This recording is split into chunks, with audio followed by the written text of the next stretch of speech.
Good morning, everyone. Thank you and welcome to our 2021 National Conference. I know we wanted to have it here in Atlanta, but due to COVID, it had other ideas. Now, again, I want to thank everybody for joining. I want to thank our technical team. We want to thank our panelists. We just want to have a great conference, and I just want to thank everybody for participating. On our conference today, we're going to do Connecting Across Generations, Reading Between the Lines. We have an excellent lunchtime speaker, alumni giving, and the power of professional connections. Again, thank you. And now I will introduce our president, Mary Jones Moore. Good morning, everyone. I pray that you all had a nice night, a good night's sleep. We are going to have a day full of learning. I hope that you will appreciate all of the plenary sessions that we have set up for you. They will be very informational. And once you gain this information, I ask that you go out and pull some of our other alums who are not a part of the association and ask them to join. We're trying to grow our relationships, and with growing our relationships, we need to grow our membership. So I thank you all for registering. We did a record setting, 239 participants. So with that being said, I'm going to turn it over to Ms. Henrika Buchanan, who will be the moderator for our first plenary session.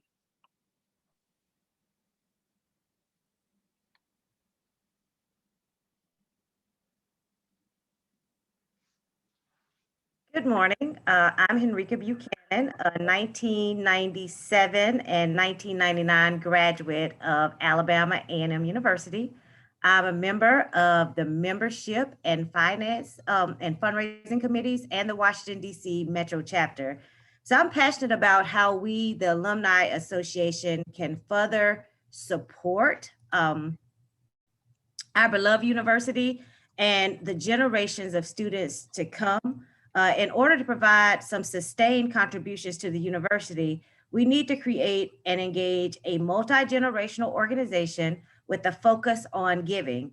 I'm so excited to be here this morning with this distinguished panel, which we will focus on just that.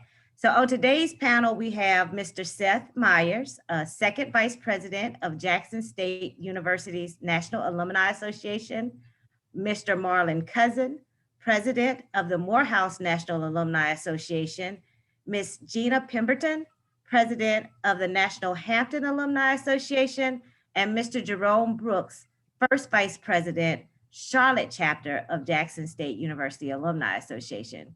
So this morning, we're going to start with remarks from each of the panelists, and then we will have a moderated discussion. So if you have questions or thoughts, feel free to put them in the question and answer feature. We will not be taking live questions, but we will monitor the chat and the Q&A and ask a few questions from there as appropriate. So our first speaker this morning is Mr. Cedric Myers, Second Vice President of Jackson State University National Alumni Association. Cedric is an action-oriented leader and engaged in various community and youth events. His sincere commitment, engaged activism, and driven dedication is exemplified in his daily endeavors and strong evidence of his commitment to being a servant of the community. Cedric is equally committed to his church, professional career, and civic organizations. He's a member of the Fort Bend Church located in Sugar Land, Texas. He has over 25 years of sales and management experience. He is a senior account manager for Univar Solutions and was inducted into the Sales Excellence Council for his outstanding performance. He holds membership in Omega Psi Phi fraternity and was recently elected board member of the Omega Life Membership Foundation. And he also received the 2016 Jackson State University National Alumni Association Alumni of the Year Award. So now we will hear a few opening words from Mr. Cedric Myers.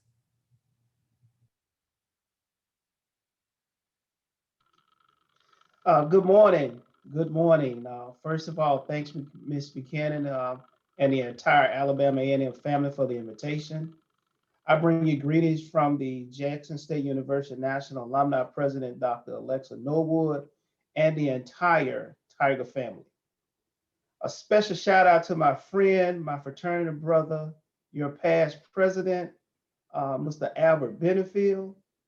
It is truly an honor to be a part of this panel and share some VI love with you today. Thank you.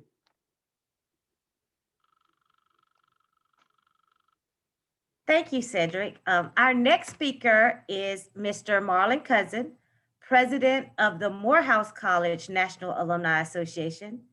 He holds the position of Managing Partner in the Marquin Group's headquarters in Atlanta, Georgia, where he is responsible for driving the vision and strategic direction of Marquin Consulting Group, Marquin Partners, Marquin Staffing, DiversityTalent.com, and Express.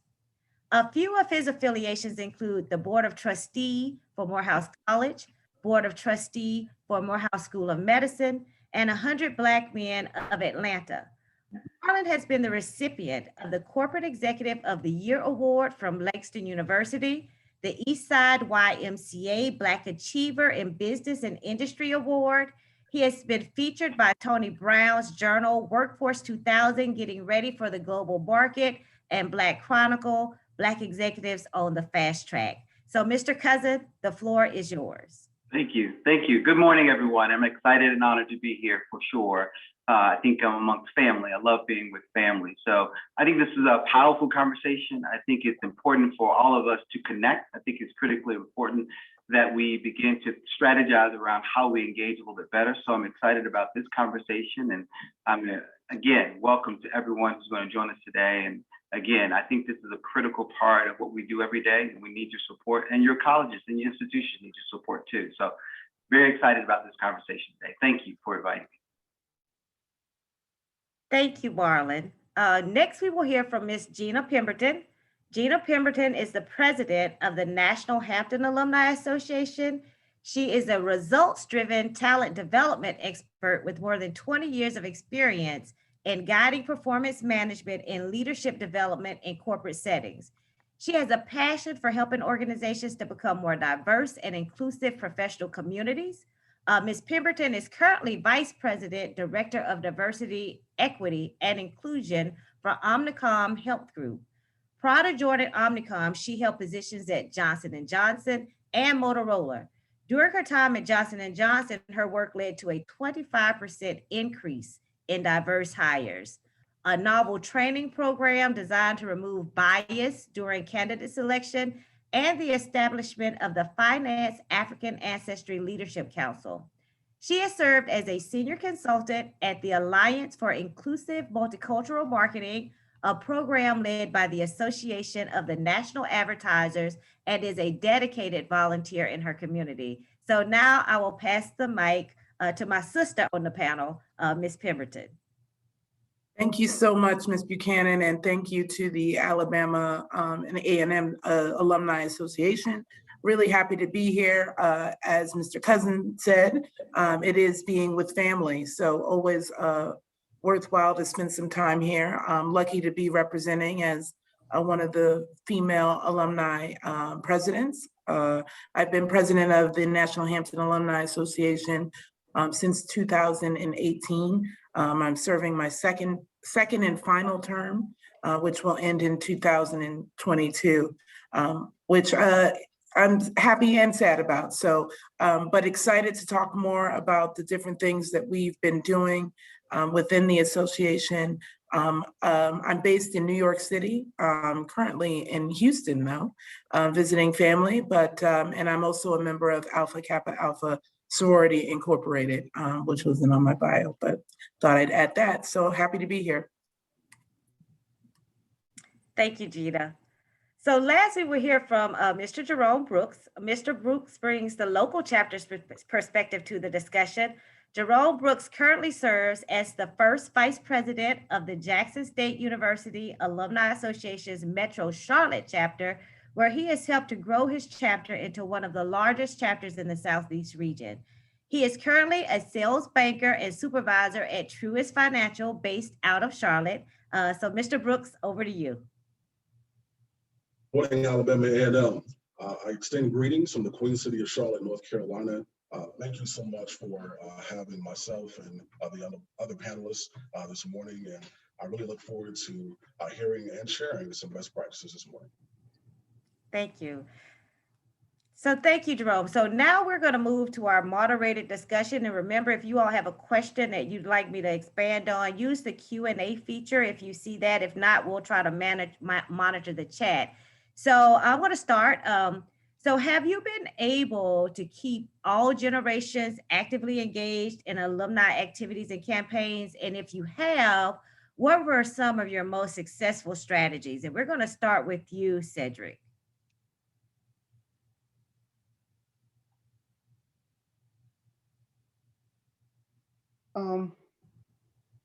We engage our young alums to spearhead social media and governance of the association, along with our affinity groups and chapters.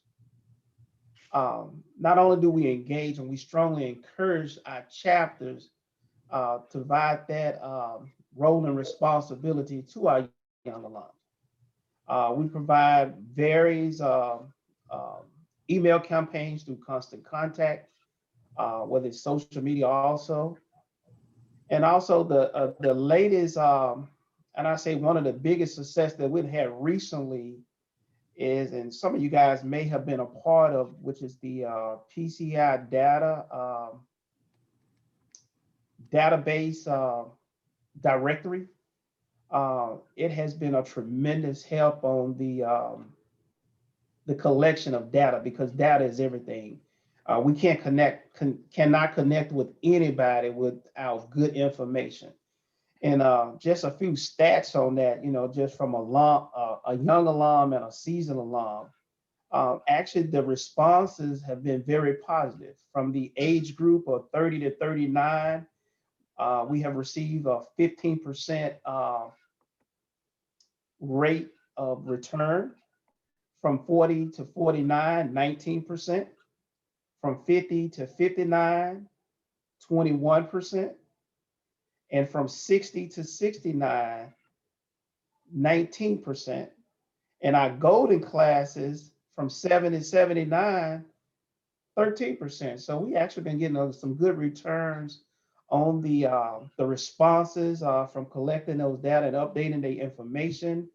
Year to date, well, actually just doing the campaign itself, we probably have collected over 1,500 membership dues for the next fiscal year, and also collected over just probably $5,000 in general donations back to the university. So the reach out is real, and we have to do it by all means, whether it's picking up the phone, through mail, and definitely social media.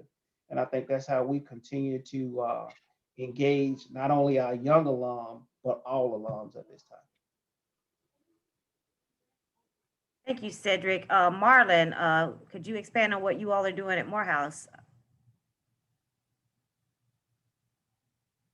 You're on mute, Marlon. For the most part, I think we're doing a really good job. I think that it doesn't come with its challenges.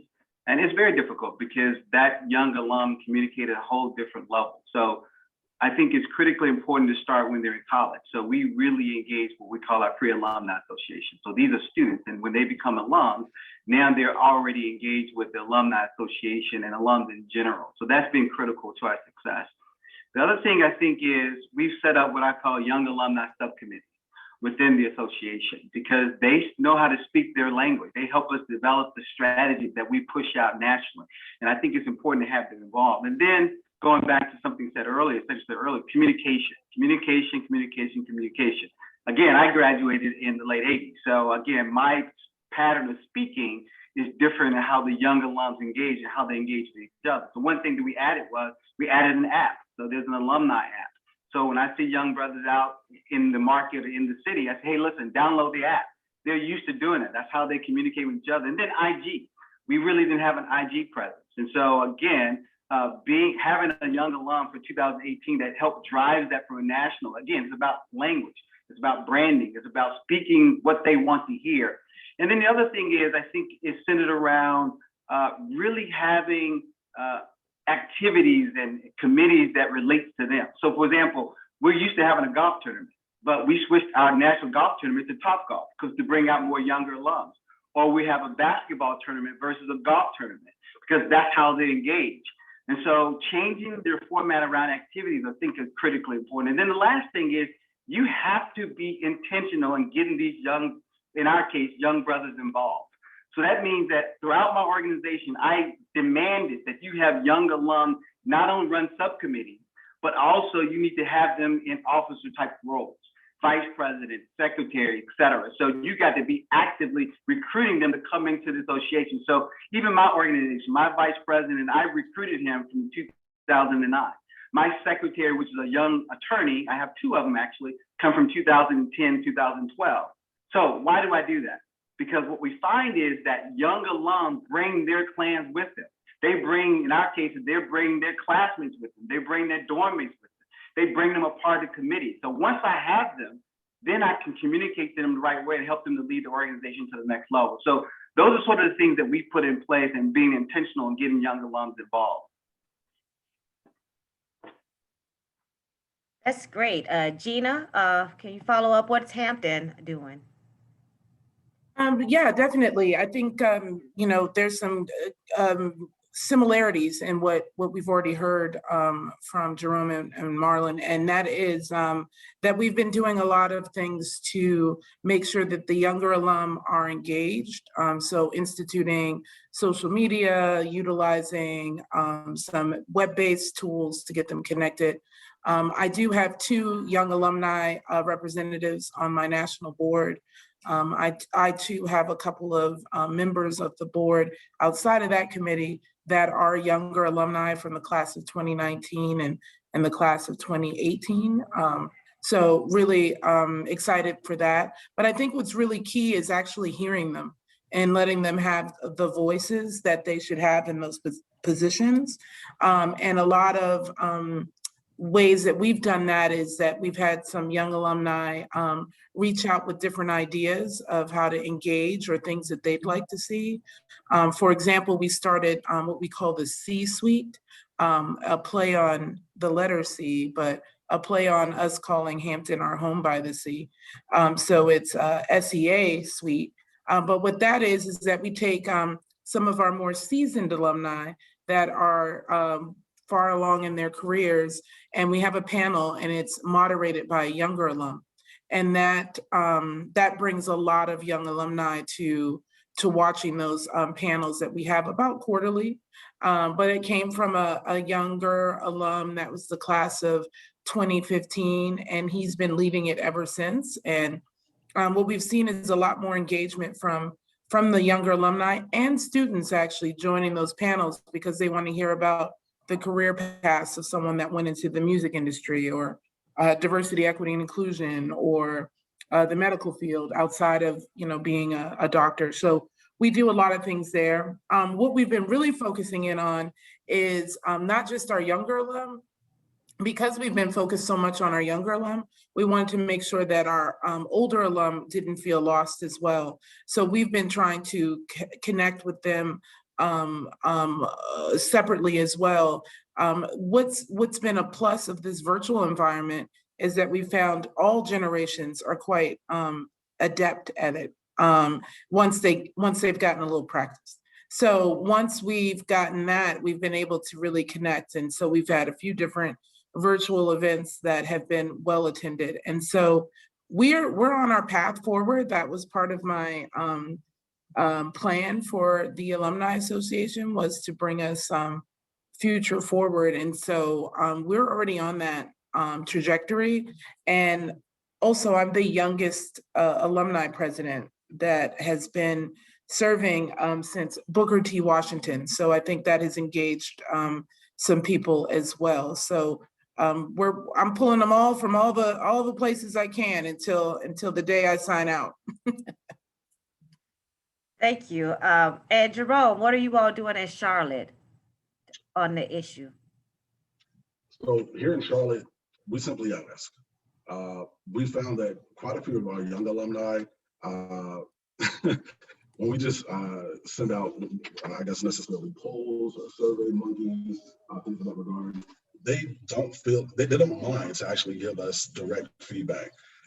So we wanted to create those spaces for a lot of our young alumni to feel comfortable because we noticed that quite a few of our social activities, so quite a few of our fundraisers weren't up to par, I guess, to their standards. So some of the things that we actually implemented were virtual mixers, also virtual happy hours, virtual paint and sip, also just anything in that space that, as President Cousin mentioned, kind of speaks to their language. But I think the biggest necessity from the national standpoint as well as local standpoint when it comes to leadership is we have to ask. Because if we don't ask the young alumni, they're going to feel that their voice is not being heard or wanted. So that's just been one of our biggest, I guess, accomplishments here within our chapter, just asking. Thank you, Jerome. And there were two things I wanted to follow up on from that question. So I'll sort of wrap it into the next question and you all can address it. One of it is about being intentional. And the other is also, as we think about multi-generational, we are a lot of times talking about, how we engage the younger crowd. I also want to hear a little bit more about, in doing that, how do we make sure that we keep those that have been a part of the organization for many years still engaged so they don't feel like the organization is leaving them behind, how you all have bridged that gap. So my next question is, so what are some of the challenges that your association has faced in creating an organization that truly is multi-generational? And so Marlon, we'll start with you.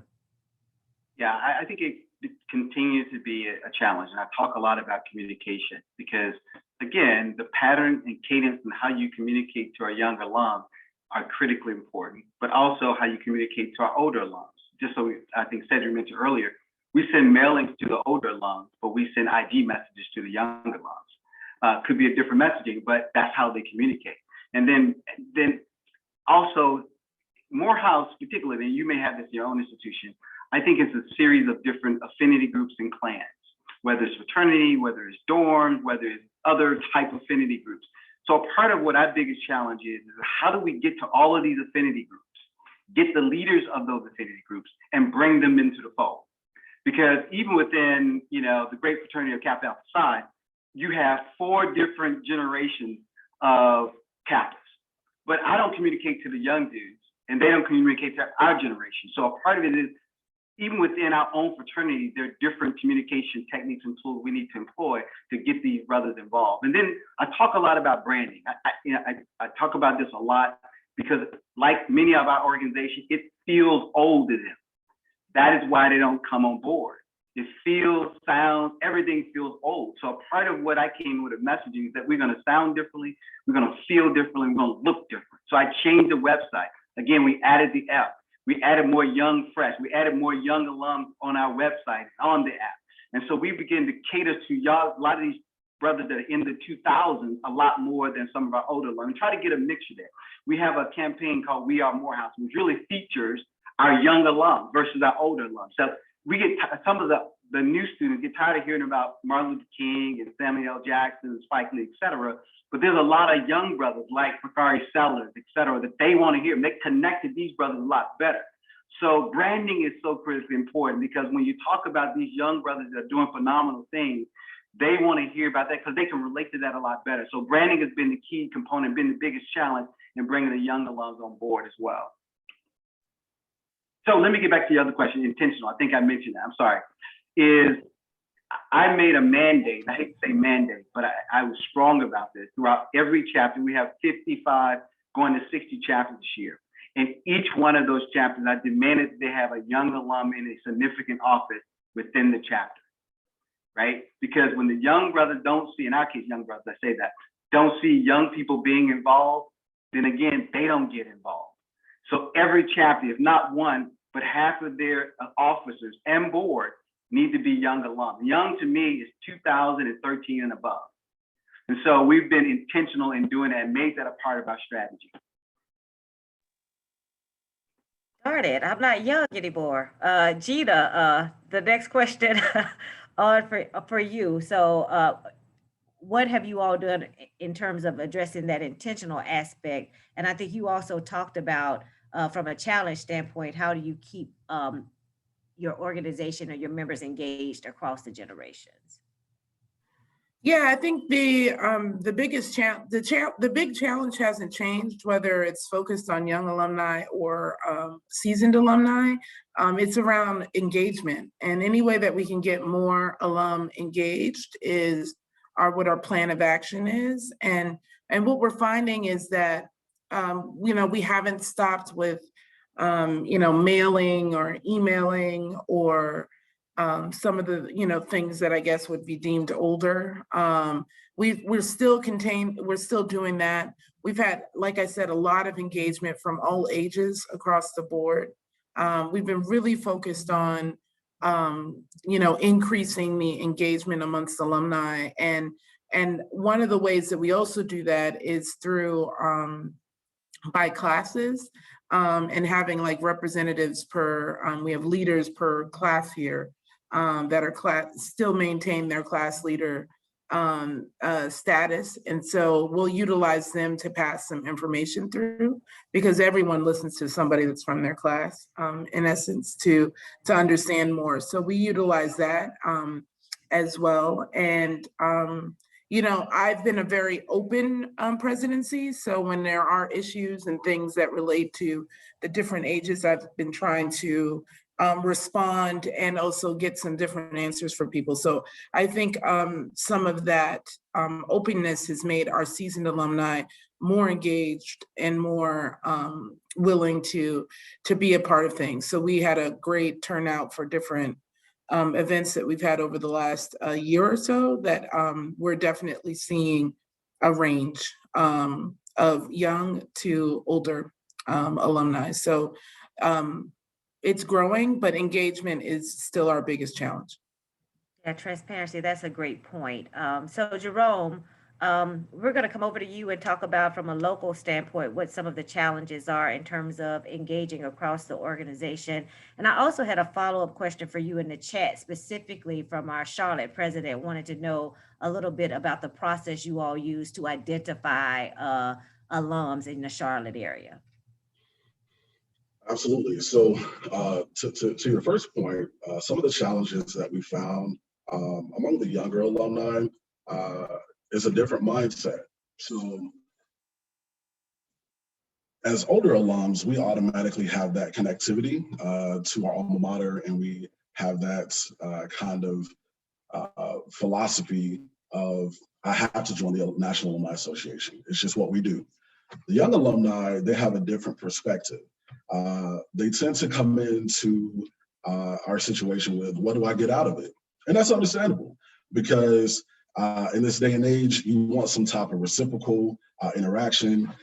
So just from, as mentioning before, from polling them and surveying them, one of the biggest things that they wanted out of us as older alumni by joining the alumni chapter was personal and professional and career development. So it kind of ties into some of the challenges among the older alumni as well. So we've done a great job of pairing up. We basically developed a mentorship program within our alumni chapter by pairing up our young alums with some of our more seasoned alums that are in those same type of spaces and lines of business. And a lot of our young alums have come back and told us that it's added a lot of extra value to joining the alumni chapter, in addition to, of course, the activities and from the business aspect. But I feel that the young alumni, when they feel as though they are being augmented and they're being, I guess they're growing in this process as well, with outside of the alumni chapter, but in their professional setting, it's an added incentive to actually join, as well as, I guess, that retention of the alumni chapter. But as far as the older alumni, one of the challenges that we noticed was they all, of course, have fallen into their passion. because we're seasoned, we kind of lived a little bit, and we needed to find out how we can implement their passion within our alumni chapter. So the two common, I guess, passions that most of our seasoned alums had were from a career standpoint, as well as their family. So that the career standpoint kind of flows into what we did for the young alums. So just with that partnering and pairing them up with young alums that had the same line of business, the same career interests, but also the family aspect, we had to be intentional when it came to incorporating some of our older alums who had children into that space of social activities. So once we were more intentional in providing, like case in point, we added an initiative called Baby Tigers. So all of our alumni within the chapter who have children, we actually have a segment where on Zoom where we have them to bring their children. Of course, they have Baby Tiger shirts, and they get an opportunity to interact with one another, to talk from a family viewpoint as well as the parental viewpoint, but allow the kids to actually get an opportunity to interact as well. So once we actually gathered all of this data from, again, just simply asking through various mediums, whether it's social media, via email, SurveyMonkey, gathering all of those items and just implementing them. But those were some of the challenges that we saw among the young and the older alums within the chapter. But to answer your next point, as far as what we used, honestly, real simple. We called our JSU Alumni Affairs office. They provide us every year with two lists. The first list is comprised of alumni within the Carolinas. We have about 400 alumni in North Carolina, about 100 in South Carolina. And we also have a list of students who've been accepted into Jackson State University within the Carolinas as well. And that is how we interact with those demographics. Thank you. That's very helpful. And Cedric, I want to give you an opportunity to also address this question. So in terms of nationally, what are some of the challenges to the generational approach, and how have you all intentionally addressed some of these challenges? Well, first of all, just understanding and awareness of generational cultures and being able to consider these aspects of diversity and inclusion when establishing policies, events, and solutions. You know, sometimes I say the national alumni is considered like, I get this all the time. We consider like the senior Ursula board. And we need to get away from that mentality, and I try not to use old alumni. I think I'm more of a seasoned alumni but then being considered old alumni. And I think we have to, just really reach out. We have to continue to encourage our young alums to be in leadership roles. I mean, strongly encourage them to be in leadership roles. We need to mentor through on the job training. And Jerome is he's being very quiet. A lot of this stuff he has implemented himself by being a part of our social media team and really having the flexibility to just kind of do what you do. We hosted a lot of young alumni and community forums. We recognize our young alumni through national awards. I mean, we have awards, from a young alumni standpoint, just on the same level as our alumnus of the year. So that recognition is huge. They feel like, hey, what we're doing is not in vain at that point. We also have to continue to create a festive and inclusive environment for all our events, classics, football games, any sport events, all of the above, especially with fundraising. I mean, we have to make sure that we include our young alums into the equation of having successful events. At the end of the day, without them, we are nothing. We have to include them in everything that we do, from the providing us true sustainability of our organization. So thank you, Cedric. And I'm going to move on to the next question. But before I do, Marlon, I have a follow-up question that's specifically for you. And I think this is an important part, important point. So that's why I'm belaboring this question as we engage with our newer or younger alums. How do we make sure that those that have seasoned and that have been supporting the organization for many years stay engaged? So someone specifically wanted to know, Marlon, as you've pulled in and made some of the requirements for the younger engagement, how have you kept your more seasoned alum from being turned off with that approach? How have you kept them specifically engaged? Yeah, so for us, that's never been an issue for us. We've always engaged with our seasoned alums. That's old, it's okay. Our seasoned alums. And so we've always had a very sound strategy around our older alums. But let me tell you something that we will, again, intentionally do. For example, let's take homecoming. We have a big, display, young alums come, all alums come, but we have what we call an old school party for alums. That's at the President House. And these are brothers that are 60, 50 and above. And that's the attendance for that, because we want it, because at the end of the day, here's reality. That's where your money comes from. Your younger alums are not giving at a high rate because they have young jobs right now. And we know that. And so when we get those older alums liquored up the right way, they write big checks, right? But here's the reality. And our dynamics, I don't know if it exists in your dynamic. We've graduated bigger classes in the 2000s from 97 and on than we did before then. So my class was 280. Now we're graduating 500. So let's look at the math. There are more younger alums and from 97 and above than older alums. That's reality. So as an organization, we have to figure out how we message them. So we have a very sound strategy of how we do a seasoned alums, and that's been in place for years.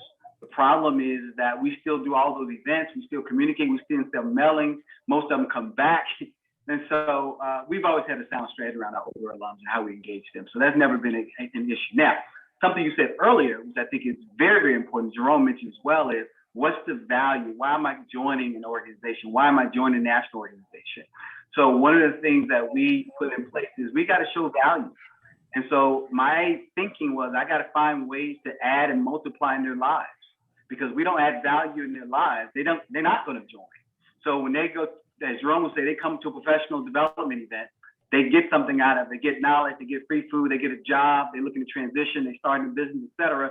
My hope is they say, well, I went to the alumni event that I got something from. So when it comes time for us to ask them to participate or to give, it's an easier conversation when we need to make those withdrawals as well.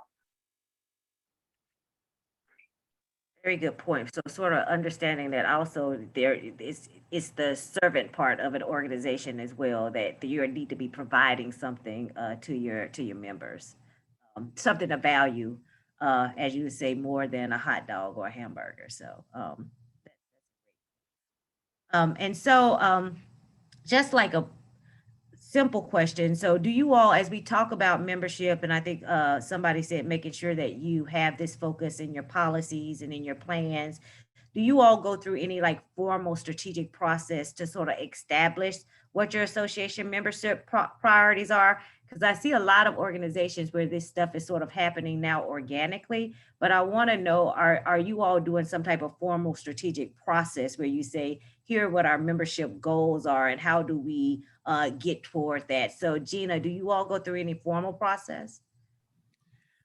Yes, I created that back in 2018. We didn't prior to then.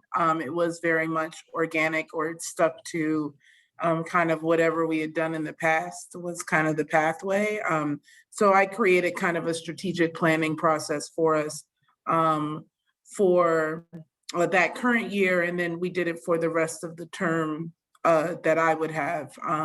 And so what we've done has been really pushing against that plan has kind of been our driving force. So, I brought together my national board for a couple of day meeting where we only talked about what is it that we wanted to what did we want our legacy to be as a national board, and what we wanted to start to build for the NHAA. And so from that, we came out with, the increased engagement with young alumni, of course.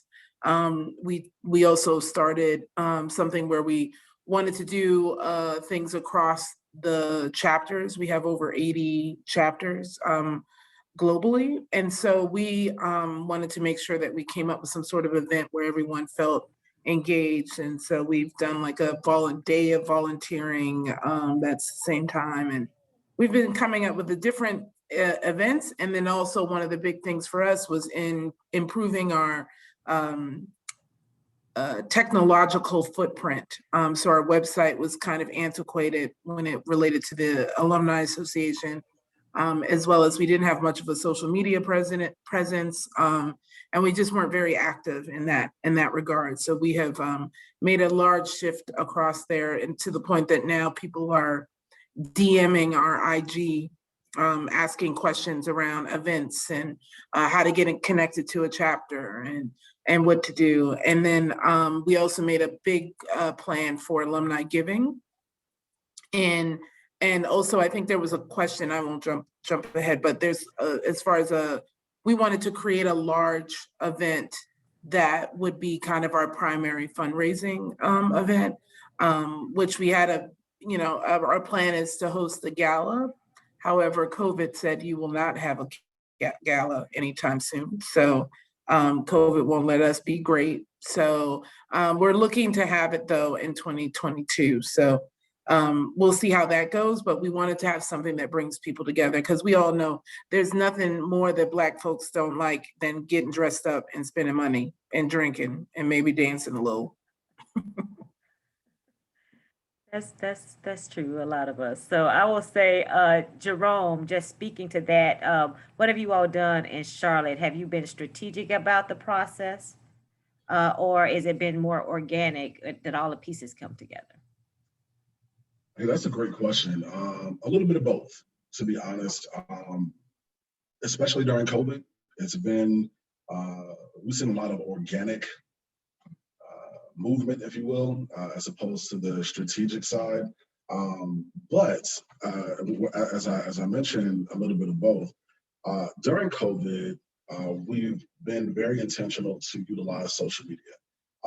That is the space and language, if you will, of a lot of our seasoned and young alums. We instituted something called Tag a Tiger. And basically Tag a Tiger is, it was a kind of initiative where we encourage some of our young alums who have more of a larger following on social media to tag at least 3 every month. Tag at least 3 non-chapter members to some of our posts on social media. Because one thing that we did find is that a lot of the folks, Charlotte, of course, is a very transient city.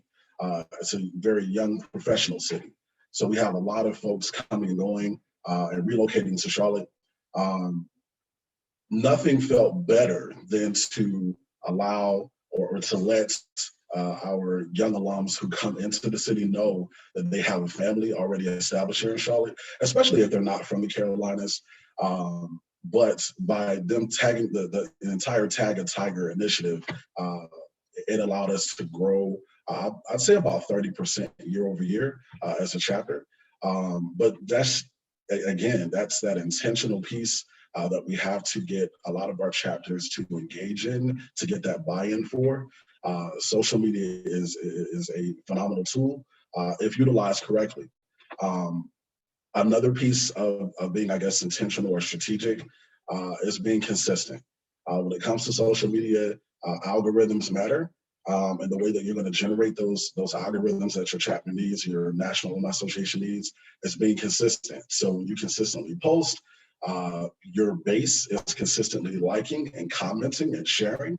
And of course, that gets shared and liked and commented on the timelines of all of your friends' timelines on social media. So that helps your actual social media base to grow. And it actually allows for I guess, as we say in marketing, that type of reach to expand, if you will. So that's basically what we do. Tag a Tiger to help our algorithms on social media, which has grown the chapter about 30%. But honestly, I never thought that we would see that organic side as far as that growth until COVID hit, to be quite honest. COVID really forced a lot of us to rebrand and to rethink basically just the way that we recruit for the chapter and just do month-to-month business.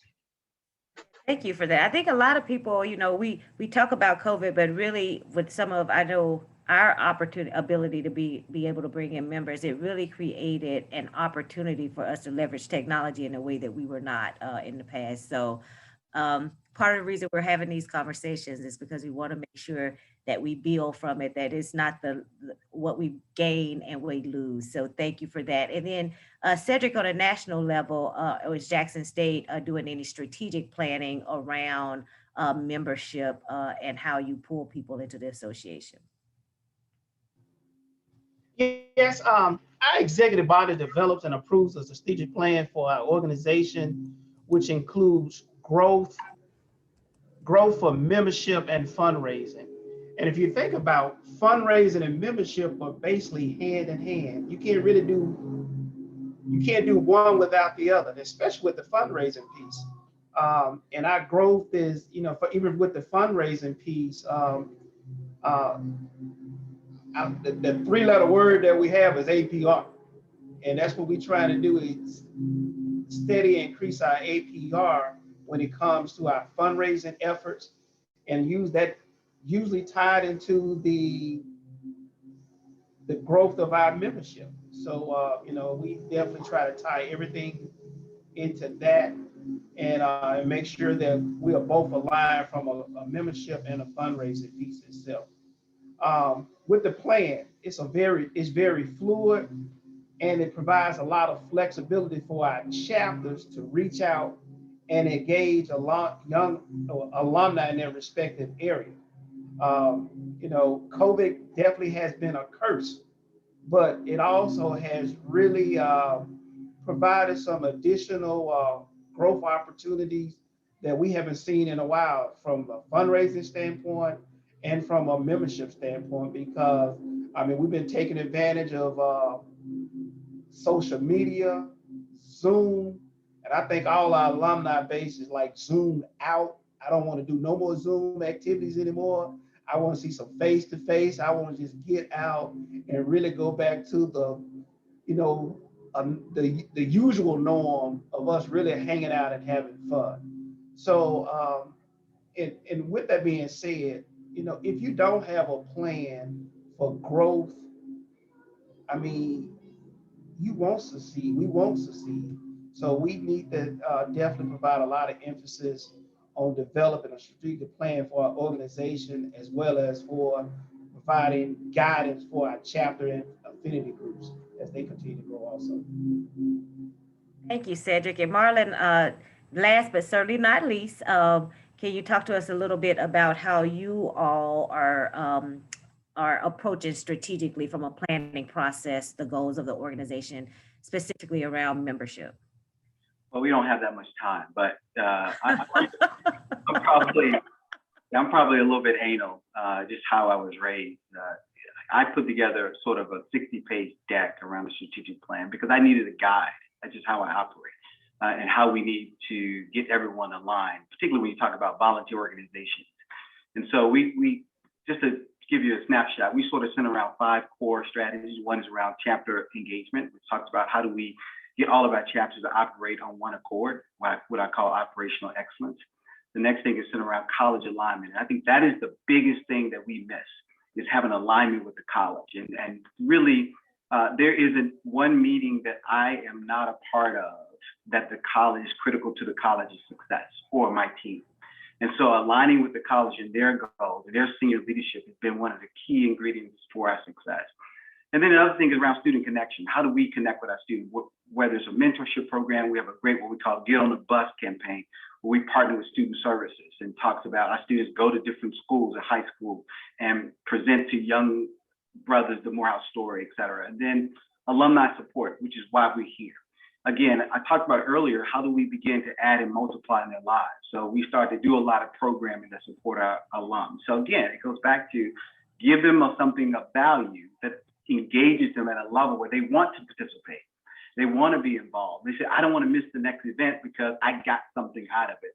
And did you come to professional development symposium? You missed that? Man, we had Amazon that was there, were hiring people. So that is incredible. And then the last thing we talked about membership, but we'll talk a little bit about that later, but phonology is our last, which is around fundraising. And so just to piggyback on what she had said earlier, so we had two, I thought, very successful, what we call Giving Tuesday. So Gina, to that point, is what is going to be our key fundraiser that we engage the association. So in December, we had one, we raised $2.2 million in one day. We just had one in March where we raised $1.7 million in one day. That doesn't happen without the association. And so understanding that keep college alignment and partnership is so important. And let me tell you this, let's go back to the young alumni, how it all connects.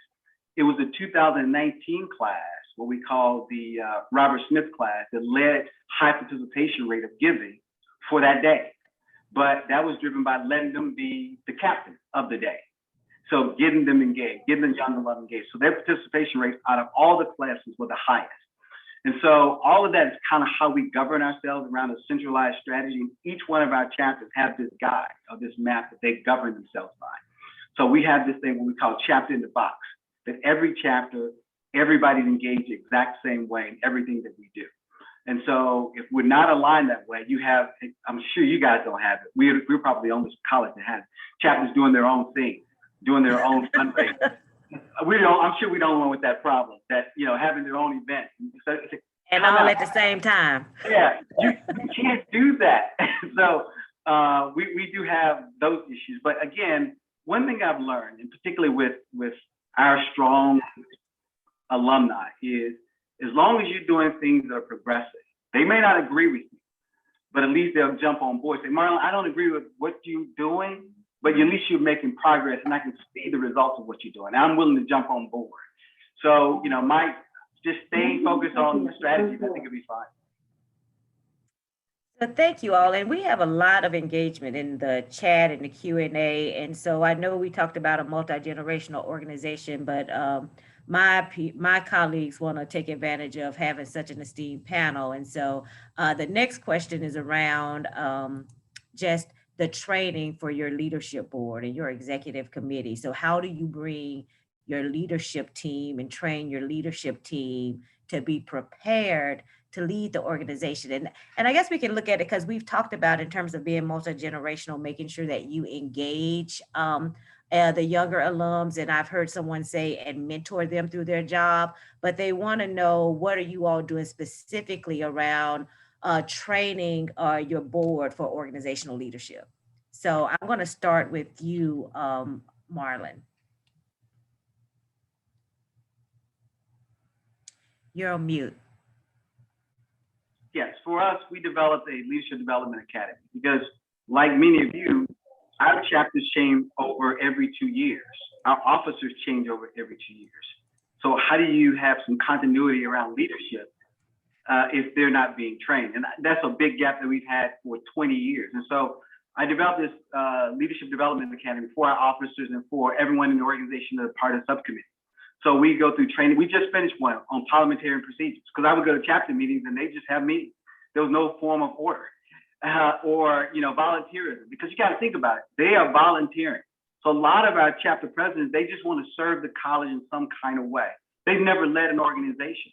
So now they're stuck in a city like Chicago, leading, you know, 50 young brothers, alumni in a market where they have vendors, sponsorship, and all these different dynamics that are happening at one time. And no one's training to handle that. So we had a session on volunteerism. We had one on strategic development. So we have a series of training classes that we've put together for our leadership team. And we couple that in, again, a leadership academy that we have for our organization, which we've never had before. But again, I'm like you, everyone's changing every 2 years. So we would have 30, 40 chapter presidents changing over in 1 year. So all of a sudden we'll have 40 new presidents at one time that have no idea what to do. And then we put together succession plannings in place as well. So that way there's a president in waiting in most of our chapters right now. So we put those things in place to sort of put a stopgap around development, training, and leadership within the organization. That's great. Cedric, or how are you all addressing like a leadership development for your board and your team at Jackson State? Well, we don't have a leadership academy yet, but Say that I just wrote that For the right down. price, for the right price, you can have a guy. You can have a guy. But through a series of retreats, executive board retreats, and also on all our annual meetings, we have some type of leadership training, whether it be, be protocol, policy and procedures, or whatever it may be, a different topic of every leadership development meeting that we have each year. So, but I love that Leadership Academy. I mean, we're in dire need, sometimes you could only get so much out of on-the-job training, or strongly encouraging people to be in those leadership roles, because at the end of the day, you're still holding hands, and that's what it takes. It takes more than just holding a hand. We got to get some formal processes in place to us to just be on the next level, because for the most of I know for a lot of our chapters, and I know it's not only at Jackson State, it's for everybody, all our sisters and brothers in the HBC world. We're doing the same thing we did 30, 40 years ago, and probably in some cases, you might have the same president. So we got to get past that. We got to grow and truly develop our young alums into leaders, because not only them being a leader within our organization, it helps us in our community. So that's what we got to be strongly committed to. Thank you. Well said. And Gina at Hampton, what are you doing specifically around? I'm sure you've tackled this issue over your tenure. How have you addressed the development of your leadership team? I'm planning to use the President Cousin methodology and whatever guidance he's able to provide to us for a leadership academy, just to knock it out of the box when I leave. But we don't have anything formal. So I think the leadership academy is a great idea or something like it to build out on. We do similar to what Cedric mentioned was we do have some executive board retreats that we've done that have provided some of that training to our executive board. Where I think our biggest gap is, though, is at the local level. Those are the people that don't have all of that guidance. And if anyone from the executive board isn't there with them, then they lose that factor. We have been working on updating our standard operating procedures that we are looking to plan to send out to all of our leaders, so that it has some of the guidance and things on how to run our meetings, et cetera. But I don't think it's going to be enough to give people the training they need. So we don't have anything official. Okay. Well, that's good and honest, because the reality is that's where so many of us are, right? But that's why we have these conversations, because we all now know that we can at least start to leverage some of what they're doing over at Morehouse as we think about development approaches and programs to move forward. And Gina, you mentioned the struggle from a local standpoint. So that's why I'm ending this question with you, Jerome. So in Charlotte, locally, how are you all addressing the needs to develop your local board? So one of the things that we do is really organic, and it really involves the students. I'm pretty sure everyone on the call has some type of space at their alma mater for young alumni. We've developed a great relationship. The National Association, as well as our local chapter, has developed a really great relationship with our Young Alumni Club at Jackson State. One thing that we found, to piggyback off of President Cousin, when those students graduate and they decide to join our chapters, not even from the leadership standpoint, but just from a from a daily operational standpoint within the chapter, we noticed that quite a few of them, because they were not Greek or because they had not served in various spaces, they were unaware of Robert's Rules of Order and other processes and procedures that seems to be kind of normal for the rest of us. So we actually invited them into, as their students, we invite them into our chapter meetings just to see the ebb and flow of how we operate. And we actually go offline and have those sidebar conversations via telephone, FaceTime, and Skype on just the breakdown of what each individual leadership role does.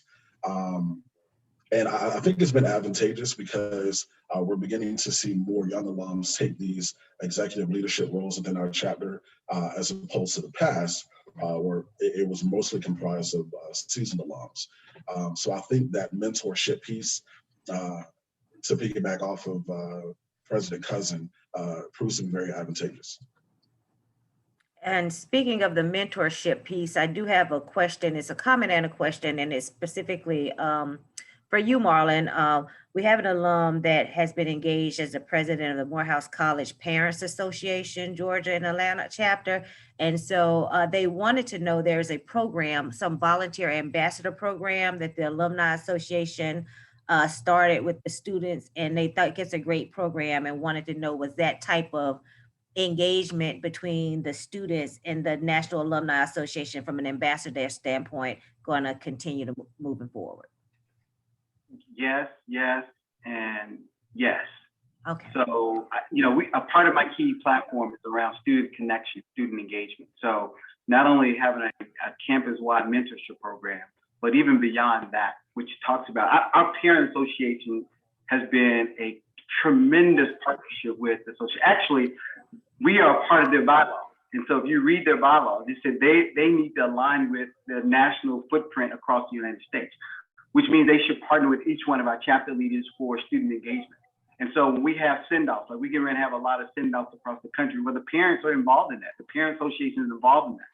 And so that ambassador program, again, I can't tell you, if you don't have that type of program in place, it is an extension of not only the college, but the association, the local chapter. They help you not only recruit students, engage additional parents, because there's nothing like a parent of Jackson State talking to a potential student parent of a Jackson State potential student and have an engaging conversation.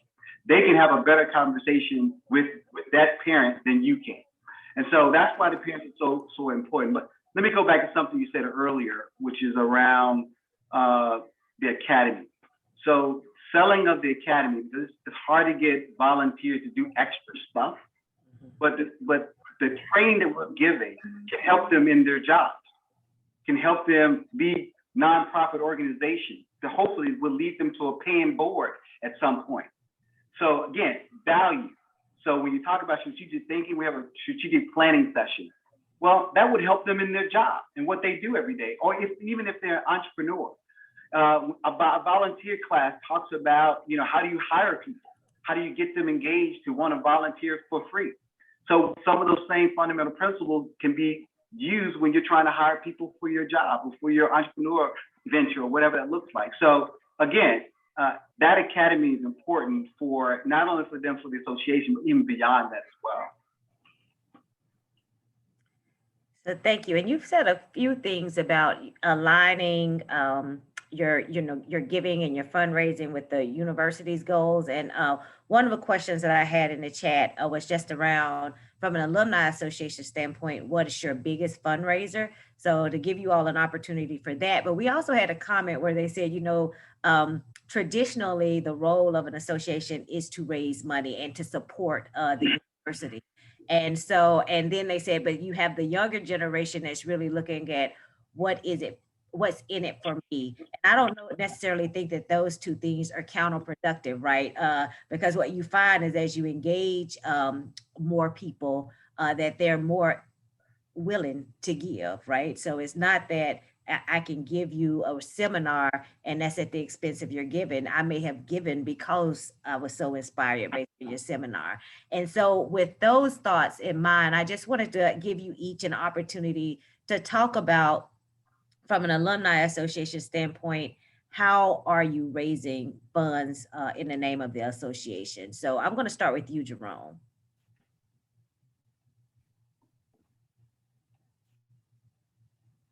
That's a great question. So one of our biggest accomplishments, so from the chapter level, has been small giving. So we actually modeled what we do as far as giving from President Obama's first term. I think it really showed that small gifts add up to big results. So every month, the first of the month, we encourage quite a few of our young alums that are very active on social media to donate 1877 to Jackson State University. But one of the key things is identifying that quite a few of the alumni, regardless of age, they appreciate options in this fundraising initiative. So we added the piece of the Cash App piece. We added the piece for Venmo, Zelle, just various means as well as text to give, so that we can meet them where they are to grow and maximize our results. But just small gifts, honestly, from the chapter level, that add up to big results for the university. I guess just following up with that on a local level, how do you align your fundraising with that of your national organization, or how are you making sure that, because we hear the people saying everybody's asking us for the same thing all at the same time. So Yes. you all, and I guess you and then Cedric to speak to maybe how you work to align those fundraising opportunities across the organization. Oh, go ahead. So I was just going to mention the Day of Giving, but Cedric, you can take it. Okay. It's a challenge. I mean, because we do have an initiative for all chapters to have an endowment. So they have some local fundraising activities for those.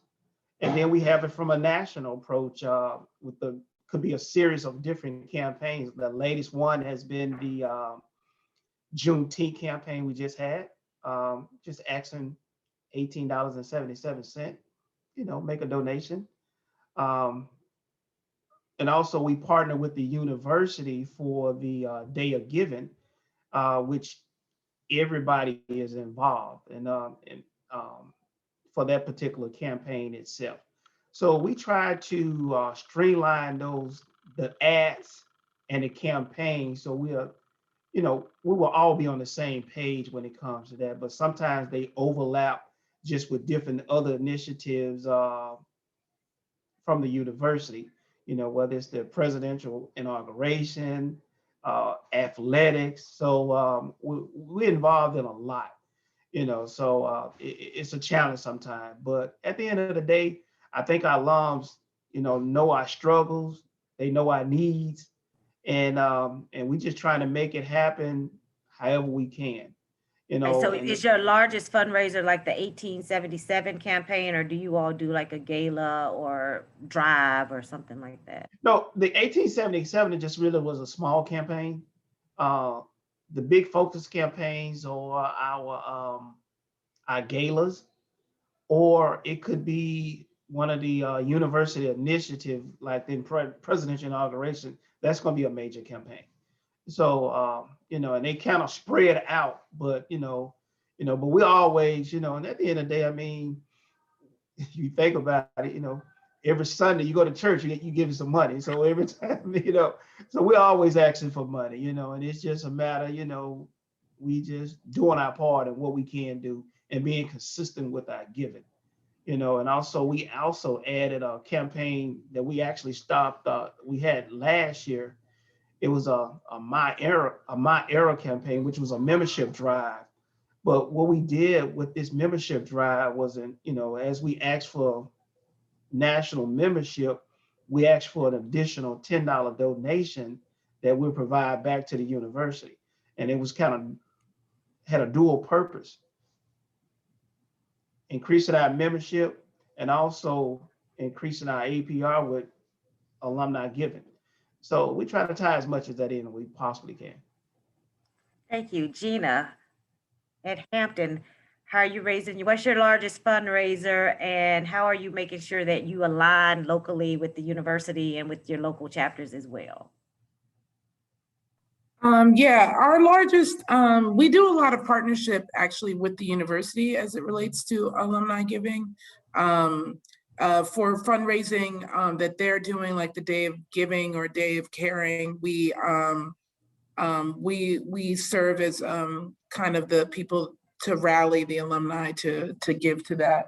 As it relates to giving to the association, we've created a few different scholarship funds to help students. Our alumni are very dedicated to making sure they can provide funding for students in need.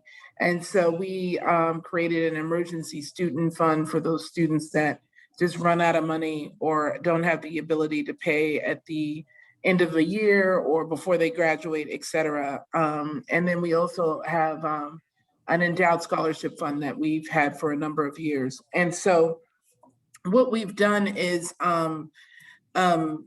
created that fund, and then we've had various specific fundraisers related to those funds. And those have really generated quite a lot of large amounts of giving for us. And that happened actually during the lockdown. So we had a virtual student union jam that we brought various DJs from different generations to a Zoom, and we kind of had a party at home. We did our own version of the nicest quarantine. Yeah.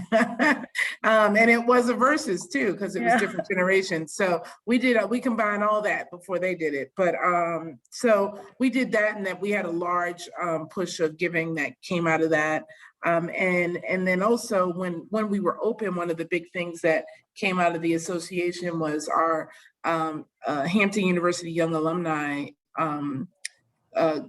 club. They brought in, developed a day party that we do at homecoming every year for younger alum. And that day party has been a huge fundraising event for us. Obviously, we haven't done that in the last couple of whiles because of no homecoming, but looking to bring that back, of course. But that has been a big fundraiser for us.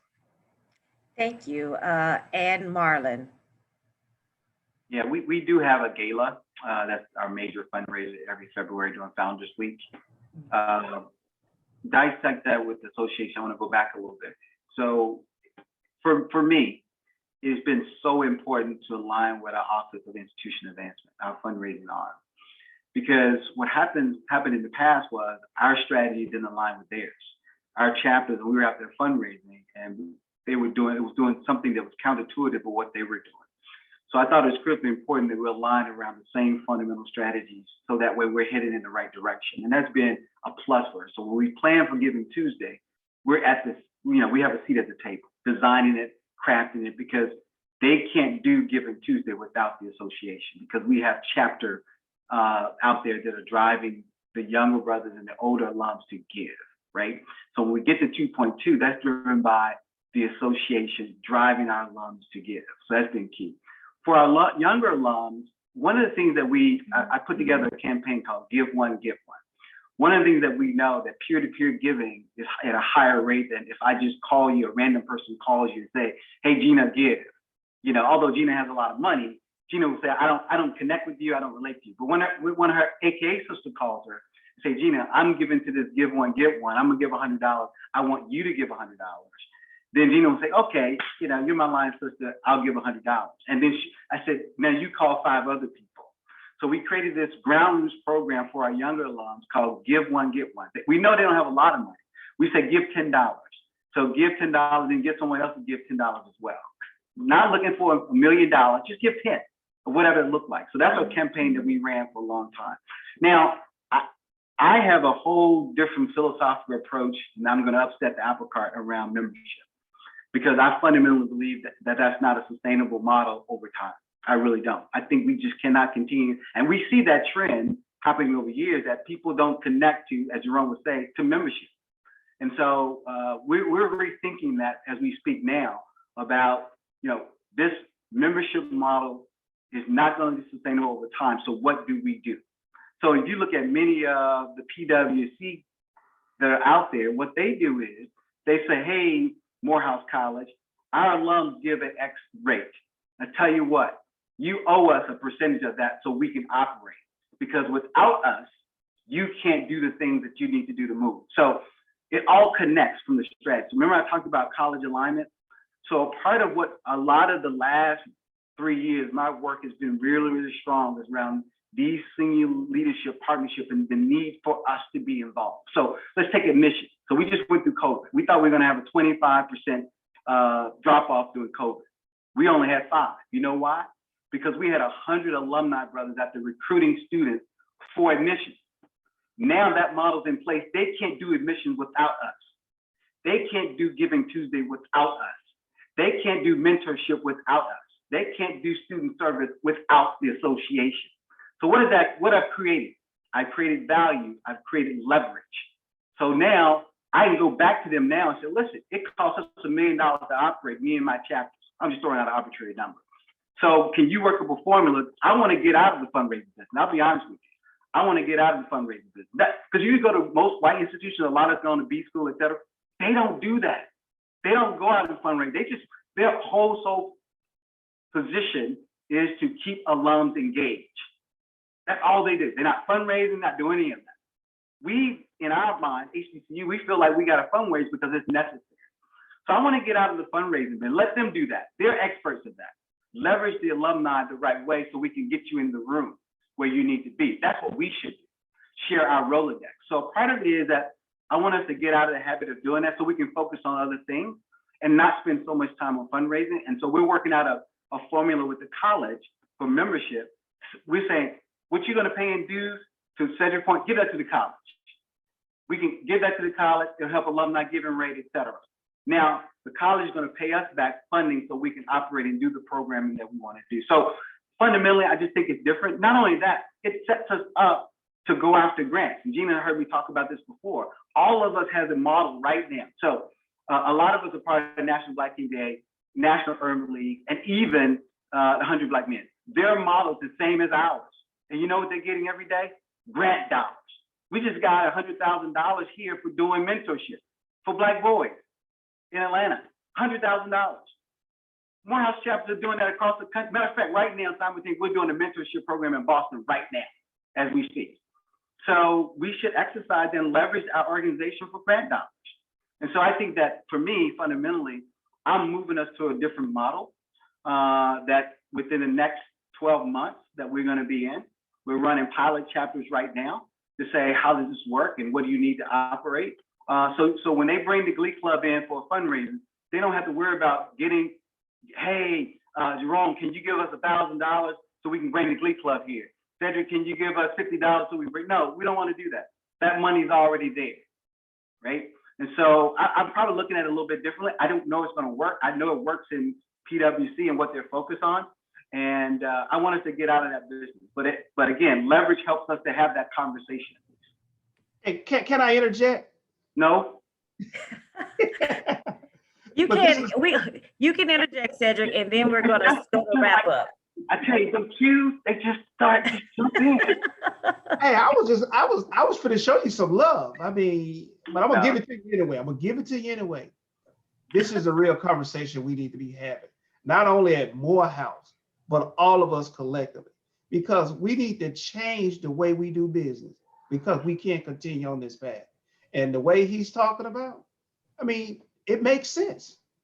And that's all I have. I'm good. Well, let me tell you this. Right now, the government and state organizations are giving out a ton of grant dollars. They're going to 3 organizations, right? Right now, that's what they're doing.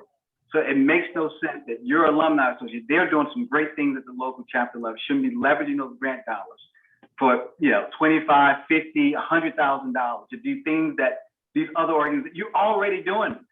You just haven't put them in a formalized process to go out and get grant dollars. And you can afford to pay a grant writer. Use the money you collect to get a grant writer and go out and get that money. It'll pay for itself.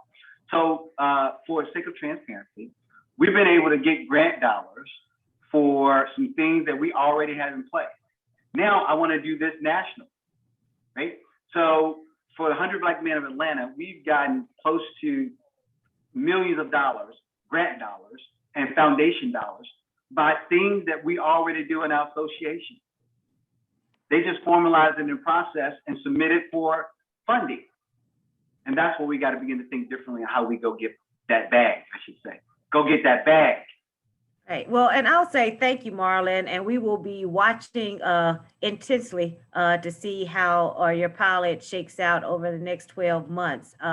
We definitely know that our positions are to enhance the university, and as they see our values as associations, I think more and more of them will invest in their alumni association in a way that you're talking about, because we're not competing with them for dollars, we're enhancing the dollars that they're able to give.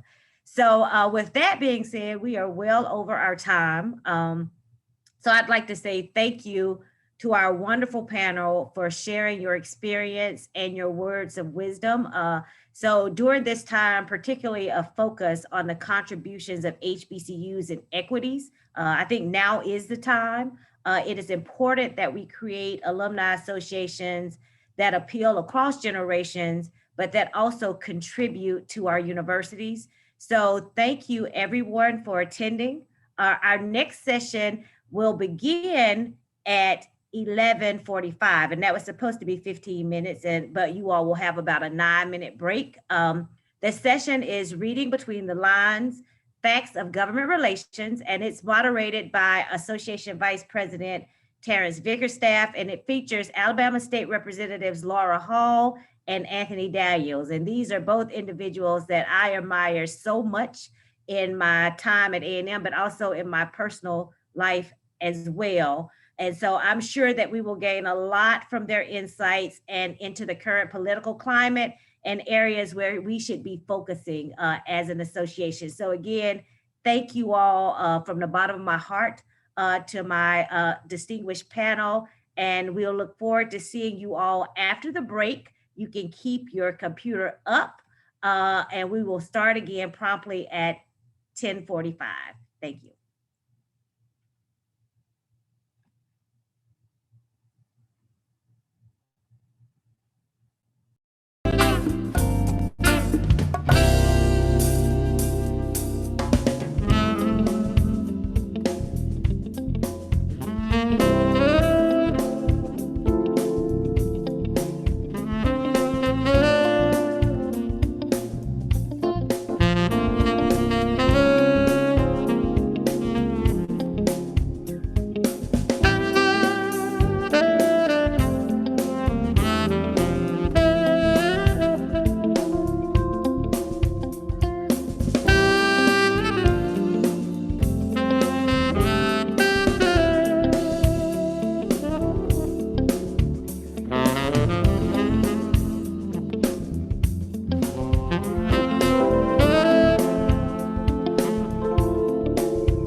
take me off.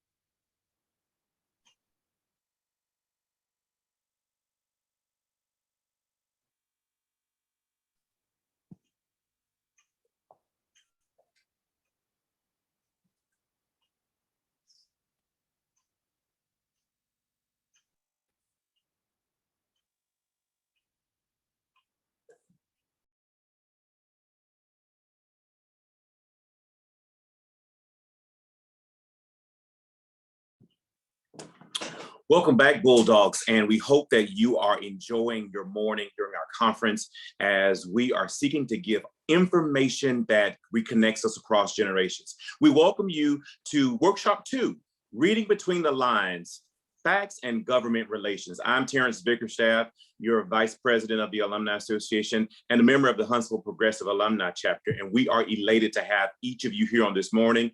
And as we continue to reconnect, renew, and to reaffirm our commitment to our alumni and our alma mater, the work of connecting and making our university thrive is of utmost importance. This is the work that we have. This is the work that we have. And this workshop space is created so that we can gain further understanding of the workings of government, specifically the Alabama State Legislature, public higher education here in Alabama, and how AAMU fits into this picture, and what legislatures do, and how our legislators can encourage us as we as alumni gain further support in Montgomery, increase our appropriations, and strengthen our relationship between AAMU, the Alumni Association, and our government officials. We have two great subject matter experts on with us this morning, as they are two of our greatest supporters, two of our greatest advocates and friends of the university, and that of Representative Laura Hall and that of Representative Anthony Daniels. We welcome each of you on this morning. So let me give you a brief introduction of our two subject matter experts on this morning. Representative Laura Hall is a proud retired educator that served over 4 decades in the Huntsville City Schools and at Calhoun Community College. Representative Hall has also served as the Vice President of the National Black Caucus of State Legislators. Representative Hall was elected to the Alabama House of Representatives in 1993. She is a devoted and loving public servant. She loves the people of the state of Alabama, and she loves this community. And she has been in education for more than 40 years, public education more than 40 years, and her heart still remains close to the communities that she serves. And because of who she is, she served as vice chair of the Madison County Legislative Delegation, and she's the ranking minority member of both the General Fund Finance and Appropriations and Internal Affairs Committees. During her tenure in the legislature, Representative Hall has authored many bills advancing the rights and wishes of Alabamians of all walks of life. Some of her legislative highlights include House Bill 427, created a system of silver alerts, which assists us in knowing that persons with dementia or Alzheimer's disease are eligible regardless of age, as well as requiring law enforcement personnel to undergo specialized training so that we know that they are missing. We want to make sure that our loved ones that experience dementia and Alzheimer's disease are found. And so Representative Hall was responsible for that. Representative Hall is responsible for a House Bill number 474, which designated December 1st as Rosa Parks Day in honor of the First Lady of Civil Rights. And we welcome you and thank you for being here on this morning, Representative Hall. And I will give her a moment to greet you and give any opening remarks that she may have. Representative Hall. Good morning, and thank you so much, Dr. Bickerstaff, for that kind introduction. I want to say a happy Bulldogs Day to the Bulldogs of Alabama Agricultural and Mechanical University. I am proud to say that I am your representative, and I look forward to this dialogue that we will share with each other. As you stated, I represent House District 19. Thank you very much for this opportunity. Thank you again. Thank you again. At this time, I have the esteemed opportunity of introducing Anthony Daniels. Representative Anthony Daniels, our House Minority Leader, is in his second term in the Alabama House of Representatives, representing District 53, located in the Huntsville area.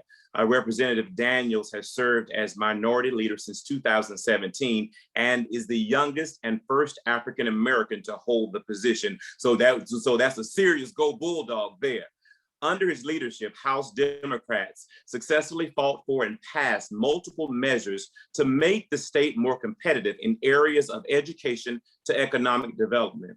Representative Daniels successfully ran for the Alabama House of Representatives seat in 2014, vowing to increase support for public schools and early childhood education, rebuild Alabama's workforce, ensure access to health care for all Alabamians, and grow businesses, technology, and services in rural areas. In 2018, Representative Daniels sponsored a bill to create the Alabama School of Cyber Technology and Engineering, a new state magnet school located right here in the home of Alabama Agricultural and Mechanical University in our backyard. The school develops gifted Alabama students from grades 7 through 12 into a young workforce skilled at creating innovative technology for strong cyber networks. Representative Daniels maintains a seat on the school's Board of Trustees. Currently, Representative Daniels serves on the House Rules, Insurance, and Education Policy Committees, as well as the P3 Steering Committee, a task force established by Alabama Secretary of Early Childhood to advocate for pre-K and early childhood education. We welcome and thank you, Representative Daniels, for being here with us on this morning. At this time, I will give him an opportunity to greet you and give any opening remarks that he may have.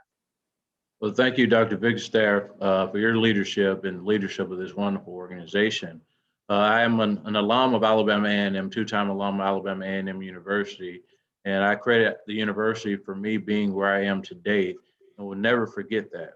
Although Alabama A&M sits in the dean of the legislature's district, we are partners in crime when making certain that Alabama A&M continue to get its fair share in pushing for equity and opportunity. I'm very excited to be here. Look forward to the rich and engaging conversations about the government relations and how our alumni associations could play a critical role in Alabama A&M's success long-term in the legislature. Although there are more Alabama State and other institutions that have alums in the legislature, having Representative Hall, myself, and other allies that's extremely important. But you know that there's power in numbers. And so we hope to have a conversation, a real conversation about how the alumni associations can get engaged in the political process so that Alabama A&M can have long-term success and sustainable success.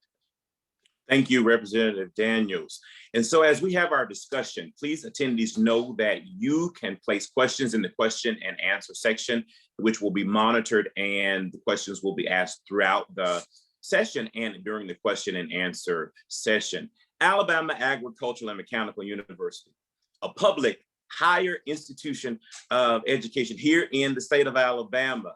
We have helped provide stellar education across these years, yet there is still a huge gap in resourcing, support, and messaging as it relates to the legislature. And we're talking about the hard facts on this morning. And as Representative Daniels alluded to, I have the two partners in crime. They're my partners in crime as well. So we're here to have some real conversation. And I think of both of you as our HBCU legislators. One, because you sit in the legislature, but you also have a deep understanding of the wonderful workings of the HBCU, and because of your products of HBCUs. And so what would be some critical places as we have discussion as to how the Alumni Association collectively and as we engage individually, what would be 3 places that as a legislature you see that are critical for us to need information to read between the lines to position Alabama A&M for that long-term success? Representative Hall, I'll ask you first.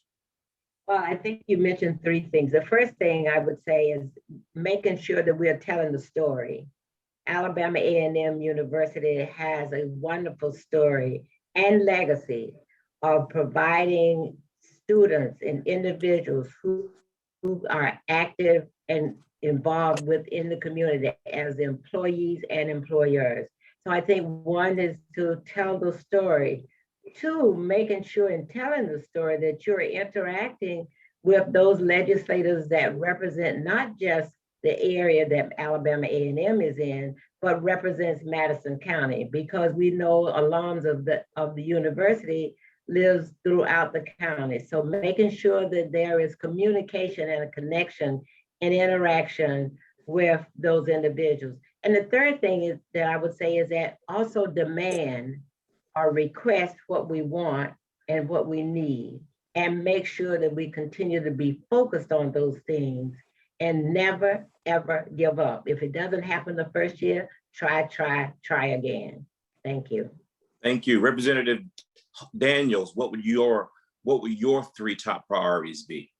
Well, I think Representative Hall did a great job of talking about some of the priorities. But for me, in my role as minority leader, it's about winning elections for me. And so being able to expand our opportunities for more alums representing in the legislature.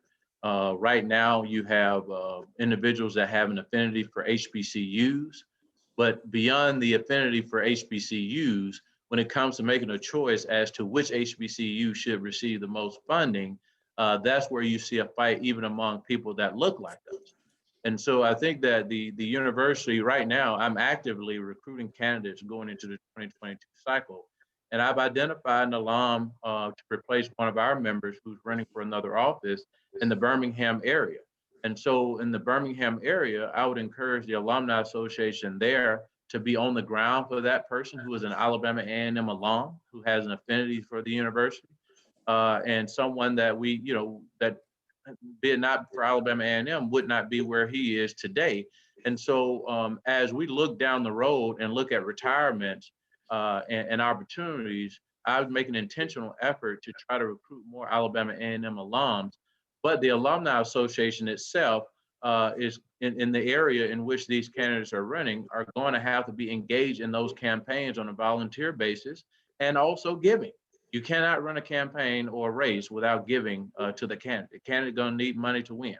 And so for me, it's natural for me to be supportive of Alabama A&M. And because I'm in the leadership position, it does mean a lot. So it's and it fights off the numbers that we have on other institutions.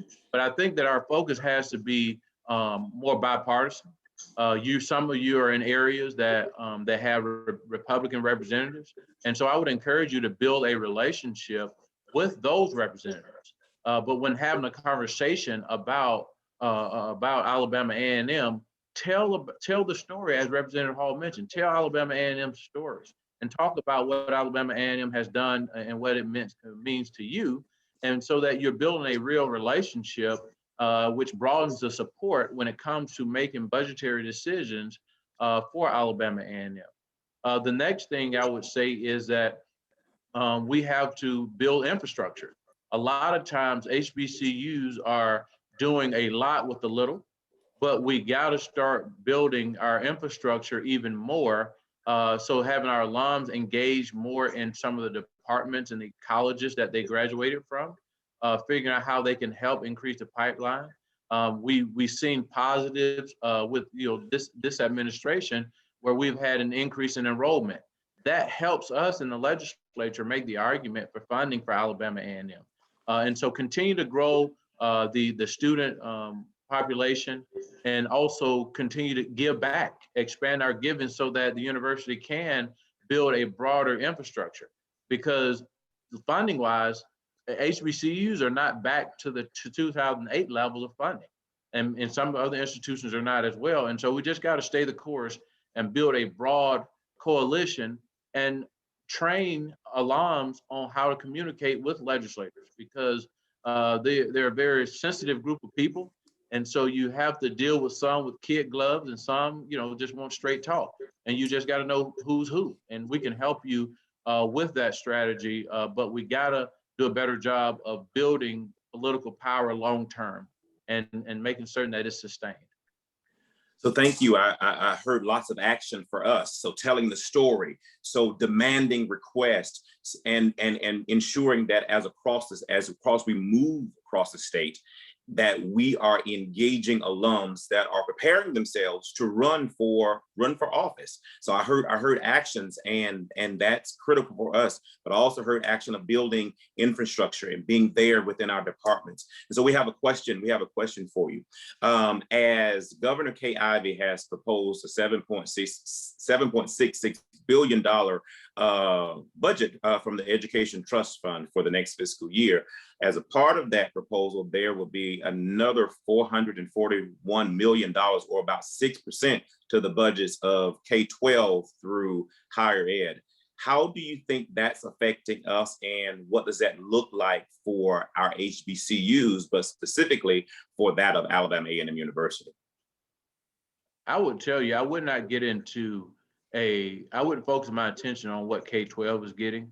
And because K-12 lobby is much stronger than any lobby that actually exists. So you have AEA and other groups that are lobbying for K-12. AEA should be supporting and lobbying for Alabama A&M because it has a local AEA chapter. I sense that the university probably haven't leveraged that relationship and pushing more funding requests and lobbying, indirect lobbying, and advocating on behalf of Alabama A&M because it does have a membership there. And so sometimes we're just so happy to have people in the role, and we never ask for anything. And so we got to ask for something. The other piece to that is there was a 6% increase in funding this year across the board. But as I state all the time, a 6% increase to the University of Alabama versus Alabama A&M is a totally different 6% increase. 6% increase of 700 million versus a 6% increase of 200 or 100 million is a significant difference.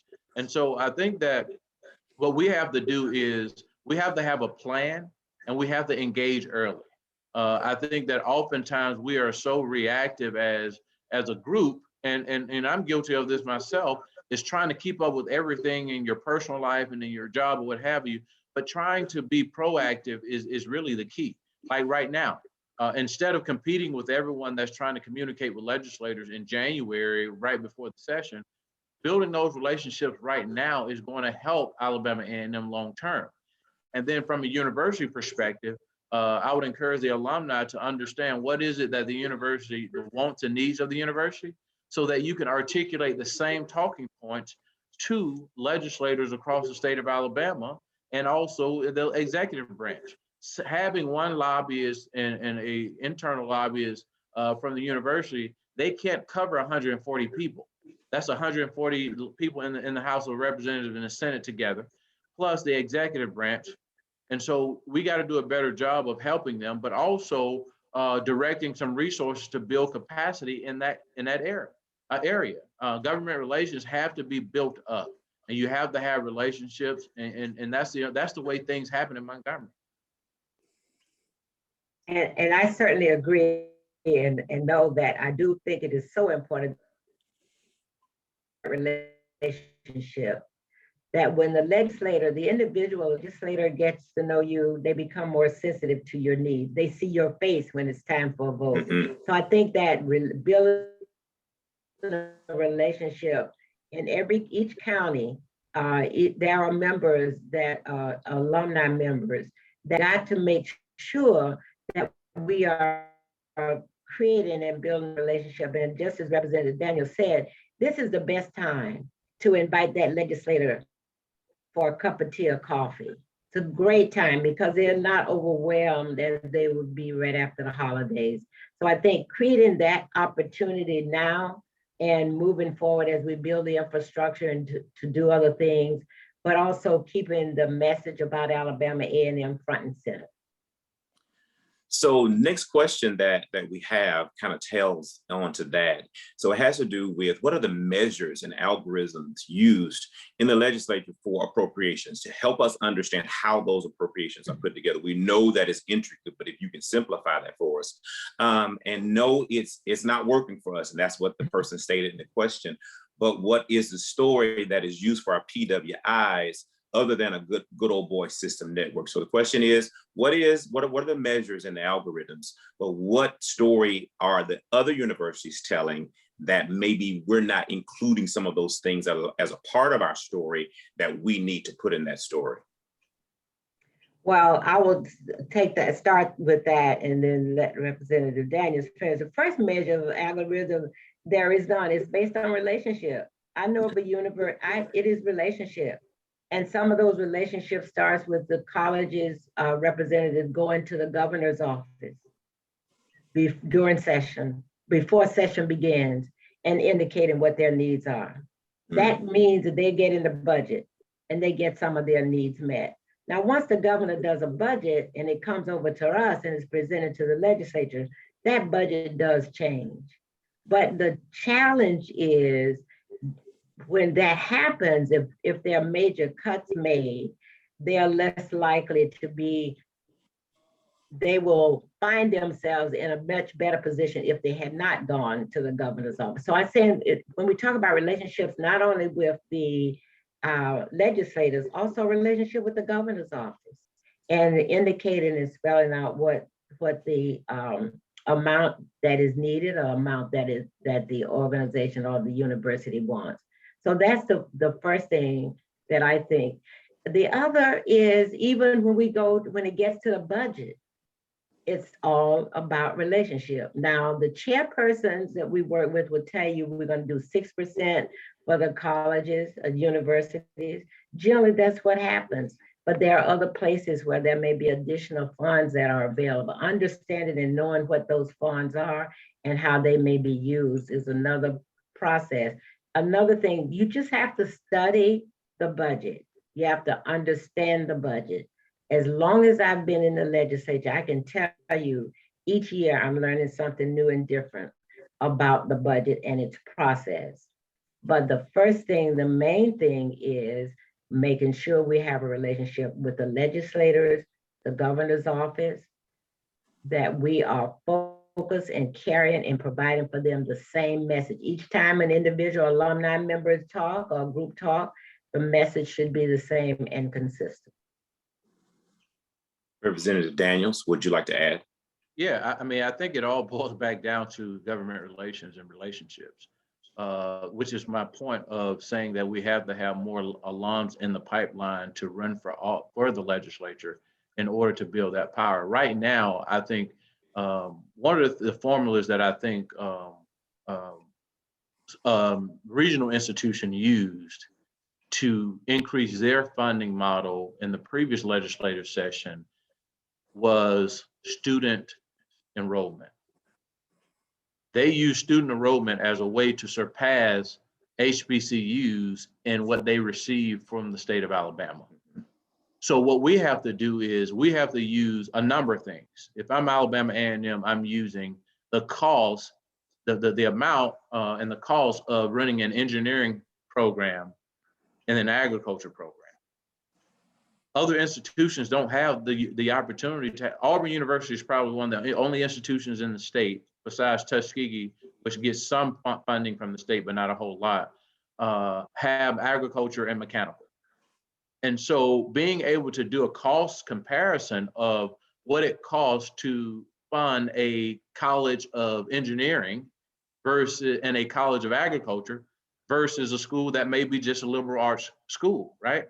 And so I think we got to start comparing, contrasting ourselves to the big fish, not the pool that we've been swimming in. We cannot afford, as Black people, to get in an adversarial posture with other HBCUs. Our focus should not be, we want to get more funding than HBCU. No, it shouldn't. Our focus should be, how do we compare and contrast to Alabama, Auburn, or other institutions, or even regional institutions, whether it's enrollment, whether it's the degree programs that we're offering, and the contributions we're making to the economy within the state of Alabama. And so that data matters. And then, as I mentioned before, you got to play in the politics. You got to play financial in the politics. You got to volunteer in the politics. And I think that we're probably outnumbered, and on Alabama's University of Alabama and Auburn, their board of trustees and their alums host fundraisers for candidates that are running for office that may have no affiliation with their institution. But guess what? When they pick up the phone and call that person, they're going to be responsive. So you got to play in your local politics, and you got to play on a winning team. I mean, that's just the bottom line. That's the only way. In the formula, there's no method to the formula that's used, and it's all relational. And in being all relational, we have a question that as many alums that we have in the state of Alabama, we have quite a few outside of the state of Alabama. So what would you say to alums outside of the state who can't per se run for office or have as much influence because you're not within that community? What would you say to them and how they can get involved and stay engaged in government relations and impacting that of state funding for AAMU? If those alums are from Alabama, I would say that you utilize the relationships you have back home.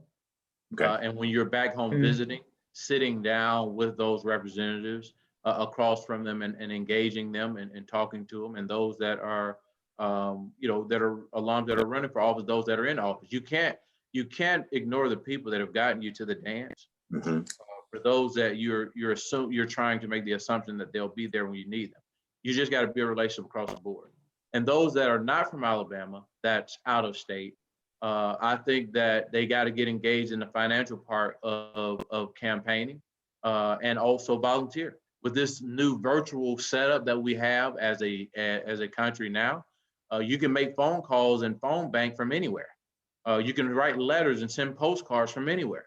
And so helping them while they're going through the process of running for office, I think you can volunteer your time. It doesn't necessarily always have to be financial, but if you have the means, I think that you should play across the board because, I mean, it makes sense. Now, if you don't want me to tell you the truth, then you chose the wrong guy to be on this panel, but I'm going to be as direct as possible because we're not afforded the opportunity to continue to wait on things to happen. We're carrying the ball every down for Alabama A&M. And we need some other folks to kind of share the load. And I think that that's the only way you're going to do that long term is to make certain that you're positioning. And some, I would say, the Alabama State does a good job of. They have a lot of alums that are in the Black Belt and other areas that are actually legislators.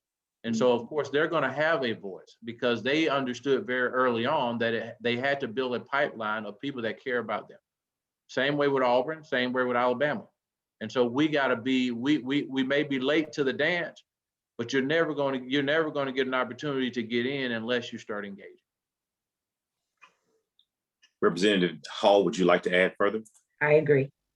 No, I think it's been covered very well. The only other thing I would say about out-of-state alums is also, it is certainly critical and important that the company or corporation that they're involved with, I'd like to think and believe that they've convinced them or are able to convince them or show them based on their work and engagement with that particular company, how important it is to create scholarships or help to improve the funding that we have at Alabama A&M, maybe by doing additional internships, those types of things that bring jobs for students as well as income, and also create another partnership that certainly increases the value of Alabama A&M University.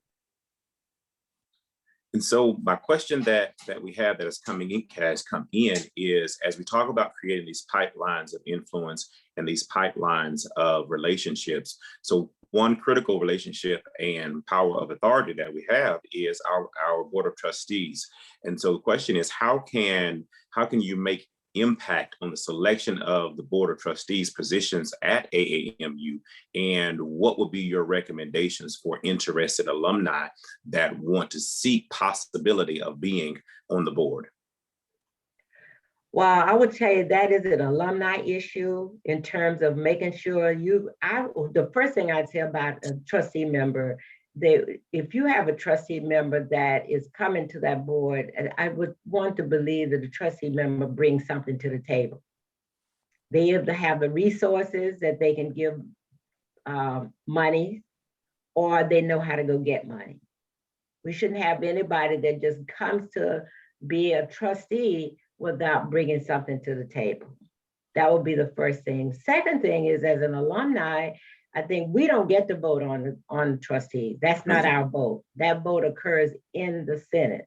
That's why it's so important to have a relationship with your legislators, because they also vote. But I think the alumni has a responsibility to make sure that you have a member on the, or candidate to serve as a member on the trustee board that are going to bring the value that you want in terms of representing you and your university as it relates to having and having that relationship build into a relationship with the political side, such as your legislative delegation. I think that the Alumni Association has to take it upon itself to identify which positions are coming available when, and really putting together a strategic plan to say, over the course of the next 20 years, here are the positions for the Alabama A&M Board of Trustees that are becoming available. Here's who's rolling off. Understand that a person that is in an incumbent position that have been on the board one term has a stronger chance of being reappointed. And so I'm not saying don't waste your time in trying to if that person is not serving the purpose, I think you should be reaching out to Representative Hall and I and articulating that, but also make sure you have your facts right. And so a lot of times we get emotional on things and we lose credibility when we're responding out of emotion. And so what I would say is build a strategic plan. Here are the positions that are coming available over the course of the next 20 years. And start recruiting alums and engaging alums that actually could bring something to the table. Now, oftentimes we like to identify individuals that may be our friend. But let me tell you something. I don't care friend or foe, if you're not able to bring anything to the table to Alabama A&M, I can't put my name on that person. Okay. At the end of the day, if we're going to be taken serious, we got to look at, again, PWIs and the people that they put on their boards. They're putting their alums on their board, not the alum that is a big cheerleader of just the institution, but an alum that actually has, whether it's corporate experience or have personal wealth or connections on that board that fits and ties with the programs that are at the institution, so that at the end of the day, they're engaging their company. They're engaging their company to give to the university. They're engaging in other industry partners and companies like theirs, and they're engaging their friends in the process of giving and supporting. And that's how you do it. You got to build that pipeline, but you got to identify what you want on that board of trustees that can deliver what needs to be delivered. I would tell you, any person, any board of trustee that is not serving and helping and giving to the institution, I will fight them with all of my might on their reappointment. And that's a fact. And anybody that knows me can tell you that I will. So as we segue, we were talking about state advocacy now. And so we're talking about legislators here in the state of Alabama. We're talking about board members, many that are within the state of Alabama. So the question is, how might we better advocate nationally to ensure that this year's record federal HBCU investment results in increases in the years to come? Further, it asks, are you all engaged in the national conversation on behalf of AAMU and the other HBCUs here in the state of Alabama and HBCUs in general? Can you repeat that, Terrence? You Okay. went out on me. Okay, I'm sorry. So as we're talking about state advocacy, so the question is, how might we better advocate nationally to ensure that this year's record federal HBCU investment results in increases in the years to come? Are you all as legislators in that national conversation on behalf of Alabama A&M? We're not involved in that particular conversation. A lot of times when we're having those particular conversations, the university probably has a federal lobbyist or someone at the federal level that they depend on in relationships. I know that the President Hughini has a really strong relationship with Congressman Clyburn, who is a very powerful member in Congress. And I think that a lot of people really depend on their personal relationships with whether it's Congresswoman Sewell or whoever's in the 7th District. But I do think that it's important that we broaden our relationships. I don't know if we've checked or not, but we may have an actual alums that are in the Biden administration. And so I think we got to do a better job of tracking who we have where that can really help us with the relationships at the federal level. I have a relationship, Representative Hall have a relationship. She's really close to some of the cabinet members in the Biden administration. But at the end of the day, we have to be given guidance on the ask. You know, we can't work at the institution. We cannot work on behalf of the institution and work with them in Montgomery and in DC, right? And so we got to know, somebody has to do the homework to help us understand what the needs are. And so, and if there is a need, and then we could help advise them on how the approach that they should take. And a lot of times we have relationships right in front of us that we really don't engage or take advantage of. And so I would encourage us to do that. And regardless of what party they're from, you're going to have to engage your U.S. senators in Alabama. Okay, it doesn't matter what we may think about them. You got to engage them at some capacity to make certain that they understand who Alabama is and what she does for or have done for us. Instead of, because other institutions, the day the election is over with, they're in that person's office and they're trying to figure out how to engage them and make certain that they're on the radar. And so I think that it helps to have an advocate at the federal level, but also engaging the Congressional Black Caucus. They have an annual conference every year. I think that conference is a good social activity, but in the interim, the National Alumni Association, and you have chapters in the DC area, maybe you do training and organize those alums and utilizing their relationships to go in and have conversations. But guess what? Terrence, you can't go in having a conversation about a science building and I go in having a conversation about an education building. Mm-hmm. We got to be on the same page and we got to say the same thing because it has to stick. It's just like advertisement. It has to stick. So the question that I have that comes out of the chat right now is, do you think that the National Alumni Association should form a political committee that can do these things, that can represent us in all of these places, whether it's the governor's office, whether it's in DC, to kind of formulate and, as you said, do that homework that we need to be able to do in order to reach out and engage in all of these vast places of authority, but be able to be present? Would you think that would be something that is critical for us to be able to form this day and time and make sure that we are present at the table and having those conversations? I think that the goal. I think you could. Yeah, you go ahead, Representative. Well, I was about to say, you can be at the table, yes, even without that political action committee, but it is certainly important to have that. And I just wanted to say, in addition to what Representative Daniel said about, it doesn't matter whether your congressman is on the same political side that you're on, but having a relationship in their office and staff knowing who you are and creating that and providing the information that they need to understand how important it is to support our university is important. And I don't think that should be done one time. That should be an annual, a consistent message and time that you would have that opportunity to speak with them. And you have alumni associations across the country. You have in Houston, and you have folks that have relationships at the federal level. And so I would do a mapping of where my alumni associations are and identifying members of Congress within those states so that you're able to broaden your conversation. I highly doubt that any other HBCUs are doing that or taking advantage of that. And so I think that's something to start with.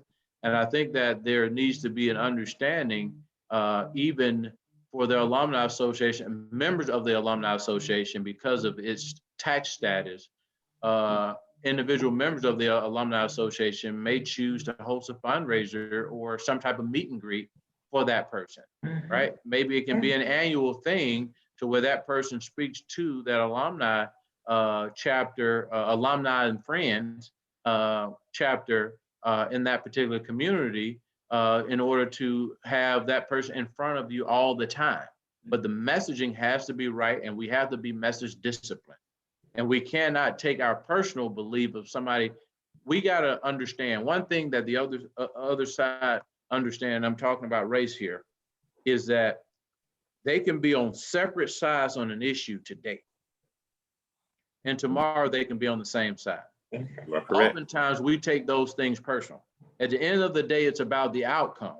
Okay, and so let's not allow ourselves to veer off into being angry and upset because a person is against we're not on the same page on one issue. No one is going to be with you 100%, including me. And so I think that until we start understanding that, treating this like we're at our own job in corporate America or wherever you work, treat it like that, as opposed to just using our emotion to have an expectation of a person, and they may be on a different side of us on an issue, and just let's think broader. And I think that there has to be some training on this, Dr. Bickerstaff, done with alumni so that they can really understand how to be effective. Okay. Another question that has come in as we talk about thinking outside the box and connecting ourselves. The question is, do we or can we have paid lobbyists on behalf of Alabama A&M University? Sure. Do we have them? Are you asking, do we have them? Or First of all, can we have them? And do you know of any that are working for Alabama A&M University in that capacity? Sure, Alabama A&M has had paid lobbyists. Yes. Okay. I know on the state level. Okay. I think that in addition to having a paid lobbyist, you got to have a strategy too. Most definitely. And being realistic about what you're trying to accomplish and what does success look like. Oftentimes we want to have a microwavable approach, but at the end of the day, there are institutions that are paying millions of dollars for lobbyists, and so you can't pay dollar store prices if you want to go to Saks and Saks or whatever you want to Saks quality. And so at the end of the day, you got to pay for the quality, and you have to vet the folks that and making certain that they have a proven track record. Because for me, I believe in giving opportunities, but when it comes to something that's critical to my survival as an institution and my brand, I'm going to go with experience every time and effective, even if it costs me, it'll save me down the road. Yeah. One further question before we begin to wrap up our session. The question is concerning our HBCUs here in the state of Alabama or nationally. Is there an HBCU caucus just for Alabama A&M, Alabama State, and those other public HBCUs here in the state that come together, think, strategize, and attack the issues as it relates to funding, as it relates to appropriation, as it relates to having voice in the legislature? Is there some type of caucus that comes together like that? There has been an opportunity where they've met, and the legislative, our members of the legislature has really, up until about 3 or 4 years ago, has been pushing that. But I don't know of any real organization. There was a request that they would form a consortium and work with the governor's Minority Affairs Office to do that. I've not received or heard of anything that is happening at this particular point, but there's been talk about that over the years. And it's something that I think that the alumni could really help to create some pressure with the gathering of other members from the other universities, the other HBCUs in the state. Yeah, I think, oftentimes they kind of come to our caucus to be the voices for all HBCUs.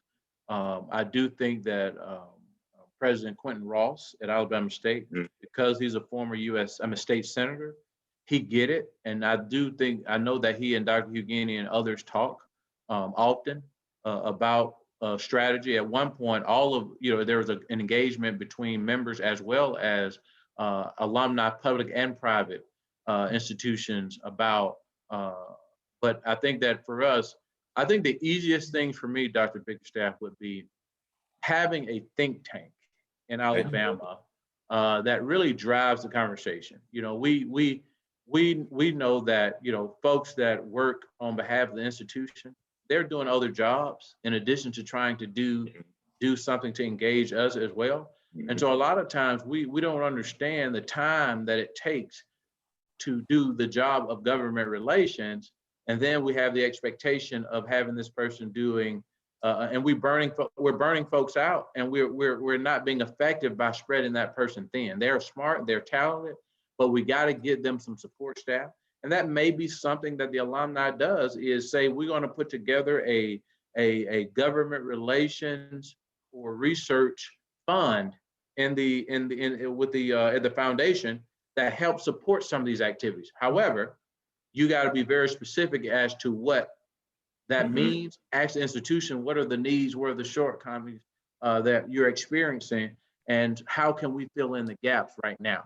But the think tank idea is something that I've bounced around for a few years, because a lot of times, even all the bills that we pass that have minority language in and opportunities, nobody really has the ability to unpack all of this stuff and educate the public on it down to the grassroots level, because that takes time. That's a full-time job. And so having a think tank will help you understand what you can take advantage of and just be realistic about it. Every person that I've come in contact with that work for Alabama A&M, Alabama State, or Tuskegee have another job on top of what we are expecting them to do. Okay, and Alabama A&M and others, there's a funding problem at the state level, as I mentioned before, where they have to prioritize other areas. But let me tell you, you don't get long-term opportunities unless you make the investments in the government relations department, and that's just as simple as that. This has been great. We thank each of you for your insight, helping us to read between the lines for some critical issues that we have some actions that we heard loud and clear from both of you all, and are hearing from not only within the state of Alabama, but outside of the state of Alabama as well. On behalf of the association, our president, Mary Jones Moore, I thank both of you for coming and hanging out, my two partners in crime, and thank you all for doing what you do in supporting that of Alabama Agricultural and Mechanical University, not only in the legislature, but personally, and we thank each of you for that. And so just a few housekeeping. We will go on a break real quick because it's time for our luncheon.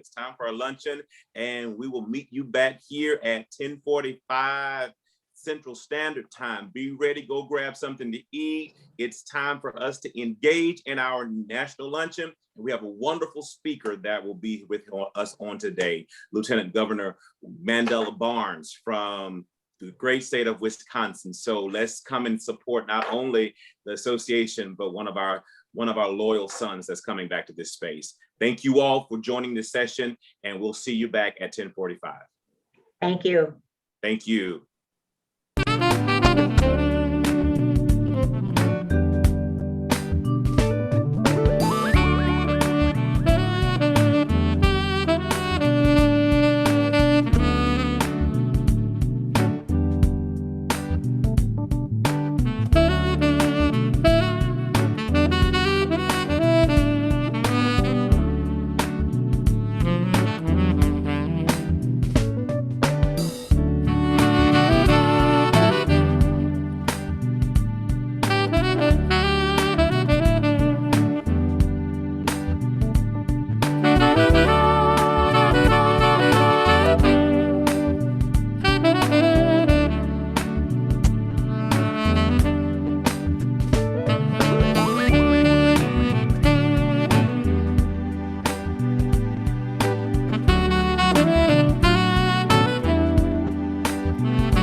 Okay.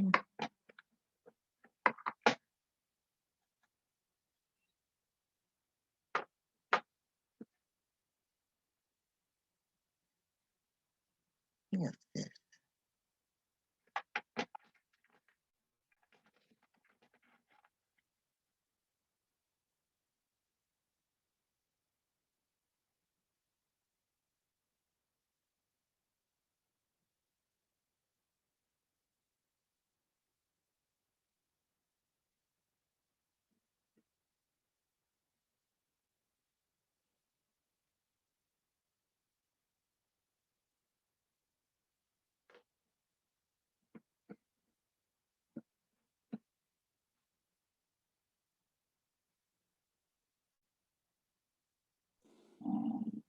So we welcome you back to our annual luncheon.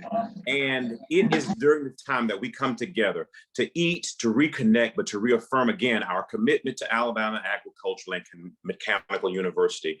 It is in this space that we are connecting to ensure that we understand what it means to reconnect across generations. What we understand that service is sovereignty, that to start here and to go anywhere truly is the manifestation of who and what Alabama Agricultural and Mechanical University is. And at this time, I would like to give it over to Ms. Carol Watkins, our National Chaplain, for a meditation and for grace. Ms. Watkins. Good afternoon, Bulldogs. Please meditate with me a moment. Think about a cold morning. You're in the dorm and it's time to go to breakfast. You make your way to the cafeteria, and if you're a girl and it's cold, you have learned to walk backwards because the hawk will take your breath away. You make it to the cafeteria, and there it is, the steam line, hot grits, fluffy yellow eggs, toast, butter, sausage. And you always manage to get yourself an extra carton of milk and cereal so that you can eat it later on, because you always put your milk where? On the windowsill. Meditate with me a moment. I don't know what day your favorite day from the cafeteria was, but in my time, it was Thursday. Thursday for us was soul food day. And in the cafeteria, they had beef stew, turnip greens, hot cornbread, sliced tomatoes. And you got a chance to get some cold Medigold milk and some Alabama A&M strawberry ice cream that the Ag Boys had made. We have so many memories, so many friends that we met in the cafeteria. Sometimes you had to run to the cafeteria to beat the pledge lines because you know you couldn't break them. You couldn't break the pledge lines, so you just run and try to get in front of them. But just think about all those wonderful friends that you sat and talked with and broke bread together in the cafeteria on the campus of Alabama A&M University. Breaking bread together in the cafeteria, making friendships, sometimes marriages at Alabama A&M University. Let us pray.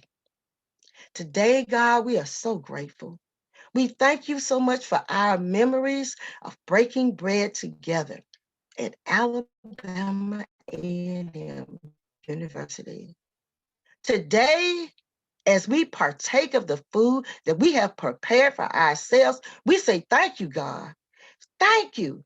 Thank you, because we didn't have to stand in line for it, Lord. We got checks, Lord. We got jobs, Lord. We got retirements, Lord. And we can go to our refrigerator and get what we want to eat. Some people can't do that. For that, we are grateful. We thank you because we didn't have to fill out a form to get it. We didn't have to wait like during the pandemic for somebody to bring us a box so that we could eat today. We are blessed, Lord, and we thank you for our many, many blessings. We thank you for the food we're about to receive, for the nourishment of our bodies. Let all Bulldogs say, amen.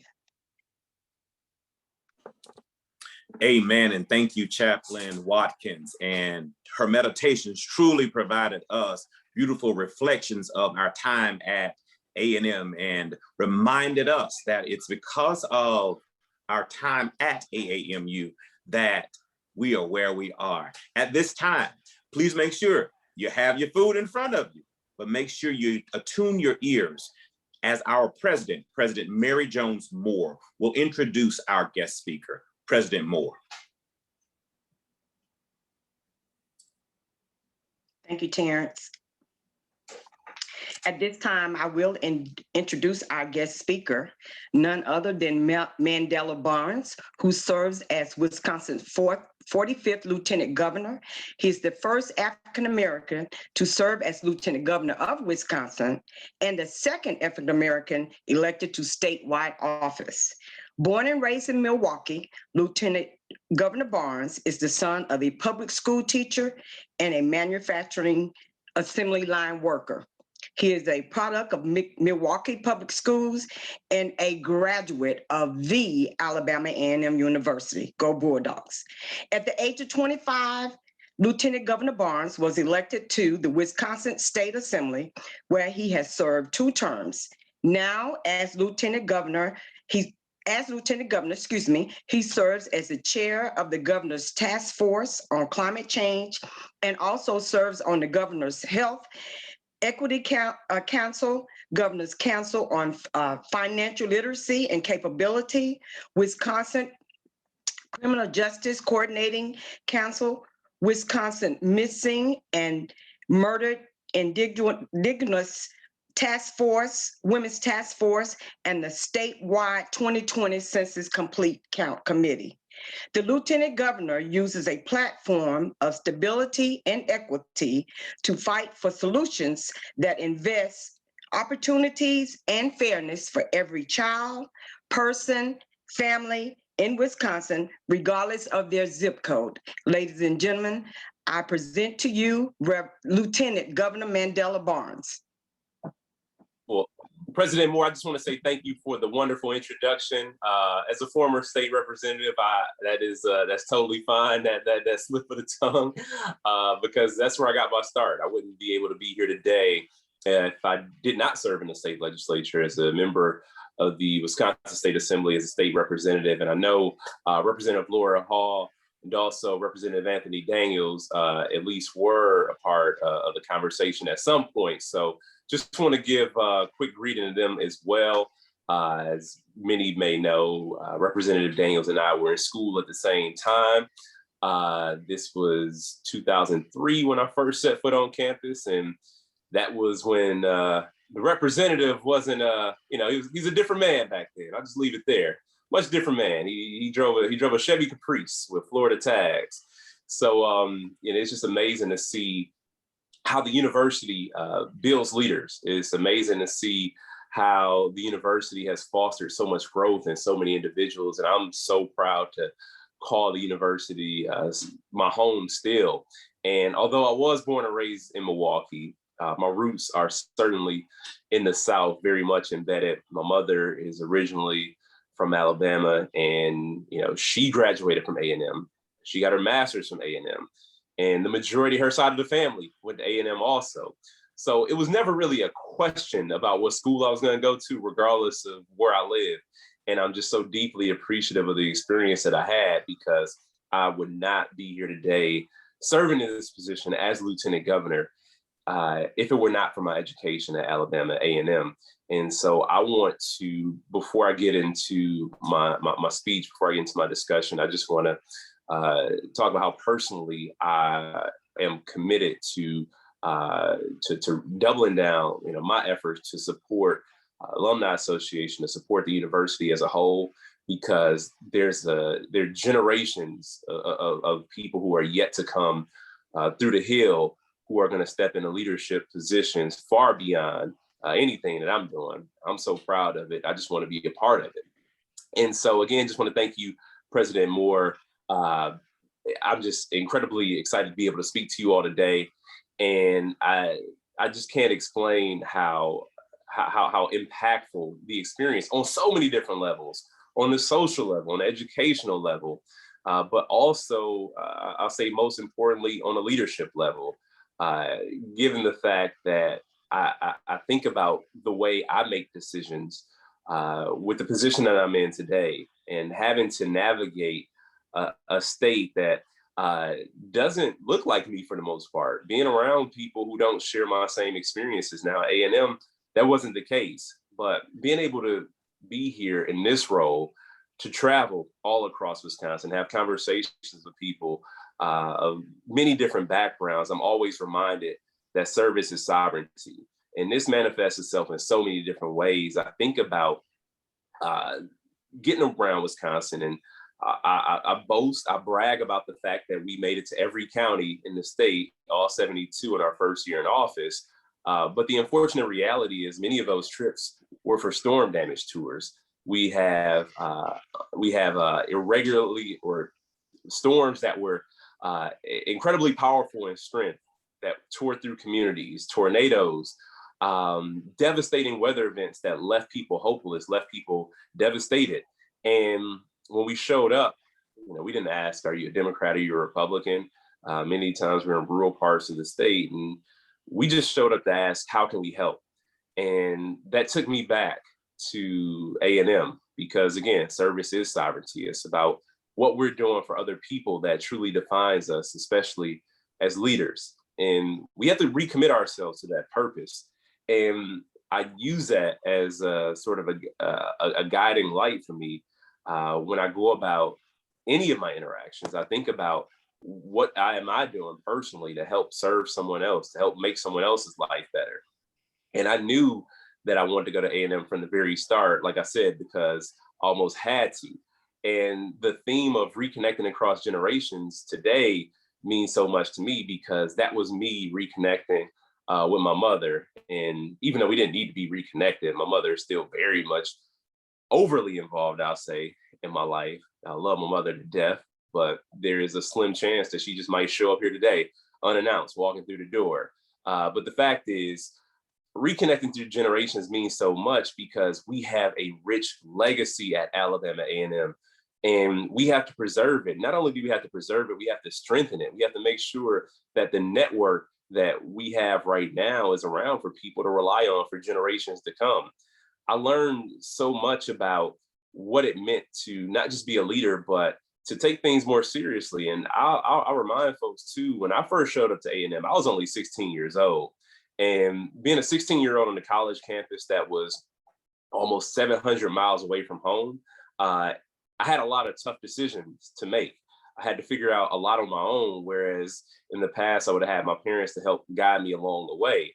But I learned my independence at A&M, and I'm not going to sit here and pretend that it was all easy. I'm not going to pretend that the whole ride was smooth, because it definitely was not. But it was those challenges that prepared me for what the world was going to throw in my direction.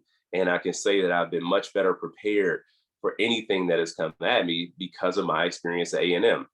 And I think about the importance of HBCUs, because the question always comes up, are HBCUs still relevant?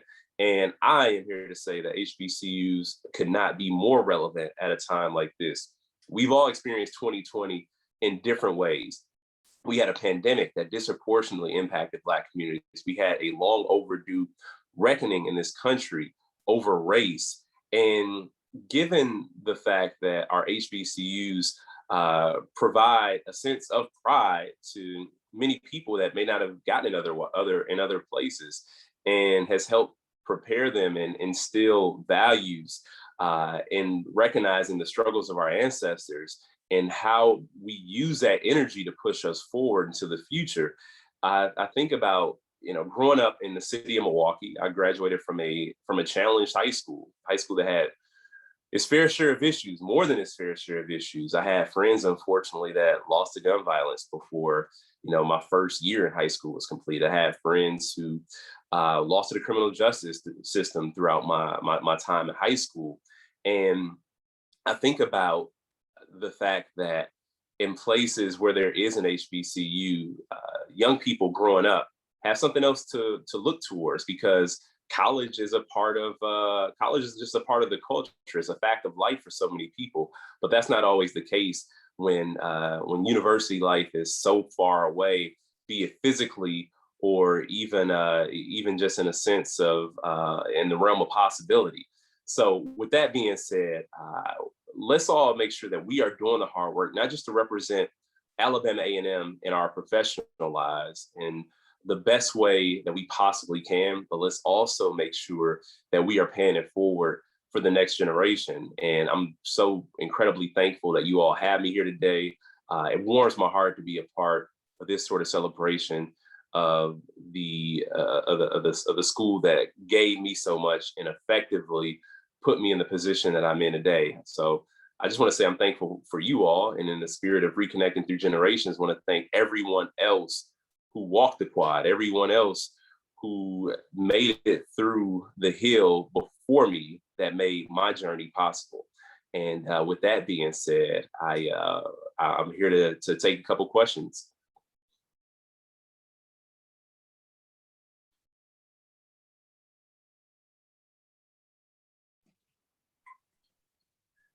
So Lieutenant Governor Barnes, this is Terrence Bickerstaff. I have a question for you that was placed. What has been the thing that has kept you engaged as a young alum? Hey, that cup right there, that's good stuff right there, man. I did it on Good purpose. stuff. I know you did. I know you did. Let's So stick what to has the been the thing discussion. that has kept you engaged as a young alum? Despite where you've been in the world, despite where you have sought to improve or in expanding career, why have you always remained connected to A&M?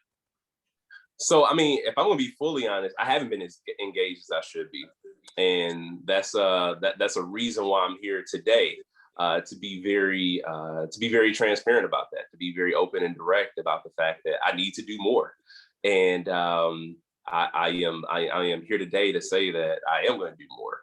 And I've always stayed connected. I unfortunately have missed the last 3 homecomings. Last year, obviously, the pandemic. 2019 was the first year in office. We were just in a whirlwind. And 2018 was the campaign. So I'm long overdue for a visit. I did have a chance to get back to the campus in February of 2019. I still talk to, whether it's my line brothers or just other people from the school. Like, there's a chance I talk to somebody from A&M every day, even though I'm all the way up here virtually by my lonesome in Wisconsin. Yes. But the fact is, I'm here today because I need to do more. I want to do more. It's imperative that I do more, and I can't just run around talking about the need for us to provide mentorship, provide pathways, to provide counsel, to be able to be a resource for people who are in a similar field or considering a similar field without me actually showing up and doing the work to the degree that I should be doing it. So thank you for that question, because it just gives me an opportunity to think more about what I need to do. And I want people to know that I am as available as possible. I want to say always available, but that's not the truth. But I am available as possible. And if there are opportunities I can be involved more, don't hesitate to reach out and let me know.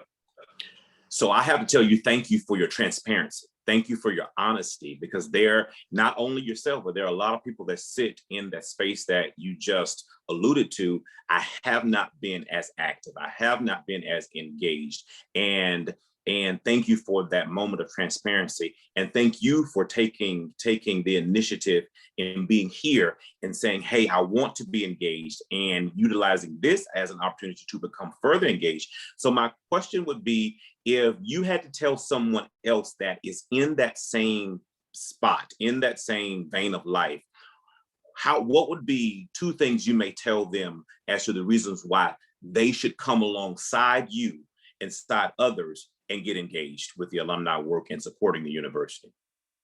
So chances are I'd be talking to someone who's very well into their career at this point. And I will remind them that you probably wouldn't be there if it weren't for your experience at A&M. I would remind them that there are many people who are dependent on you to also pay it forward. People who want to do what you're doing.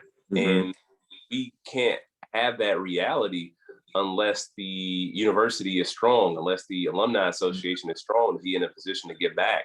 It took a whole lot of people to get you where you are. You didn't just show up at school and walk across the stage and get a job. There was a whole lot of blood and sweat that made it possible for you, that created the foundation for a university to deliver a world-class education to you, that ultimately got you placed in that career, that got you that house, that got you that car, that put you in a position to be able to sustain a family, that gave you opportunities that you may have never imagined, or opportunities that nobody in your family has ever had before. So you can't just cut off the water hose after you take a sip. You need to make it feel flowing, free flowing for people to come after you. So there's a question that asks, we just came out of a session with Representative Laura Hall and Representative Daniels, and now we're in session, we're in luncheon with yourself as elected official. And so part of the tasking that came out of that session was concerning the engagement of alums as a part of being elected officials. So what advice would you provide alums who would like to seek political office? Let me tell you, I talk about this all the time. And we punch so far above our weight when it comes to people in elected office. You always, you run in DC circles, you always see people from Howard, from Hampton. And it's just like, well, A&M punches well above their weight. And I'll say between 2012 when I first, or actually, let's say between 2008 and 2014, there were at least 5 state representatives in 3 different states that were A&M alums. Myself, Anthony Daniels, Chris Carter, Don Calloway, and Mike Butler. And now I have to add another plug. We're all Gamma Phi as well. But, that's not everybody's path. That's good stuff right there. That's real good stuff. But yeah, I mean, the fact is, there are a number of other locally elected officials as well. I know in Knoxville, got a friend on the school board. California, I know somebody was an elected office. Yeah, so we have a lot of we got a lot of people in elected office, and I think that we should probably, be a little bit better, especially like reconnecting with the poli sci department, making sure that people see that these aren't these aren't just things to study. Like, this is real life. This isn't just textbook stuff. Like, this is actual work that impacts the lives of so many people in so many places across the country. And I do think there's a lot that we can do as far as elected or formerly elected officials. As an elected official, what have you learned about politics that you would give advice to those that are seeking elected offices that you learned while running for lieutenant governor and while you've been serving as lieutenant governor? Get ready for disappointments. You think you know somebody. I'll say that. Like, that's the honest to God truth. You never know your friends in times of triumph. You know your friends in times of adversity. That is that's something you will absolutely learn. I mean, and you can have the best ideas, and it is all about if those ideas connect with people or not. It is about building networks, building relationships, and that stuff starts early. Unless you are just incredibly wealthy or come from a politically connected family, it might be it's definitely an uphill climb. But I will say that it is absolutely worth it through all the tough parts about being in elected office. I don't think I would have gone in a different direction, at least not right now. I think about the opportunities that I've gotten personally, but also the other opportunities that I've had to bring other people into the mix. Because like so often, going to an HBCU, being a Black person in America in general, so many opportunities just aren't afforded to you. And if I used to think all the time, or we often think like, oh man, if only I knew somebody. And I'm not able to be that person for everybody. I wish that I could, but for the one or two that I am able to, I take full advantage of those opportunities. I was just at an event earlier today in one of our lower income housing developments, and I've been doing work with them since before I even ran for office, back when I was a community organizer. And I saw so many kids that I remember 10 years ago when they were babies, and having a chance to see them, I don't think they remember me, but their parents did. And then didn't have conversations with them. Like, honestly, there are those interactions that make it all worthwhile. So as a part of your willingness to not only sit as the lieutenant governor, but also still be down involved at the grassroots level, we want to thank you for your willingness to speak to the students concerning their journeys in their respective communities. And we thank you for speaking to our students here at A&M. And you mentioned that we need strong mentoring, and that mentoring is critical as a part of getting our students from point A to point B. So as Lieutenant Governor, how have you seen schools in your area successfully advocate for resources, support, and maybe how has that been connected from your PK through 12 and with your higher ed resources right there within your own state? How have you seen that happen? Yeah, and let me just go back 1 second about the advice for people considering life in public office. I will say the one thing I want to add too is that every interaction matters. Every interaction it is the butterfly effect amplified. So to the point about mentoring programs and seeing schools and communities successfully advocate, I'll say that nobody who's tried to do it on their own has been successful. That applies to everything. And the same thing goes for resource or communities that continue to be under-resourced by leaders at high levels who make the decisions about where funding goes.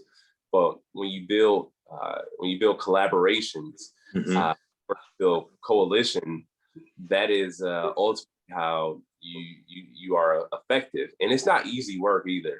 It is difficult, because we're talking about the voice, and too often they say the voice of the voiceless. I mean, these people aren't voiceless, they're just being ignored.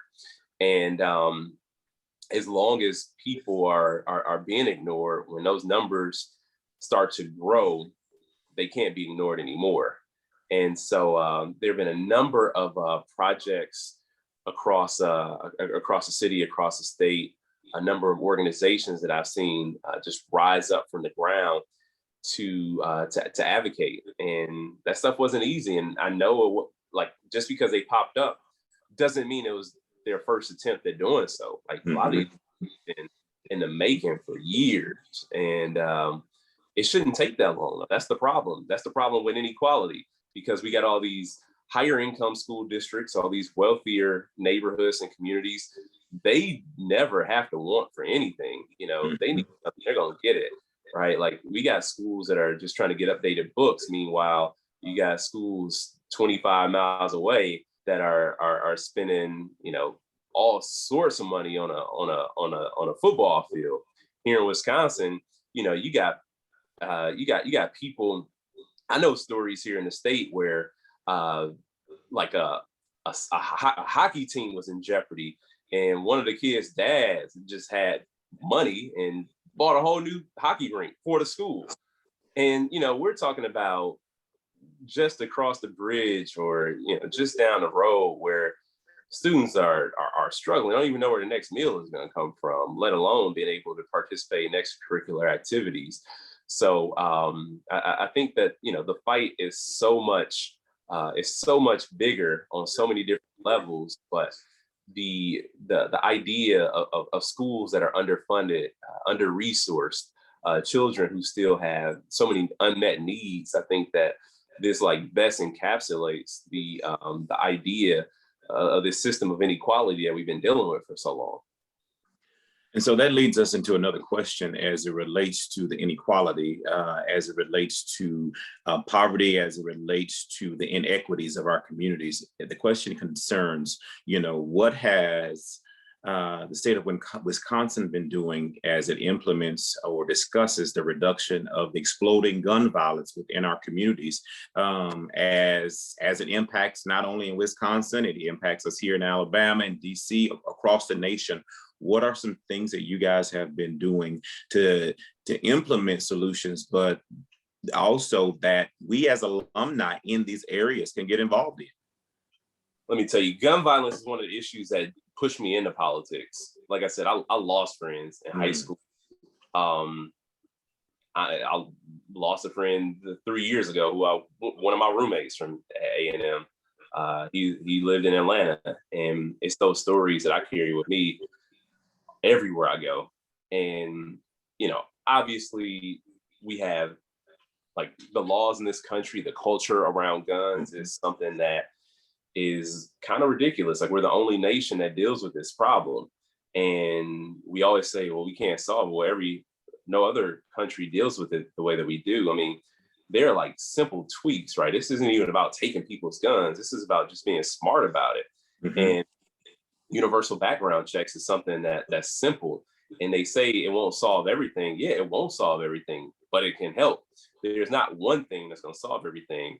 The ATF doesn't even have a searchable database. The ATF still uses paper files. If somebody has to go into a room where there's just a bunch of filing cabinets to search those records, whereas like anything else, medical records, you can all look that up on a computer. The ATF is not even able to do that, which delays the process when it comes to being able to figure out or track the data about gun violence, figuring out how people are getting these guns, because the reality is we're talking about guns in communities. Like, all right, well, how did they get there? We're not talking about, these aren't rich people who are out here doing these, who are committing the bulk of these crimes. How are they even affording the guns in the first place? And so there's that piece of it, but there's also the prevention piece, which is the most important, because you mentioned poverty, and that's the key word in all this. We don't see this type of activity. We don't see these instances in well-resourced communities because it's just not going to happen. That's just not the way violence manifests. It doesn't show up like that. Now, of course, there can be domestic disputes that you just can't get around, right? Like, those are things that aren't preventable. But the fact is, you have people engaged in activities where they're just trying to make ends meet, just trying to sustain themselves, albeit in a very dangerous way that not just puts themselves at harm, but puts other people at harm. But the fact is, a lot of people don't have options. You know, options are limited. When options are limited, people get real desperate and don't tend to think about what will happen as a result. Don't tend to think about consequences, because if you've already experienced the worst, if you are chronically experiencing the worst, then what else matters? And so make sure that we have jobs in communities. We need to make sure that people have pathways to success. And I was reading a book, like, even if you are selling drugs, right? Like, there's this there's this idea, this glamorous idea that, yeah, you can be rich, you drive whatever car you want to drive, have all the jewelry. But the fact is, most people selling drugs are effectively making minimum wage. And so if we are able to use our resources more wisely, and I'll tie this to another issue, because we have a huge problem with incarceration in Wisconsin. We have the highest rate of Black male incarceration. Our rate is like twice the national average. And a lot of that is nonviolent offenses. A lot of it is, mental health issues. And when people go into prisons, with those sort of issues, whether they could be better served in a mental health facility or a drug treatment program, the fact is they come out even worse because, first of all, there's the survival aspect of being incarcerated. Second of all, there are the limited options that you have to move forward in life if you have a criminal record. So with that being said, we find people who turn to a life of crime because there are no other options for them. And then you see the recidivism rate balloon. And my take on recidivism is that if there's a person who is in jeopardy of going back to prison for a non-violent offense, a technical violation, they test dirty when they test for drugs or are late for meetings. Well, if we're going to spend money to put that person back in prison, might as well just subsidize that person's employment. May as well subsidize an education path for that person. Send them to a tech school if we're going to spend all that money, put them in prison. We just got to be smarter about the way that we do things, because the response to crime has effectively resulted in the proliferation of it. And so as you described all of that, you're at the crux of what many of our HBCUs have done: support the institution of education, but support the institution of the communities that they sit in, and how we make our communities better, how we put our communities not on a trajectory just to survive, but to thrive. And in what ways do we do that? At present, from your seat as a lieutenant governor and as an alum, as a young alum, one that is actually involved in the changing of community by way of your elected office, we're searching for a new president at Alabama A&M University. Our president, Hugh Guiney, will be retiring at the end of this year. What advice would you give to the new president?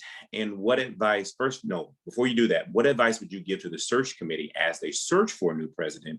And what advice would you give to the new president as now he or she is taking on the helm of an HBCU, sitting in communities that are plagued with so much, but we still have so much potential? What would you tell the committee, and what would you tell that person?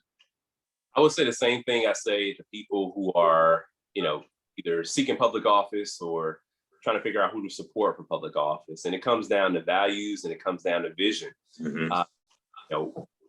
While we have a rich culture, a rich legacy at Alabama A&M, we have to have our eyes dead set on the future. And here in Wisconsin, we have a very strong indigenous community, Native American community. We have 11 federally recognized tribes in the state. And when I talk to them, especially on issues of conservation and environmentalism, their take is that everything they do is with the next 5 generations in mind. And those are very valuable lessons for us. It's just in life in general, but especially in terms of a university. And, I think about the threat that's posed to not just HBCUs, but schools all across the country, PWIs, private institutions, public universities. Like, there is a very real threat when it comes to reduction of programs. We see schools that are, just slashing humanities left and right.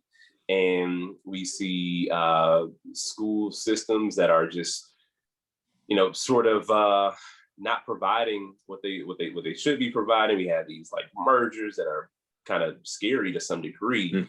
But the fact is, the more startling thing about that is that I read was that, by 2050 or so, I want to say it's like almost 30% of schools across this country could be, forced with the decision to close their doors or not. And we've been around since 1875 to see if the idea that we could possibly have to close doors, and not just A&M specifically, but schools across the country in the next 29 or 19 years, that should concern, or 29 years, that should concern us all. It is a very scary thought, and it's a reality that we have to contend with. But we should use that to motivate us. We should use that process to make us strive for more, to strive for as much as possible, to be able to deliver education in the best way possible to people all across this country. We've done it before. We've been through hard times, right? The founding of the university itself was built out of struggle, built out of some very dire circumstances. So we should not look at that and get sad about it. We should look at it and become inspired. And we should challenge whoever the candidates to become the next president of the university. We should use that to challenge them to push for more, to be able to excel beyond our wildest dreams, to create an Alabama A&M university that we could have never imagined. And so we're getting ready to round out our time with you, and we appreciate you on this Saturday afternoon taking time to come and hang out with the other sons and daughters of Normals Hill. And we thank you for your time spent with us on this morning. And so this is the last question or challenge statement that we ask that you give to our alums that are online with us today. The question is, how has your AAMU or HBCU experience impacted or enriched your approach to, it says your political life, but I would say your life? And what would you challenge us to leave this space on today with because of that HBCU experience? Absolutely. HBCUs were created because there weren't opportunities for Black people to attain higher education. It just wasn't the case. And if they were able to at a PWI, it wasn't going to be a pleasant experience. So the fact is, in public life, in elected office, especially in elected or in statewide elected office, I don't see a whole bunch of people that look like me when I'm in these rooms. I can name every Black statewide elected official in the country, and that is, that's the reality that we exist in right now. But with that being said, I think about the fact that I went to Alabama A&M specifically, not just an HBCU. Alabama A&M specifically gave me the tools and the confidence to know that I could at least excel in a space amongst my peers. And that gave me the confidence that I could also do it outside of that scope, do it outside of the realm of only people who with shared experiences. And with that being said, whatever the industry is, it could be politics and government, it could be business, it could be the nonprofit sector, it could be education. And the opportunities that A&M can afford to so many people is something that we can never take for granted. And if we want the next generation of leaders in whatever field to be able to have a chance to excel, we have to continue to push forward to make it happen, because it doesn't just take place on its own. None of us are here because things just happen. We're here because of the hard work of the people that came before us. And now we are the people who come before the generation. And it's up to us to do that hard work. Thank you so much, Lieutenant Governor Barnes. Brother Barnes, I'm gonna call you Brother Barnes now. As the Vice President of the association, I'm responsible for membership. I want to make sure you, the rest of your line from Gamma Phi and everybody else, you are connected to the association, and we appreciate you. So each one reach one. So go grab the rest of your line, go grab everybody that you know, everybody that's in your family, to make sure that they are dues paying members, but reconnected to the association and to the university. So we thank you on behalf of our president, President Mary Jones Moore, who will come and give you a further formal thanks. Thank you for such an informative session on today. And thank you for all that you do. President Mary Jones Moore, and now I turn it back over to you for remarks.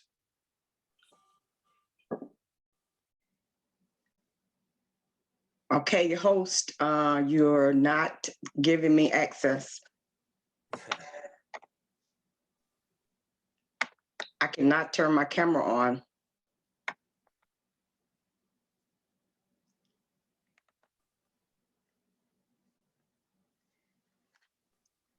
Okay, so Lieutenant Governor Barnes, thank you for that very informative speech. Thank you for taking time out of your busy schedule to come talk to the Alumni Association. You're a prime example of the Start Here, Go Anywhere. I encourage you to, just like Terrence said, all of your Gamma Phi brothers, we need their name on the rolls. Also, all of the other alumni that you know who are elected officials, if you could help us with that, we need that information as well. That cup that you're drinking out of, we're going to get you an Alabama A&M University cup. So our Terrence liked that. He said, I like that cup. But really, no, truly, thank you very much. Very informative. We look forward to working with you in the future as your office, even though you are in Wisconsin, you are part of us. You can work with us. Partnership, collaboration is always important. That's what I stress in any organization. So once again, thank you. Thank you. Thank you, President Moore. At this time, we're rounding out our luncheon, and we thank you all for joining us on today for this luncheon. This is not a commercial for you to leave and don't join us for the next sessions. So now we will have a break. You'll have some wonderful time to go and continue to eat your lunch, do some things that you need to do real quick.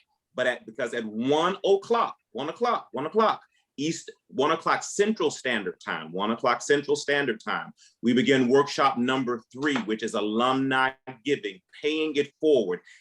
Our HBCU, our responsibility. We need to all be present here so we can understand the need to pay it forward. You have some wonderful folks that will be moderating, that will be a part of this session. You don't want to miss it. Stay tuned and we will see you in a few. Thank you.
just to let you know, we ended our last session a bit early. So I want to give you a few additional moments to have a break.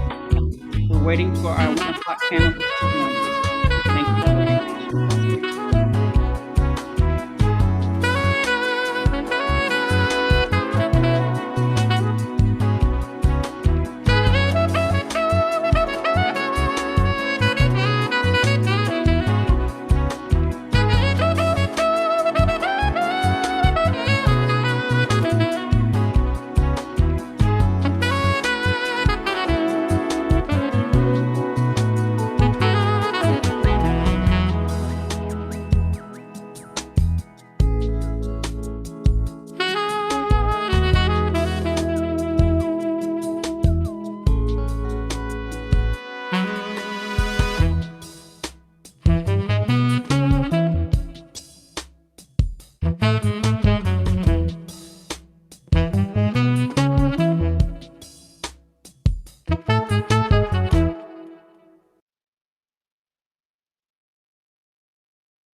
I was supposed to do the back. All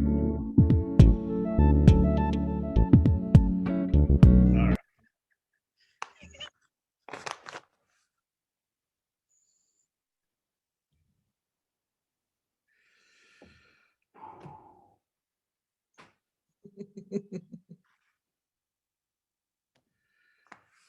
Oh, boy. Good afternoon, everyone, and welcome back from our mini break.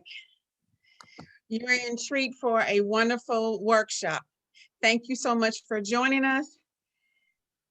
I am Vivian Woody Page, a 1991 graduate of Alabama A&M University. I'm a lifetime member of the National Alumni and the Metro Atlanta Alumni Chapter, where I've held many positions from chapter president to regional vice president and many committees. I'm more than just an AAMU fan. I'm very passionate and supportive alum who believes in giving back financially, physically, so that other students can excel and live up to our motto, start here, go anywhere. I'm one of the co-chairs of the Gamma Mu Endowed Scholarship of the Alpha Kappa Alpha Sorority Incorporated, who recently presented to the university $110,000. So our topic today, alumni giving, paying it forward, is very dear and near to my heart. But we have two phenomenal panelists who are experts when it comes to discussing and giving us tips and ideas of how alums can give back to our beloved university. Today we have with us Mrs. Jennifer Slayton Anderson and Mr. Archie Tucker. Let's give them a hand. Welcome, welcome. We are so glad to have you. At this time, I'll give you just a little bit, tell you a little bit about them and their background. They have an extensive background, but I'll just tell you a little bit about them. Jennifer Slayton Anderson is a native of Huntsville and a legacy Bulldog whose love for Alabama A&M began when she was a student at the A&M Child Development Center. She received her bachelor and master's degree in urban regional planning from A&M. She then moved on to Montgomery to join the Central Alabama Regional Planning Commission, where she committed to ensuring citizens' involvement, advising city and county officials, as well as developing grant proposals. In 2011, Jennifer joined the Alabama State University Development Team. Yeah, y'all, she went to the rivalry. But I must say, during her time at ASU, she has served simultaneously as Director of Development and the Executive Director of ASU Foundation. While at ASU, Jennifer's leadership of the university's fundraising efforts has resulted in a 200%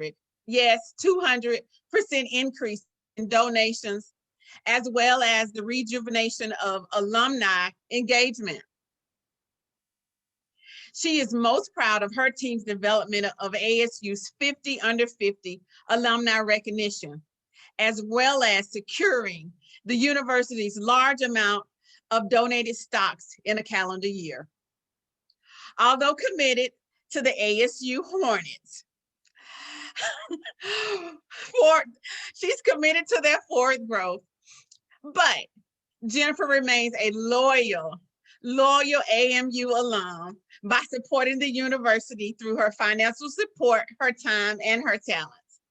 She is married to her Bulldog sweetheart, Kendall Anderson, who is also a 2004 graduate, and they have a lovely son, 6-year-old Slayton. At this point, I'll introduce our next panelist, who is Archie Tucker II. He's a native of Leland, Mississippi.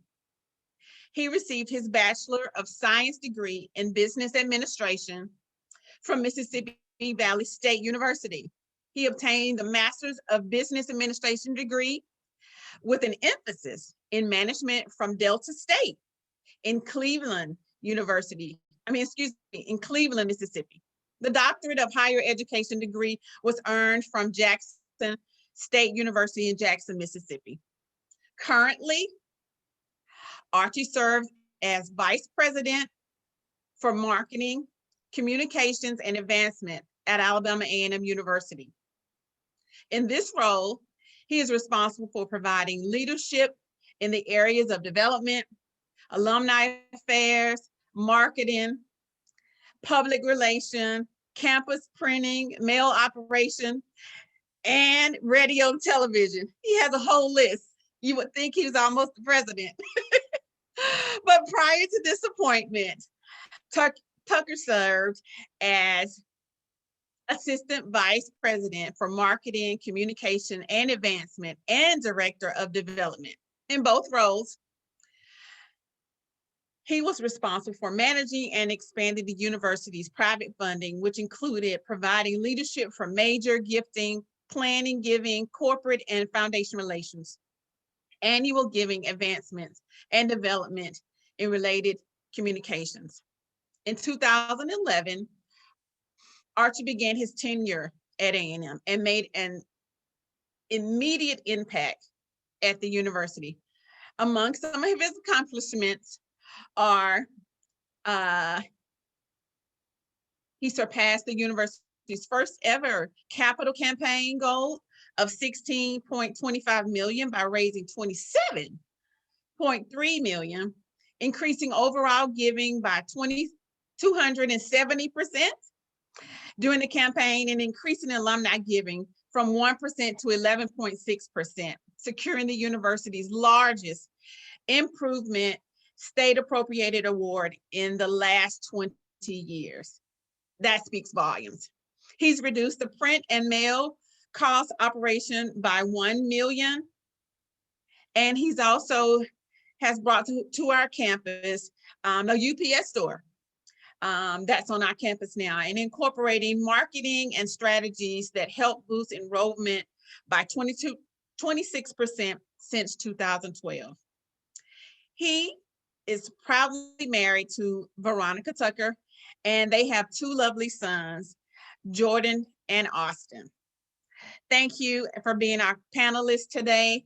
So this afternoon, we will start with our panelists giving a brief introduction and a welcome, and as well as if you have any questions, please drop them in the question and answer, and I will address those as they arise to our panelists. At this time, we'll go ahead and we'll start with remarks and introductions from Jennifer, who's my soror. We'll let you go first. Thank you so much, Sir Vivian. I appreciate it. I am so excited to be here, to finally get to be a Bulldog when my Bulldogs are around. Magic City Classic, I have to be a Hornet, so I'm so excited to be here. And I'm really excited to be here. As you mentioned, Archie's, Dr. Tucker, Archie's right? accomplishments. If you notice, we got to our positions about the same year, but he had already been doing it in another school. And so to be here with my mentor today and to be able to have this conversation is heartwarming. And I can assure you, Alabama A&M alums, we are in good hands. We are in good hands. When we go to our conferences and we see those people who sit on the panels and represent HBCUs at our conferences, and they're sitting among folks that don't look like us, Archie Tucker's sitting up there. So we are in good hands, Bulldogs. So it's great to be here today. And I think the way I'll start, Dr. Tucker, there are a lot of things that we do in our position. We are the jack of all trades, the master of none. We are actively talking to alums, corporations, organizations about the amazing things going on in our institutions, right? But we don't know anything about nanobiotechnology. We don't know a whole lot about, our MBA program. We know it's a great program, but we don't know the details. So our job really has been pulling together those great minds and putting them in front of these organizations and alums to talk to their best interests. So talk to us a little bit about how you use your strategy to align with the institution's goals. Yeah, so first of all, thank you, Vivian, for the introduction. Thank you, Jennifer. as well. She's done a tremendous job, as you heard, at Alabama State University. Well, she's doing a tremendous job at Alabama State University. Just really proud of her and the work that she's doing there. And to all of our Bulldogs that are on today, I'm looking at 129 participants. That's a great number, a great turnout. So thank you to the leadership under President Mary Jones Moore and the entire leadership of the National Alumni Association. Thank you. So I'll start by, in this role, in this development role that both Jennifer and I have, we're charged with building relationships. So building relationships with individuals, whether they're alumni or non-alumni, building relationships with corporations, with private foundations, and so many others. And we're trained to build relationships. So this doesn't just happen. A lot of times people, even within our organizations, think that, oh, that's marketing or that's fundraising. Anybody can do that. You just need a people person. No, we're actually trained to do what it is that we do. And so having said that, what our job is to do is to sell the institution, right? So from a fundraising standpoint, we're charged with selling the institution throughout the institution. And so as Jennifer mentioned, whether it's pushing our College of Business or our College of Ag or engineering or education, we have to know about each and every one of those programs, because those are the programs that we're selling each and every day. And so what we try to do is, number one, you have a strategic plan at every university. And so within that strategic plan, you have strategic goals and strategic priorities. And so having said that, each and every year, the president, Dr. Guinea, for us, will, establish certain goals for that particular year. And a lot of times those goals need funding, right, in order to make those goals happen. And so they're not just scholarships. They're not just, a scoreboard in the stadium. Sometimes those are academic. In fact, oftentimes they're academic priorities as well throughout the various colleges. And so what we do is we go, depending on what the opportunity is, and we'll partner with the dean, or we'll partner with a professor that has a special interest in a particular area that a donor is interested in. And our job is really to create a marriage between the external entity, which is a company, which is an alum that's looking to make a serious investment into the institution, and then that part of the institution that they're interested in, whether it's an academic area, an athletic arena, whatever the case may be. So that's what our job is, and that's what we try to do each and every day. And you can see with the work Jennifer's doing at Alabama State, she's been able to do a number of those things and create those marriages and build those bridges that connects the donor to the institution. And so that's what we do at Alabama A&M. So Archie, I think one of the things that I really love the way you said it was about building a marriage, right? And so as we talk about building a marriage, a relationship with the donor in the institution, when you start talking to corporations or organizations, we're really looking at their bottom line, how they can get their brand exposed, as well as how they can look at their pipeline for resource talent and all of those. But when we really talk about a marriage and we talk about a relationship that is truly agape love, we're talking about alumni giving. And so as we talk about that and we explore that during this conversation, I think sometimes our alums think that you have to give a large amount in order for us to be able to do what we need to do. And I think that the phrase I like to use all the time is your reasonable service. If you're a recent graduate and you're just starting out, your reasonable service might be $25. But if you're like Vivian, your reasonable service might be $1 million, And so I think that the more that we can have conversation about what it looks like to really support and why it's important, because I think people have heard us say corporations want to know what your alums are doing first. I promise you that is a real conversation. They ask that question. They'll ask you who your largest donor is, and they'll want to know if they can have conversations with them. Archie, can you talk a bit about what your experience has been? First, I'm going to start on the corporate side. On the corporate side of partnerships or organization side, when they've asked you about how do your alums support the institution? Yeah, so we get that question all the time. So starting from a corporate perspective, important to know, any corporation, they have a pot of funds, right? The larger the corporation, usually the larger the pot. They have a pot of funds set aside to support areas of interest. And if they're a corporation within our community here in Huntsville, then they have community funds to support not Alabama A&M, but to support nonprofits throughout the community. And they have to divide that pot accordingly. And so having said that, some of the questions that we get, and I'll tell you, a couple of companies, Alabama Power and Regions, specifically, they will ask, what, they don't necessarily ask who, but your top 5 largest donations, what's the dollar amount? And actually some of them do ask who, we just tell them we can't say that if it's not public. But, what's your alumni giving percentage? That question comes around often, particularly when we are applying for foundation grants. And so when I say foundation grants, I'm talking about, for example, the Kellogg Foundation, maybe Kresge Ford Foundation. They're going to ask those questions. So that's why it's important. From an alumni perspective, I will tell you, I've been at the institution for 10 years now, since 2011. And when I arrived at the institution, our alumni giving percentage was slightly less than 1% at the institution.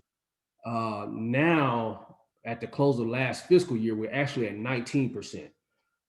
Just to kind of put that in perspective, 19%. Now, if you're not in this world, 19% still seems low, right? Because you're talking about 19% out of 100%. So that seems low theoretically and mathematically.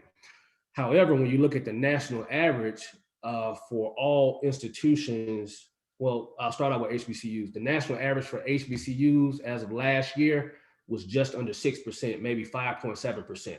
So 5.7% for HBCUs in America, 19% for Alabama A&M.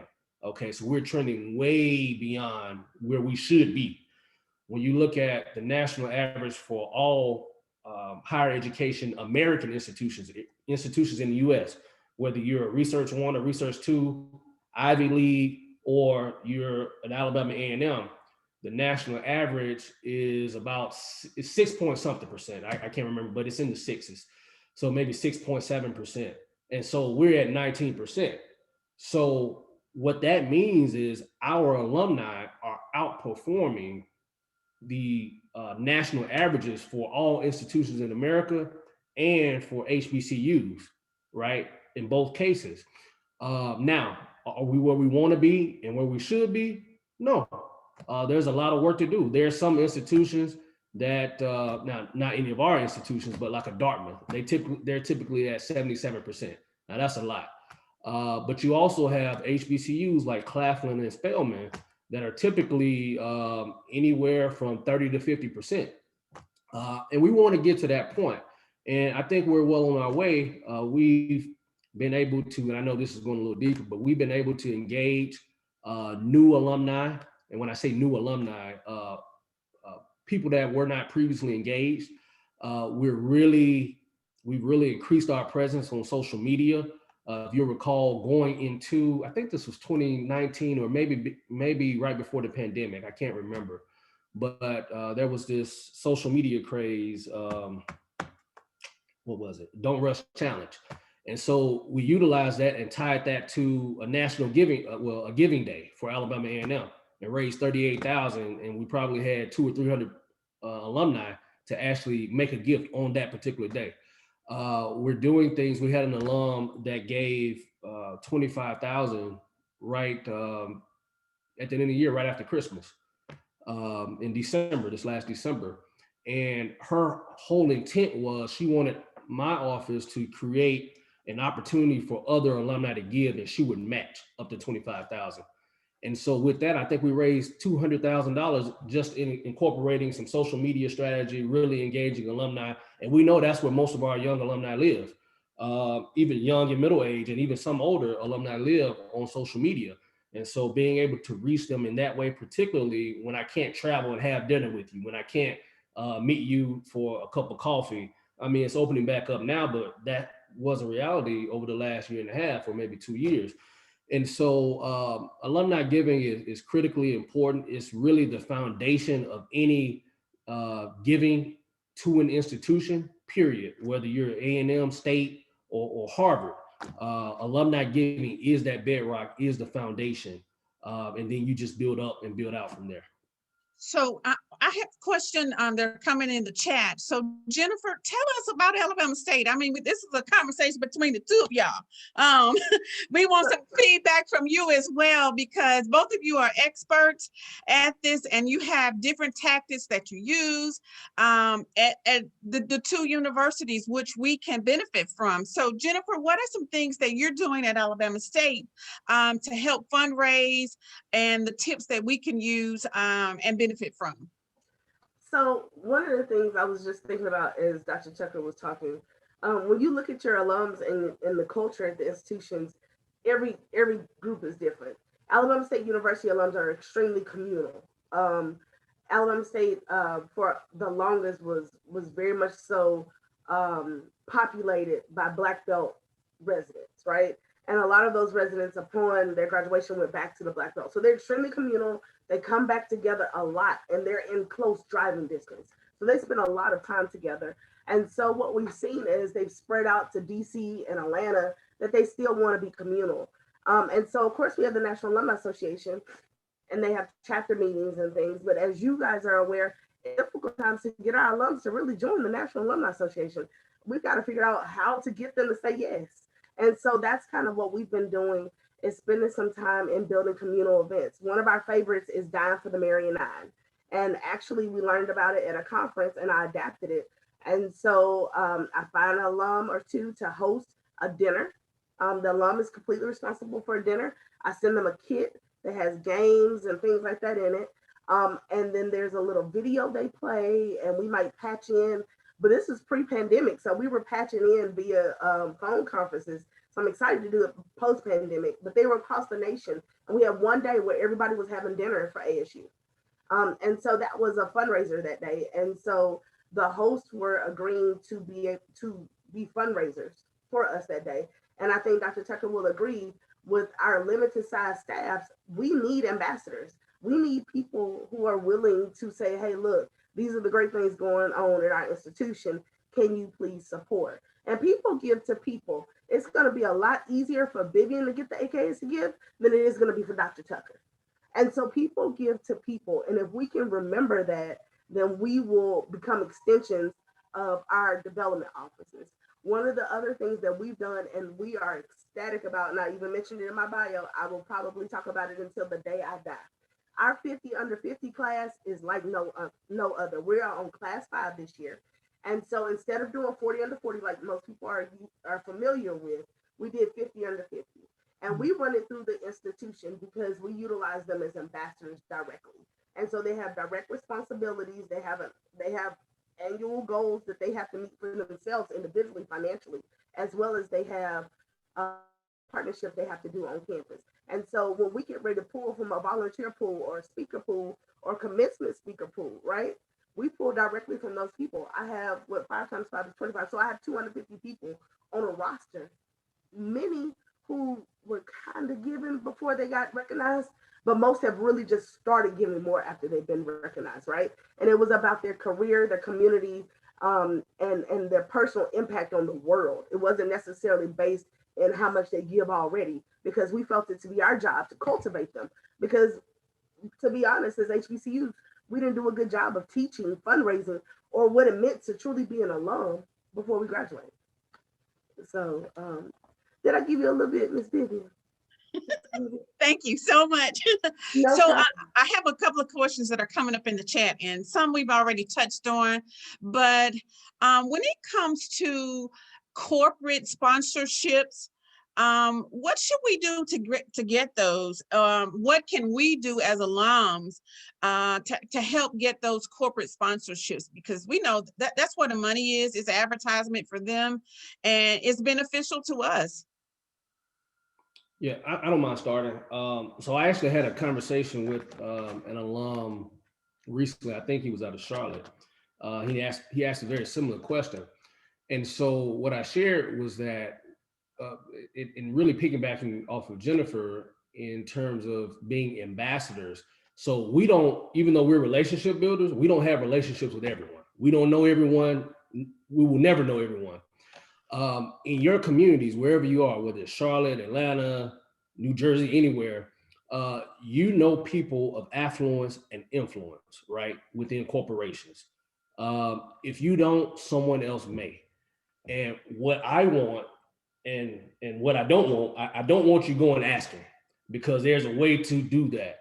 And you would need to be trained on it. You need to know what to ask for, how to ask, when to ask, all of that. But what we would love for you to do is be able to make an introduction. And so if you were able to make, let's say your best friend is a VP with AT&T or whoever, whatever the case may be able to make an introduction for me at Alabama A&M or someone on my team, so that we can go and have a conversation with that person. And I would love to have you there to ensure that it's a warm transfer in terms of relationship. I would love for you to be a part of it. We'll train you and all of that, even if it's a case where well, you're in Atlanta and you know someone who's a CEO or a VP out in California. Well, we have some funds that we can utilize, and we will cover travel for you to make a warm introduction out there and be a part of that. If we get to a point to where we close a gift, I want you to be a part of that check presentation, because I would not have, or the institution would not have had that relationship if it were not for you. So you're just as big a part of that gift as me or the president or anyone else at the university. So that's one way. In terms of what we have done, we do have a number of corporate partners. I think I kind of saw this question in the chat. We do have a number of corporate partners at Alabama A&M. Just in terms of Fortune 500, I'll name just a few. Lockheed Martin, Boeing, Northrop Grumman from a defense standpoint. Banking, you have Regions, Wells Fargo, Iberia, Alabama Power, Southern Company, a number of others as well. Some more recent ones that you may have seen. Apple is a big one for us now. We're part of the Apple Propel Center, which is their HBCU innovation campus that will be headquartered in Atlanta. And it's their way of speaking to racial equity. And so if you've seen, or you may not have seen, but we recently won about $1.25 million from Apple as a private grant that will be coming to the university and applied toward our engineering program. And so that's a fairly new partnership that's already taking on a life of its own. And we have several others as well. So we do have some corporate relationships, but we can never have enough. And so if you have those contacts, we'd love to just feel free to reach out to us. We'd love to have a conversation and allow you to set up a warm intro for us.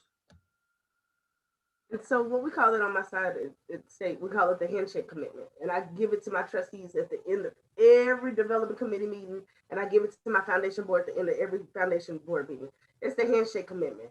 Introduce me to somebody. I'll take it from there. I want you to stay with me, and I'll walk you through it. Because like RG said, that's your relationship, and I need you to help make it warm. But I think one of the things that I wanted everybody to think about too is, Dr. Tucker mentioned a lot of big corporations, right? And so I've been lately getting these calls from these smaller companies that want to do something, but they're not really sure what that looks like. And a lot of you all work for those smaller companies, right? And I'll give you an example, and I think it's public now. So if it's not, it's about to be. So when my mother passed, the 99 line did a big scholarship for my mom. And so that was very beautiful. Again, relationships, right? So now you got people giving because of relationship, right? And so that's exciting. And so when Camilla and the rest of that line were really passionate about it, Camilla took it to her boss, to her company, and shared what she was doing. And now that company's building a partnership with Alabama A&M University. I tried to get a two-way partnership to get them state a little bit. But I say all that to say, she's in a pharmaceutical company, and we don't necessarily have a lot of pharmaceutical partnerships at A&M, I don't believe. Just in my observation, I try to stay connected. But so I say all that to say that right now, Black Lives Matter, and people woke, and white guilt is real. And we have to recognize that, and we have to touch on it. If you work for Mrs. Winter's corporate office. Guess what? They trying to figure it out. If you work for Lee's Magic Tunnel, is that still in Huntsville? I think so.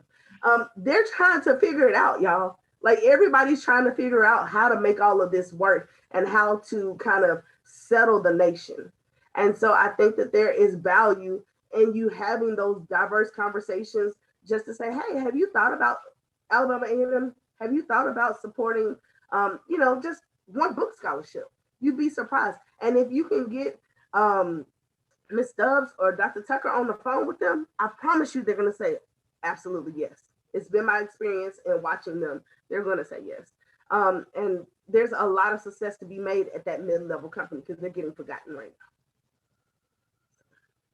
So in our giving, we've heard about, you give for scholarships, things of that nature. What are some other initiatives that us as alums can give to the university? Because there's more than scholarships. The school needs lots of things, but how can we give and what are they? What are those initiatives? Yeah, so they vary from year to year. We have, certain items, right? So obviously scholarships, I mean, that's always going to be a need because of the type of student that we serve, right? We're serving the underserved population, so that's always a need. But beyond that, I think last year was a council memorial, which I think everybody's probably familiar with. That will be is being worked on now. It should be complete or will be complete this fall. Before that, a couple of years ago, was the scoreboard. So there's always, or typically always, and some type of initiative throughout the institution. At one point, it was band uniforms. What I will say is the greatest need from a philanthropic donation standpoint at an institution, any institution, anywhere in America, is unrestricted giving. And I know a lot of times, in most cases, our alumni at our HBCUs, we want our money, we want to specify where we want our money to go. And there's nothing wrong with that. We want it to go to scholarships, or we want it to go to football, or we want it to go here or there. Absolutely nothing wrong with that. But the university has other needs as well. And we have future needs that we don't know that will arise, right? Hence COVID. And so if you're giving, X number of dollars to scholarship, that's great. And we're going to apply that to scholarships, but we cannot assist a student who can't get home due to COVID with those funds. And so when any institution has, unrestricted philanthropic giving, that gives the institution flexibility to be able to do just a number of things across the board, whatever the greatest need is at that particular time for the institution, whether it's repairing a sidewalk because someone just walked past it and sprained an ankle, or it could be used for scholarships, or it could be used for a building project. So that's kind of, that's it. That's it in a nutshell. So there are a number of different things, but I would say the biggest part of any institution at any given time is just that unrestricted pot of money that the university can utilize as it sees fit based on what's important at that particular time. And so I think I'm going to attack this one directly as an Alabama A&M alum, 2 times, Child Development Center, okay? This is not Alabama State. This is all A&M. Y'all, we have to trust our administration. We have to believe in our leadership. They have done a phenomenal job. We see the fruits of their labor. We see what they're doing. So we have to trust them. So for instance, if my lights are out and Vivian buys me groceries, that's fine. But guess what? I can't cook the noodles because I don't have any power, right? And so we have to create, identify the things you're passionate about and put your funds there, but also put a little bit to the side. It's kind of like tithes and offerings, right? And so we need to put a little bit to the side for that rainy day, because when that elevator breaks down, I guarantee no one designated money to the elevator. And you'd be surprised what you can and can't do with state funding. Oh. And so we need your help. We need you to trust us to see the vision of the institution, monitor us, hold us accountable, ask us what's going on, but trust us enough to apply your support in the area that it is most needed. So that is my alumni statement for today. Okay, so my next question would be, so as alumni and as students on campus, what are you doing to get them engaged, or I should say pre-engaged, and prepare them for alumni giving? You know, are we giving as a freshman? Are we encouraging them to give? What are we doing to the students so that when they become alums, they, you know, giving is totally in their heart? Great. What are you telling them? What are we doing? Great question. So I'll talk about what we should be doing, and then I'll talk about what's actually happening, because two different. Okay, two different things, huh? So, and the reason I say it like that is because I want everybody to understand the size of our shop, right? And so based on the size of our shop, just in development, if you add in alumni affairs, you're probably talking about 2, 3, you're talking about 5 people. Let me remove alumni affairs. You're talking about, you're talking about 5 people without alumni affairs. Having said that, in terms of who technically raises money, position-wise, out of those 5 people, there are only 2 that are able to raise, actually 1 that's able to raise money. That does not include myself. The reason I say that is not because of a lack of talent, but it's because of a lack of funding, right? Applied to the development area for us to do what we need to do. So most of those people are Title III funded. And so because that they're funded by federal dollars, they technically cannot go out and legally cannot go out and raise money, but they can support the operation. And so a lot of our public HBCUs, because we were never trained, if you went to a public institution, we were never trained that we were supposed to give back because we lived off of the money from the state for the most part. And then whatever you get in tuition and fees, there was never a proper investment made into development. So the things that we're able to make happen at Alabama A&M, we really shouldn't be making happen. Having said that, going to your question, we should have a full throttle parent giving too, but student giving program, right? But somebody has to manage that. And so the issues we end up having is we're not able to establish that full throttle program because we don't have the people that have the time to be able to manage it without it falling apart later on down the line. Now, what we have done is we've had some initiatives that we've involved students in. Actually, we've had some exclusive student initiatives where they were given to create their own scholarship. A couple of years back, it was started by our SGA president at the time, who also sits on the board of trustees. There was a matching component to that, which the president, I think, agreed to match some funds. I think a couple of the board members as well. We have some initiatives to where they've done some things on social media to raise money to go back into the institution. Ms. Stubbs actually does a phenomenal job, her and Susan, as it relates to, what do they call the process? When their students about to graduate, they're checking out of school, getting all their forms completed, and they're purchasing, or for a donation, they'll get like a special tassel or something for graduation. And I think it may be $20. So we've gotten a phenomenal response from that. And we're constantly trying to educate students on the importance of giving back. But do we have a full throttle program? We don't. We need one, but we have no way to be able to sustain it with what we currently have. Okay, Jennifer? So same here. I'm in a different shape than Dr. Tucker, in that I, in myself, represent Arch Tucker without communications. No, I don't have the communications, but I'm also Alan Vital by myself. And I'm also the development officer that Dr. Tucker has on staff by myself. So I have an annual giving coordinator and I have an alumni relations director. And then I have a couple of support staff people. So there are actually only 2 of us to ask for money. So it's a very interesting process. And I think that the institutions are starting to see some transition to that. But the question I believe you asked, go back to the question you asked. You asked him, how are we preparing our students? Our students. Yes. So for giving. yes, so we do the senior campaign, and so this year we're starting earlier. We're going to start differently. We do the senior campaign. We do stoles, or courts, philanthropy courts is what we call them. They're green, and so whatever your class year is, what they call. So $20, $22, $20.21. So whatever your class year is what they cost.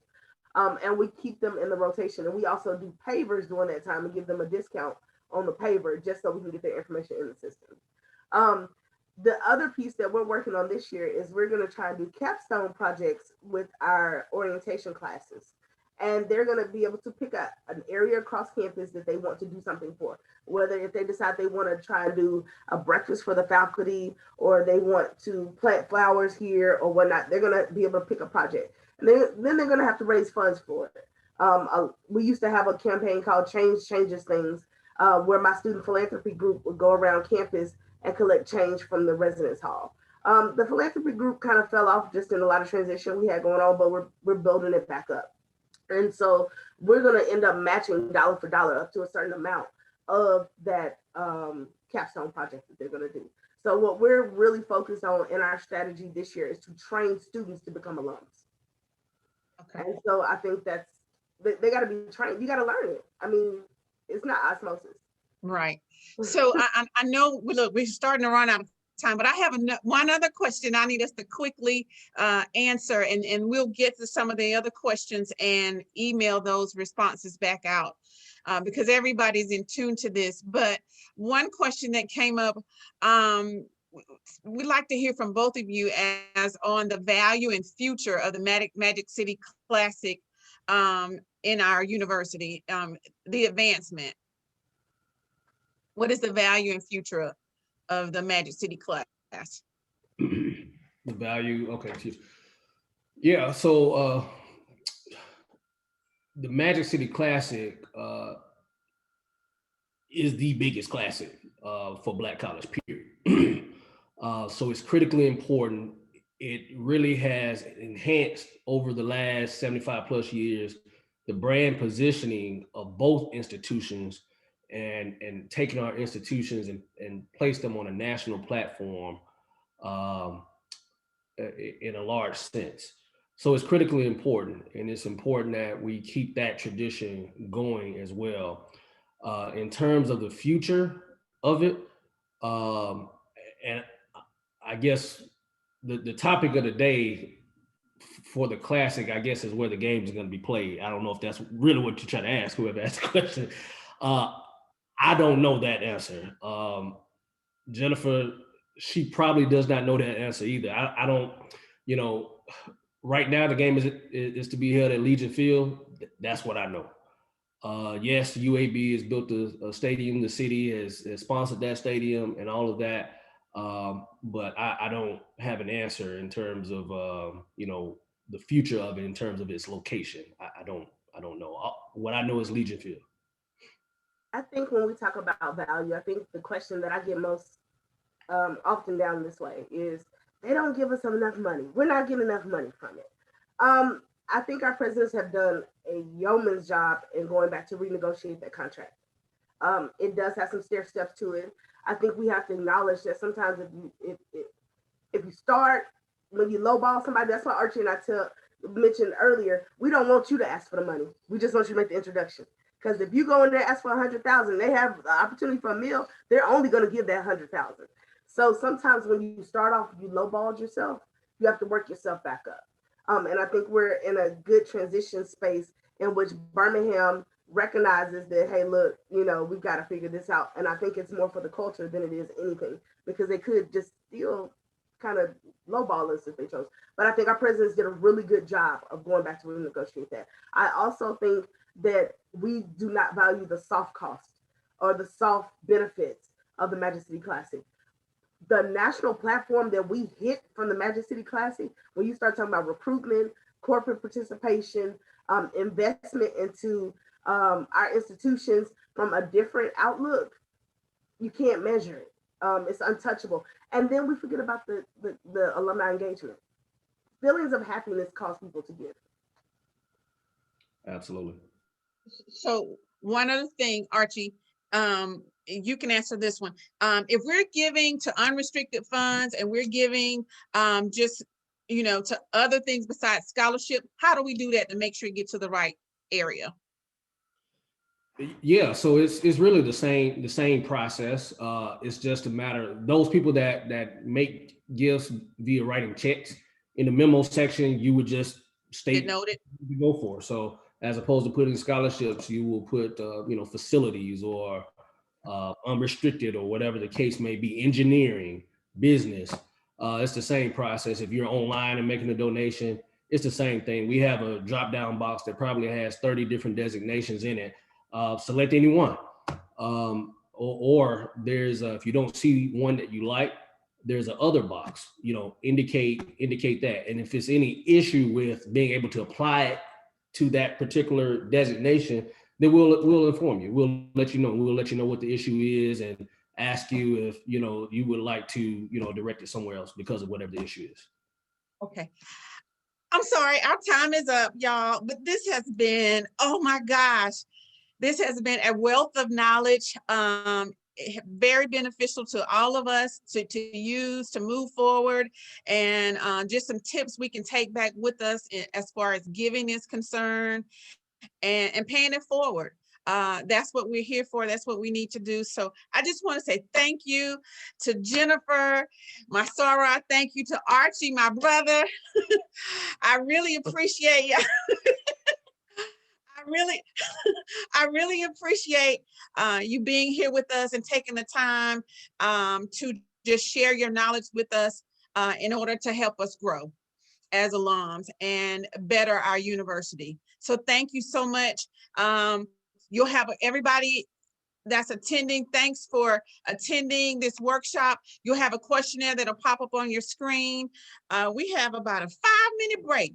Don't leave, don't go nowhere, because we have another great workshop that's coming up right behind us. So thank everybody for joining.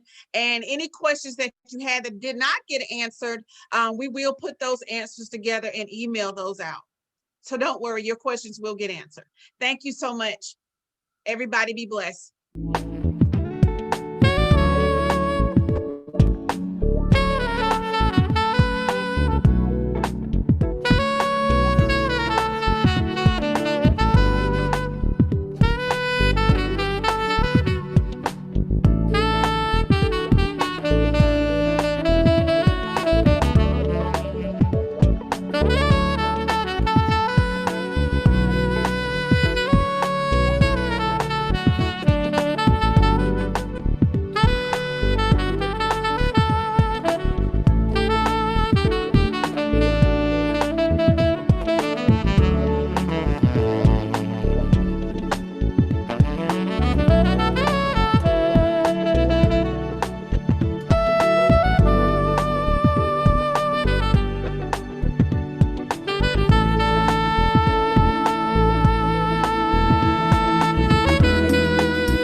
Before we get started, can I ask Brian and Jamal to drop your backgrounds where they're coming? You all are coming in a little distorted.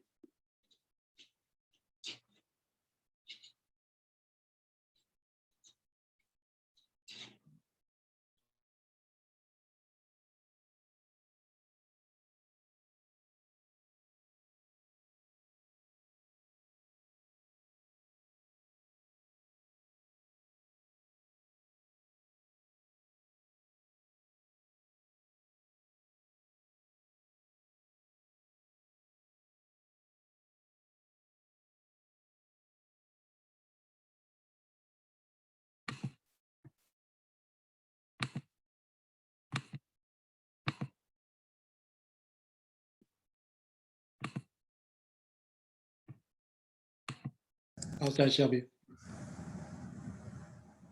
Much better. Brian, did we lose you? No, I'm still here. I'm trying to change the background, Okay. remove it.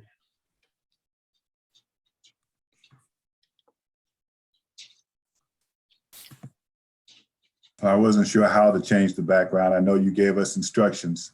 Oh, it's perfectly fine. Everybody's being so excited about all the sessions today, so I want to make sure we have full view of everyone.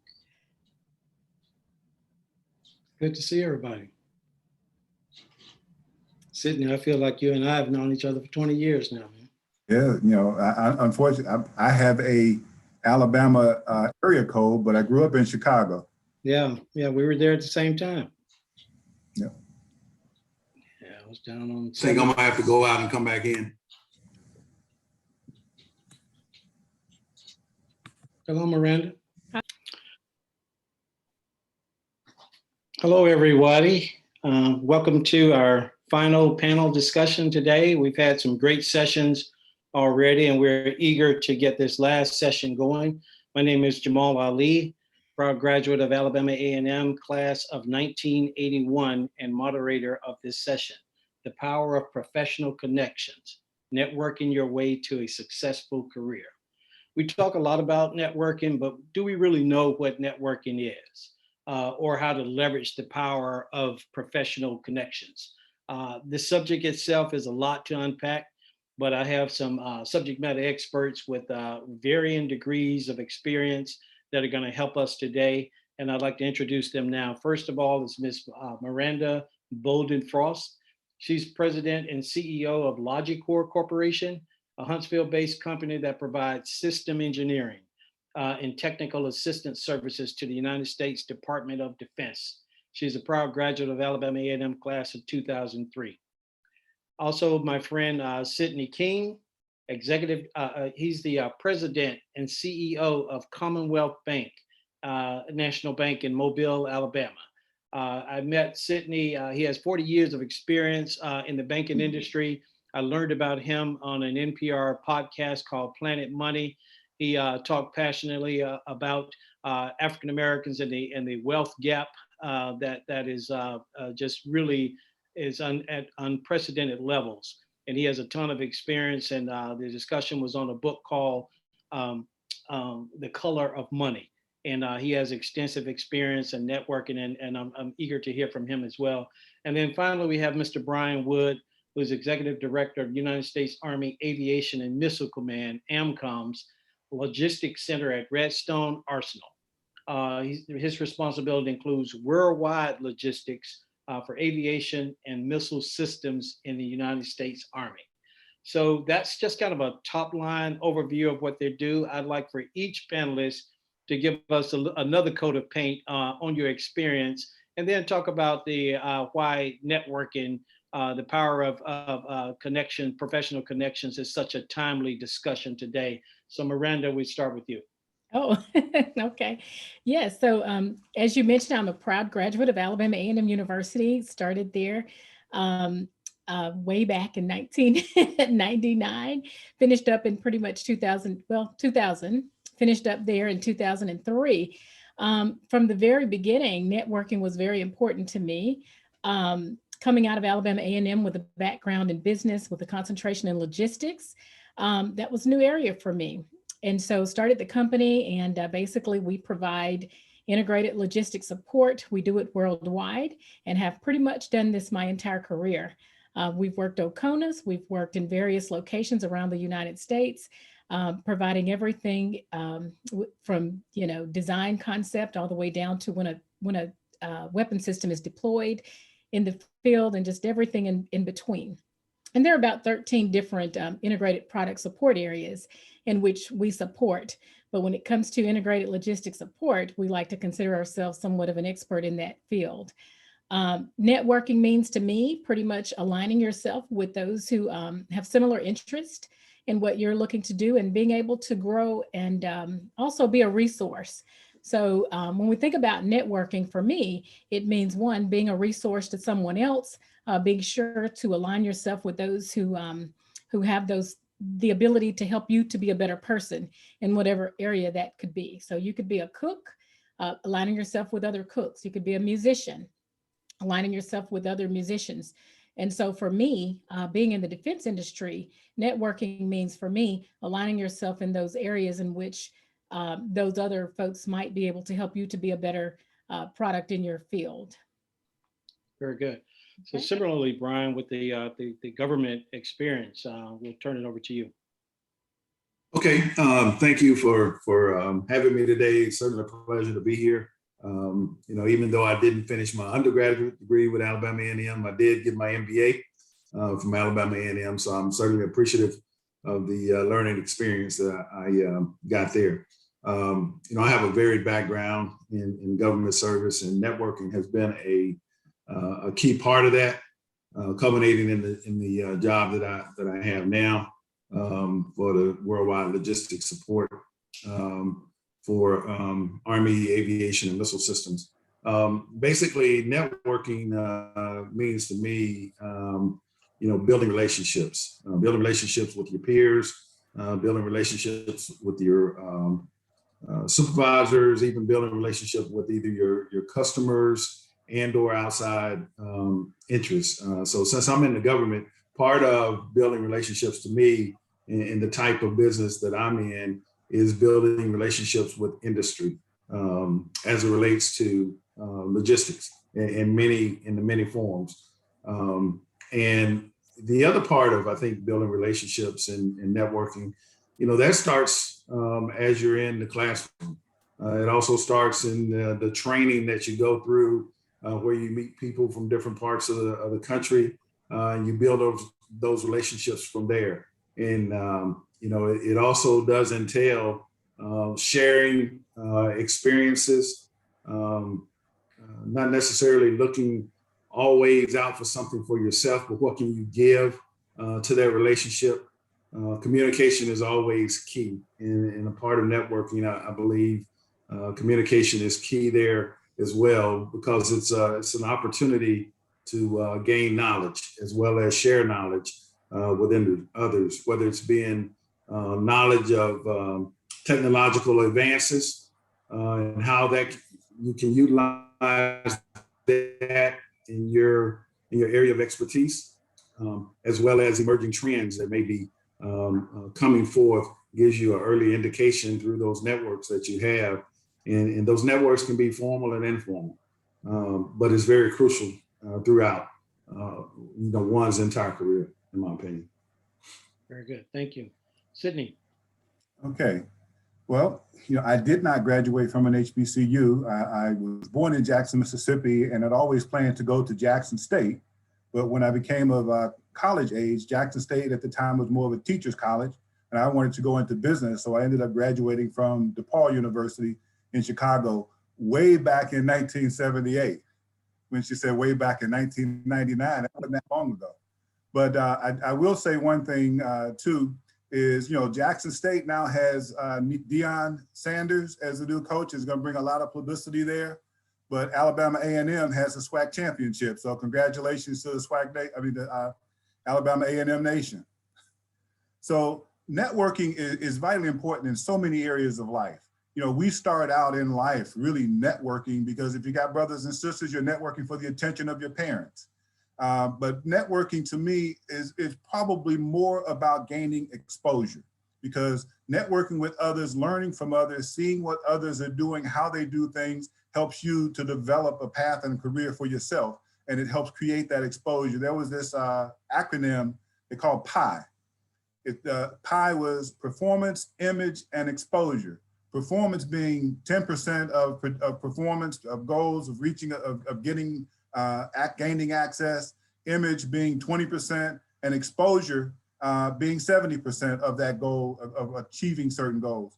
And I guess to kind of give an example of that, I was the vice president of the bank in Chicago. There was another young lady who was a vice president in the mortgage division. I was vice president in the commercial division. I also have an accounting background, so the bank had some challenges in its loan operations area. I was downstairs working in loan operations, helping them fix the challenges, while the other person, the vice president in mortgage, was working with the president, working on the budget. The senior loan officer left. Who do you think he chose for the senior loan officer position? He chose her because she had that exposure with him. So creating that exposure, being in the right place, meeting with the right people, and showing, the leadership roles, because image is, showing that leadership helps you to grow from a networking standpoint, to grow in your career, in your future, and in whatever position you're a part of. Very good. So I work for an African-American advertising agency on the McDonald's account. I'm an account director. And is an African-American lady here in Baltimore, owns about 30 restaurants. And she said she worked for Coca-Cola and she was at CIAA football conference, the convention. And she was manning her booth. We all have done it, standing out in front of our booth. And she said McDonald's was there. And she struck up a conversation with the African-American gentleman who was representing McDonald's, and they agreed to have coffee the next morning. And she asked him all the questions about how do I become a franchisee? And he told her, he said, I can't promise you that you'll become a franchisee, but what I will do is promise you I'll get you in the room. And that led to her going to McDonald's University and becoming an operator.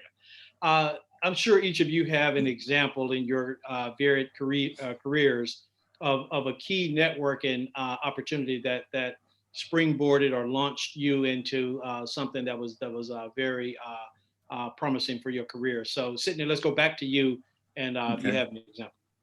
Okay, from a networking standpoint, I mentioned about the bank where the other lady was chosen, selected as the senior loan officer.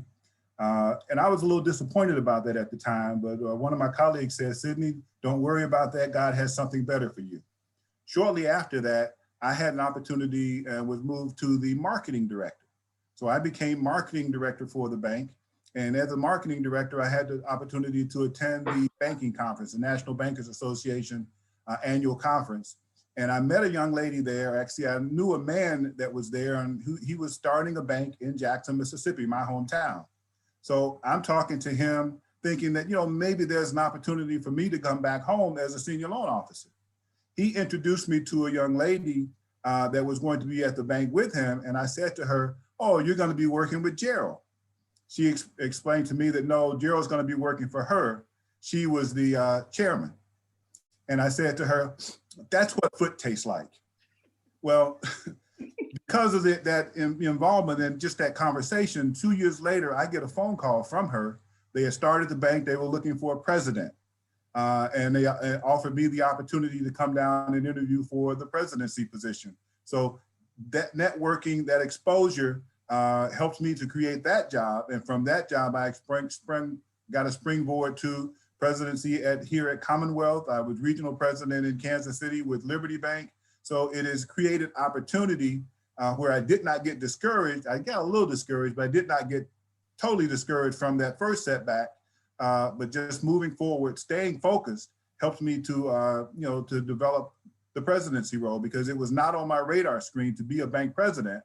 My goal was to be a corporate CFO, working someplace like a McDonald's, growing up in Chicago, and actually visited Hamburger U, never attended Hamburger U. But, having that kind of exposure helped me to get that bank presidency position just by going out, talking to people, meeting people at different activities, and, again, showing that there was some leadership potential. not just cowering back. And, you know, when she said that to me, I could have gotten embarrassed and tucked away. I made a comment, a positive comment out of it that was ingrained in her mind. So 2 years later, she called me. Very good, very good. Miranda, how about you? Yes, so I've got many examples of networking. I do believe that it works. One good example that I can think of right now, as Logicor looked to pivot into other business areas, one day I just went on a networking conference for a cyber conference down in Augusta, Georgia. And I was actually just kind of networking, meeting other folks out there, and I ran into some representatives from the NSA, the National Security Agency. And their group invited me to their luncheon that they had that evening. It was a community luncheon that they were having. So I went to that. And then after that, we talked a little bit about our business and what we were doing. And they invited me up to Baltimore, Maryland to kind of meet the agency. So I went up and met the agency. They were interested in what we were doing as a company. They came back to Huntsville. They looked at our facility and what we were doing here. And they actually put me into their new program that allows us to obtain an SCI clearance. It's a clearance higher than a top secret clearance. So that opened up a whole new door of opportunities with their programs. So while there at their event, I ended up meeting some other folks from different agencies. And so it was just like a whole nother world of people that you would normally not have met other than just through general networking. So definitely networking works. Another example, I was actually volunteering. So when we think about networking, and this is for the students on the call, one thing to remember, volunteering also works. So early on in my career and still even now, I volunteered quite a bit. So I was volunteering for a big event in Huntsville called the AUSA. Many of you may remember that. AUSA is an event that all of the Army civilians and industry get together. And if you want to understand the industry, know who's in the industry, that's a good place to meet folks. And so for me, just merely volunteering led me to meet different people. And so through those networks, I was invited to be on different teams and just meet different folks that way. So, so definitely some good ways to network. Volunteering and just being at the right place at the right time. And as the old saying goes, where opportunity meets preparation, then the stars can align. Very good. Brian. I would have to piggyback on something that Sydney said as far as exposure and what networking does, you know, from that perspective. An example for me was networking within the career that I was in at that time. As I stated earlier, my background is varied. So when I came in, I'm a career civilian working for the Army. So when I came into the Army, I came in the contracting career field. And, you know, I networked through peers, through all of the different avenues I talked about earlier. But some of those networking opportunities, you never know where they might lead. And I was encouraged to accept or take a challenging assignment. And through taking that challenging assignment and the exposure that assignment gave me, it allowed me to, or my career anyway, to springboard into other avenues. So as I stated, throughout my career, I came in the contracting, but through those formal and informal networks, I ended up out of contracting and in many different other career paths, ultimately ended up in logistics a couple of times. So, you know, an example is basically taking those challenging assignments and enabling those that you are exposed to know that you are one that's willing to go over and beyond your typical duty assignments and take on special projects that lead to other things. And in my career, that has proven to be very beneficial. Very good, very good. Thank you. Great feedback. We talk about networking a lot of times, and you know, we try to network to get a job. What are your thoughts on how do we transition from networking to try to get a job or a position into networking to create a job, to put yourself in a position to create jobs, to start your own businesses, to build capital. Whether you've done it yourself, I'm sure in your career you've seen examples of that. So how do we transition from networking to get a job or a position into something bigger? Any thoughts on that? Miranda, you've done it. So let's start with you. What led you to when you knew you wanted to branch out on your own, and what networks you used to do that? Yeah. I would say for now, social media has been really, really good. And it's just good all the way around. When you think about starting something from scratch, so I've started several businesses. I have probably 5, a nonprofit and some other smaller things, but they all pretty much require the same thing. And that's getting the word out, letting people know what the value is. And as far as from a networking perspective, I would say definitely social media has been the most advantageous.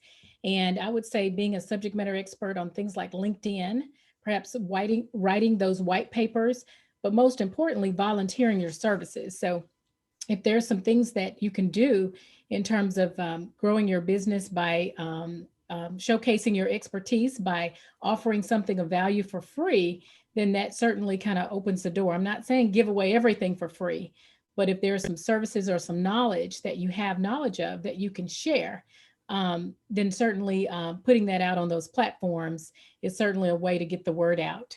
And then, of course, asking people to share that information, share it with their networks. And so the bigger that network grows, the more people understand your product and what you're doing, and how to bring that value back into return for you. Okay, so hold that question that I had, because I want to come to each of you with a specific question similar to that. So I appreciate that, Miranda. Brian, a question just came in from the chat. What advice can you give our recent graduates on getting through the usajobs.gov website to getting an actual job interview? That's a tedious process. You almost need a degree to navigate that website. But Brian, what thoughts you have and advice? Yeah, that's very tedious. And you know, one thing I say up front, persistence pays off. So I know it can be frustrating at times. Just understand that read the job announcement thoroughly, and make sure that you tailor your resume to some of the key aspects of what that job announcement is saying. So what I've seen some failures, I'm not gonna say failures, but some shortcomings in the past has been people will have a generic resume and will just submit that resume for multiple jobs from USA Jobs.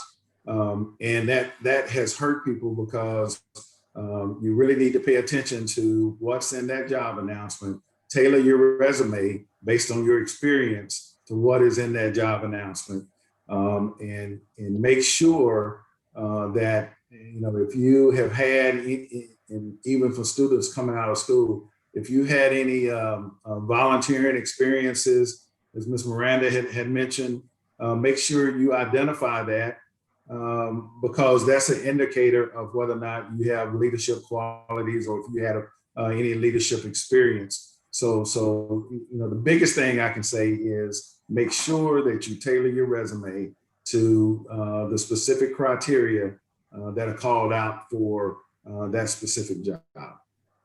And I want to piggyback off what he's saying. I agree too. Even, you know, in the industrial side, we get a lot of great applicants, but they fail to align their expertise with the actual job description and the requirements. And so someone who understands that, they get the job every time because they hit all the marks. And a lot of times on the industry side, there's keywords that are associated with those resumes. So sometimes it can go into a big black hole database, and those keywords that are specifically called out in the job announcement, if you haven't hit a lot of those, then someone else may score a little bit higher on actually getting and landing that interview. Very good. I was at a conference last year, and it was specifically designed for government agencies to speak to HBCU presidents and administrators on what their needs are relative to recruiting students from HBCUs. And throughout the sessions, they talked about some of the courses that are needed when they interview freshmen and sophomores that at Stanford and some of the larger schools, those courses are taken their freshman and sophomore years. And if at all, a lot of times at the HBCUs, those courses are not taken the higher level engineering or whatever courses they were, computer science were taken like senior year or whatever. And so just trying to put our students in a better position. So Brian and Miranda, I would challenge you hopefully to maybe make yourself available from time to time for some seminars or something for our students to on sessions like this, to educate them on some of the ins and outs and do's and don'ts relative to their careers. So I really would hope that you'd make yourself available for that. Absolutely. One thing I'd like to add, and Miranda kind of touched on this a little bit, and I want to just add a little bit more to it. And you kind of hit it a little bit when you talked about the different kind of classes and things of that nature. I know a lot of the disciplines within the government that people apply for require X number of hours in business. So that does not necessarily mean that you need to have a business degree. But if you have a business, let's just say if you have an English degree, but along the way you took business classes, make sure you identify in that resume the types of business classes that you took, because typically we're looking for 24 hours of business related courses. And that opens up so many different opportunities to where I think a lot of people may have that, but don't include it in their resume. And therefore that eliminates them from consideration for those jobs because it didn't specifically spell that out. Because again, some of the once resumes are submitted, there is a process that they go through, and some of it's automated, and they're looking for those keywords. And some of those keywords are, how many hours of business related courses do you have, so forth and so on. So you could be eliminating yourself unnecessarily because you have those criteria, but it's not specifically spelled out because you may not have a business degree, so to speak, but have something maybe unrelated, but you had business related courses. And let me also add to that, this may not be something the general public is aware of, but as a defense contractor, when you see our job announcements out there, if we hire a person that doesn't meet those criteria for that job, we as a company could be fined. So that's why sometimes you see your friends, they'll apply and they'll say, well, I applied for that. And you'll look at their resume and they did not hit the criteria well enough in that job announcement. And so if they're recruited, then for that position, the contractor can actually be fined. So and they're tightening up on that. And they have done so quite a bit more in the most recent years because we're audited on that kind of thing. So they are very strict on us as a contractor to make sure when those job announcements specifically spell out those requirements, that candidate meets those requirements. Very good. So I would recommend the students take a look if there's something that you want, and I tell my daughters this, if there's something that you want to do. For example, my daughter, she's working now as an intern at Salesforce, and she looked at the job announcement while she was at Spelman, and she knew that's kind of where she wanted to work. And so she started aligning her career path and making sure she took those entry-level courses that were required to get the position. And sure enough, when it came time to apply, just like that, she was easily selected because she had met all the requirements. So that gets you to the table. And then of course the interview may be something different. Then you have to get past that gate. But at least you want to get our students, we want to get you to the table. So I hope that will eliminate any frustration that you see when students or people say we're not getting the job. Sometimes it's just merely a matter of how you tailored your resume. Very good. Sydney, on a similar note, when it comes to banking and people applying for loans and all, and that's some form of networking, but a lot of times the Black bank is not in our consideration set. And I don't know if you want to talk about this, but you shared an example with me of an African-American who used your bank as a last resort, and really kind of blame you for not coming through for him. But anything you want to share from your seat regarding this? just kind of backing up a little bit too, I'll get to that, but what Miranda and Brian were talking about, opportunity and preparation, it's vitally important because in this society that we're a part of today, we need to prepare ourselves for those opportunities before they present themselves. What many people do is they wait for the opportunity to present itself and then start to prepare. They talked about volunteering services, volunteering at different organizations that you have an interest in, you go into those entities and learn from the inside. And I guess I will give an example. When I was in college, in my first year, I had an accounting course, and the teacher at the midterms had 3 students stand up. I was one of those 3 students. He said he likes to recognize students who get A's on his exam. The final, I actually flunked the final because on the final, there were 3 questions. One of the questions said, define trading on the equity. I had never heard that phrase before. It was totally gray to me. If he had said define leverage, I aced the final. But, by not having that exposure, had I volunteered at an accounting firm coming up, I may have learned those type phrases so that when those opportunities or those phrases appeared, I was prepared for them. When you're looking in the job market, being prepared is vitally important.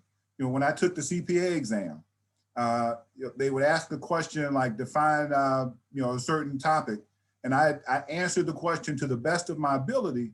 And then I went on and added like the definition of that phrase, put additional, information in there, basically to share that I fully understood that and going a little bit above and beyond, because when they read that exam, they look for certain things that may not just be in the answer, but in the preparation or in the follow through or in the just some knowledge. And I was able to pass that exam. And in preparing in those interviews, adding that additional information about your resume, about your career, about specific courses that you took is more marketing yourself, showing that you are confident in your abilities and in yourself and selling yourself. When I first got the job here at Commonwealth, I was at a very high confident level.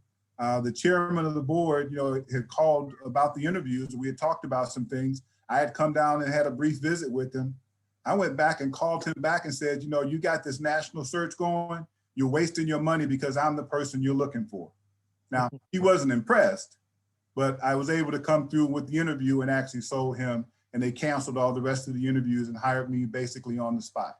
So having that confidence in yourself and being willing to sell and push your abilities is going to help you to be more successful in those careers and in those jobs. But it takes prior planning. There's a phrase I saw when I was 16 years old. It said, if you can't find time to do it right, where are you going to find time to do it over? And I have lived by that statement.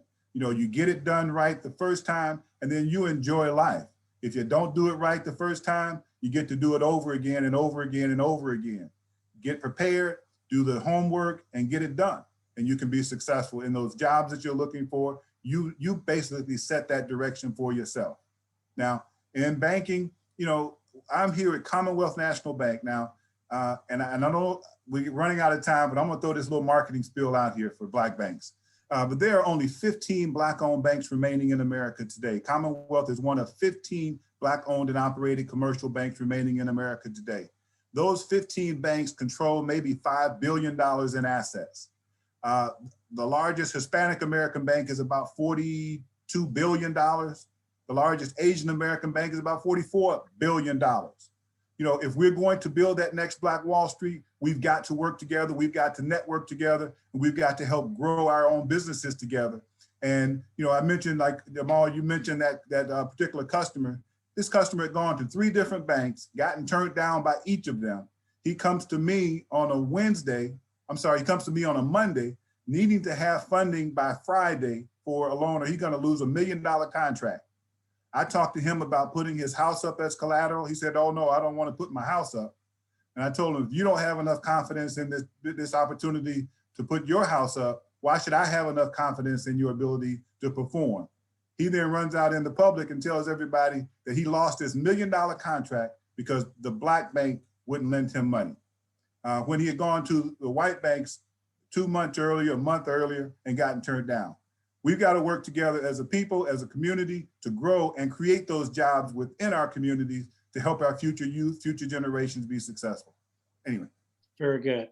That's we are at the end of our time. I do want to ask one final thoughts on the role of a mentor. How should one go about selecting a mentor, and can you use a mentor throughout your career? If you're a seasoned veteran, does a mentor still apply, or should it just be for people just starting out? If I can jump in there. Yeah.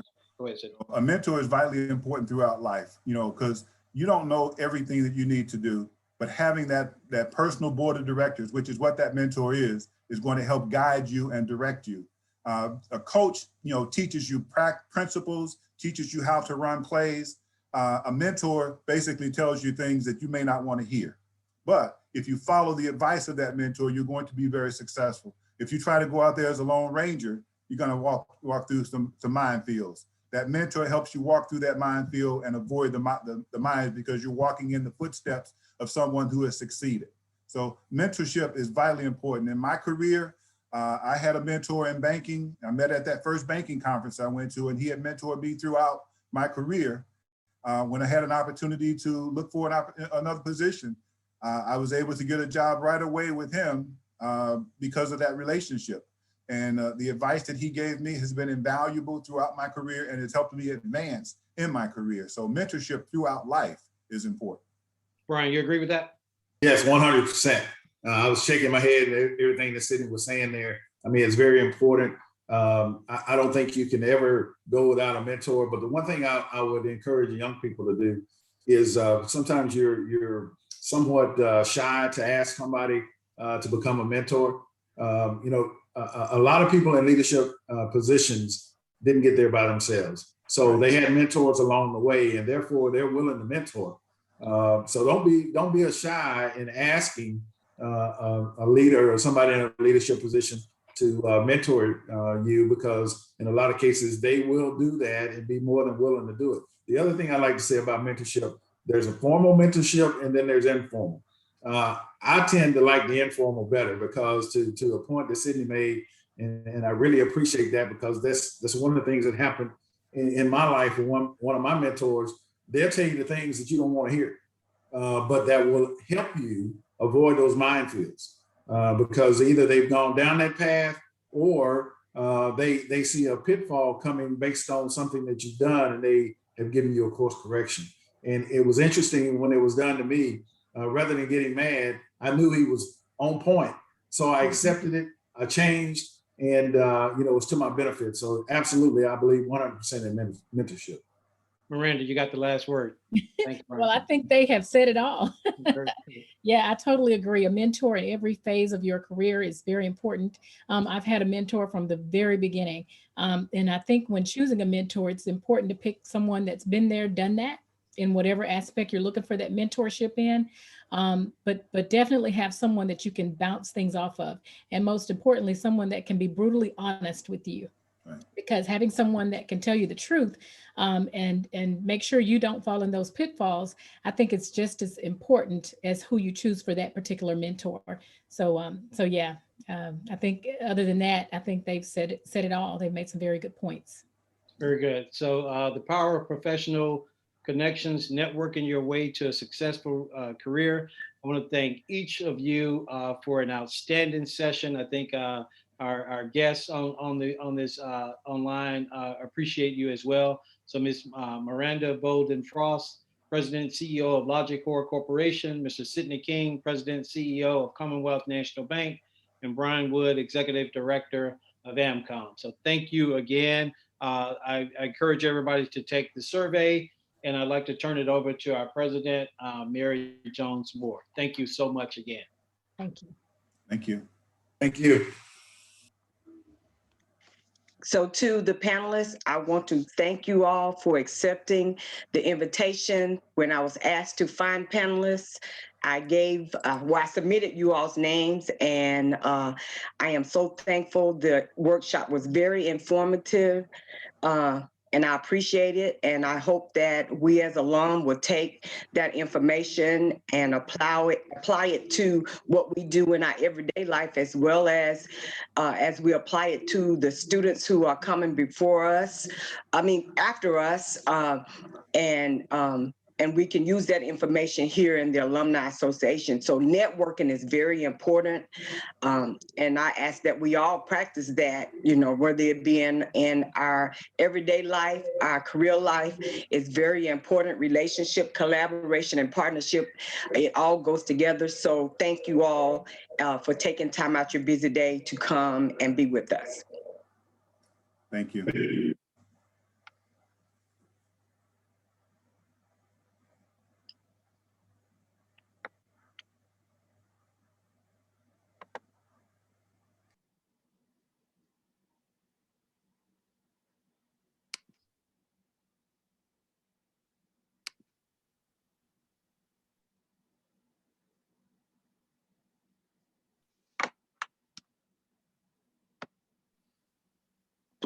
We ask that everyone complete the survey.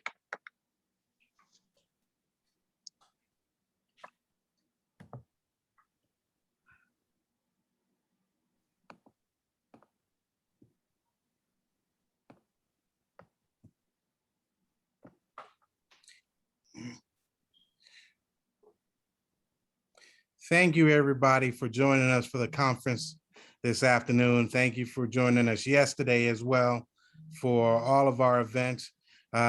We wanted to do this in person, but COVID had other ideas.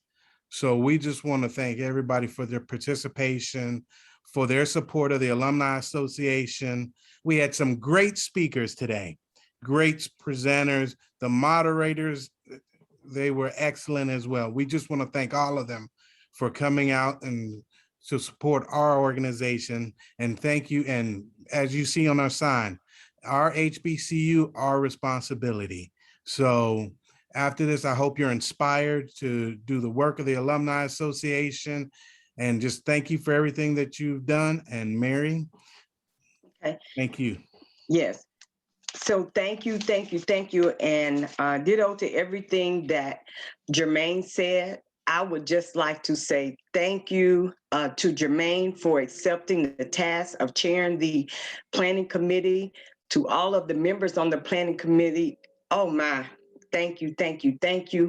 God sent our moderators, excellent job. All of our panelists and conference presenters, thank you. They're on the list. If we missed anybody, please blame it to our head and not our hearts. But I hope that you all enjoyed the experience, as well as gained beneficial information today. And you're inspired to go back and work in your respective local chapters, and encourage others to join as well, as I've stated before. And as I stated to the last panelist, collaboration, partnership, relationship is very important. And that is really important for us as an alumni association, for us to be able to sustain our growth and take the association to the next level. I encourage you all to please take part. Speaking of a strategic plan, we all know that membership, fundraising, and that yields scholarship. So I appreciate your giving. The giving continues. We received great information during that particular workshop. The Government Relations Committee, it is in place, it is working. If anyone would like to join that committee, we need your help. We need bodies. And right now we only have maybe about 4 or 5 people, and Representatives Hall and Daniels are a part of that committee. They serve as advisors. So we would like for you all to come and be a part. I saw some great questions in the chat earlier, and they were really great questions. And so we would like for you all to bring your expertise to to the committee. The Leadership Academy, that is something that I had stated to Albert some time ago, that I wanted to do a leadership workshop. And after today, we will definitely have that. And we, instead of workshop, we're going to call it the Academy. And we will go from there. So please make sure you get ready, and we will do that. I think it's very important that we train our leaders, and we all can accept some, some leading, some learning, and we can increase our knowledge, and that's very important. So knowledge is important, and so that's something that we can use in our everyday life, and when it comes to our association. And to our technology team, awesome, awesome, awesome. Man, I appreciate you all. When I say awesome, awesome. So let's give them a hand.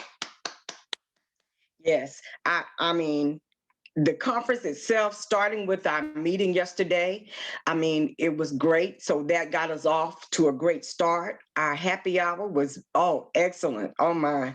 So if you didn't participate in that, you missed a great celebration. And then to come on today and to continue to learn ways that we can enhance, engage our alumni was, I mean, just phenomenal. So we're going to take all of this advice and we're going to put it to use.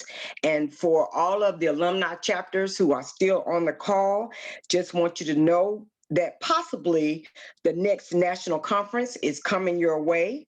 So if you would like to host a conference, that's something that you can let us know. There is a form that you can complete. And so with that being said, God bless. God bless. God bless. I love you all, and I look forward to continue to work with you all. And remember, involvement, engagement is very important. Alabama A&M University, start here, go anywhere. Services sovereignty. So thank you, and enjoy the rest of your day.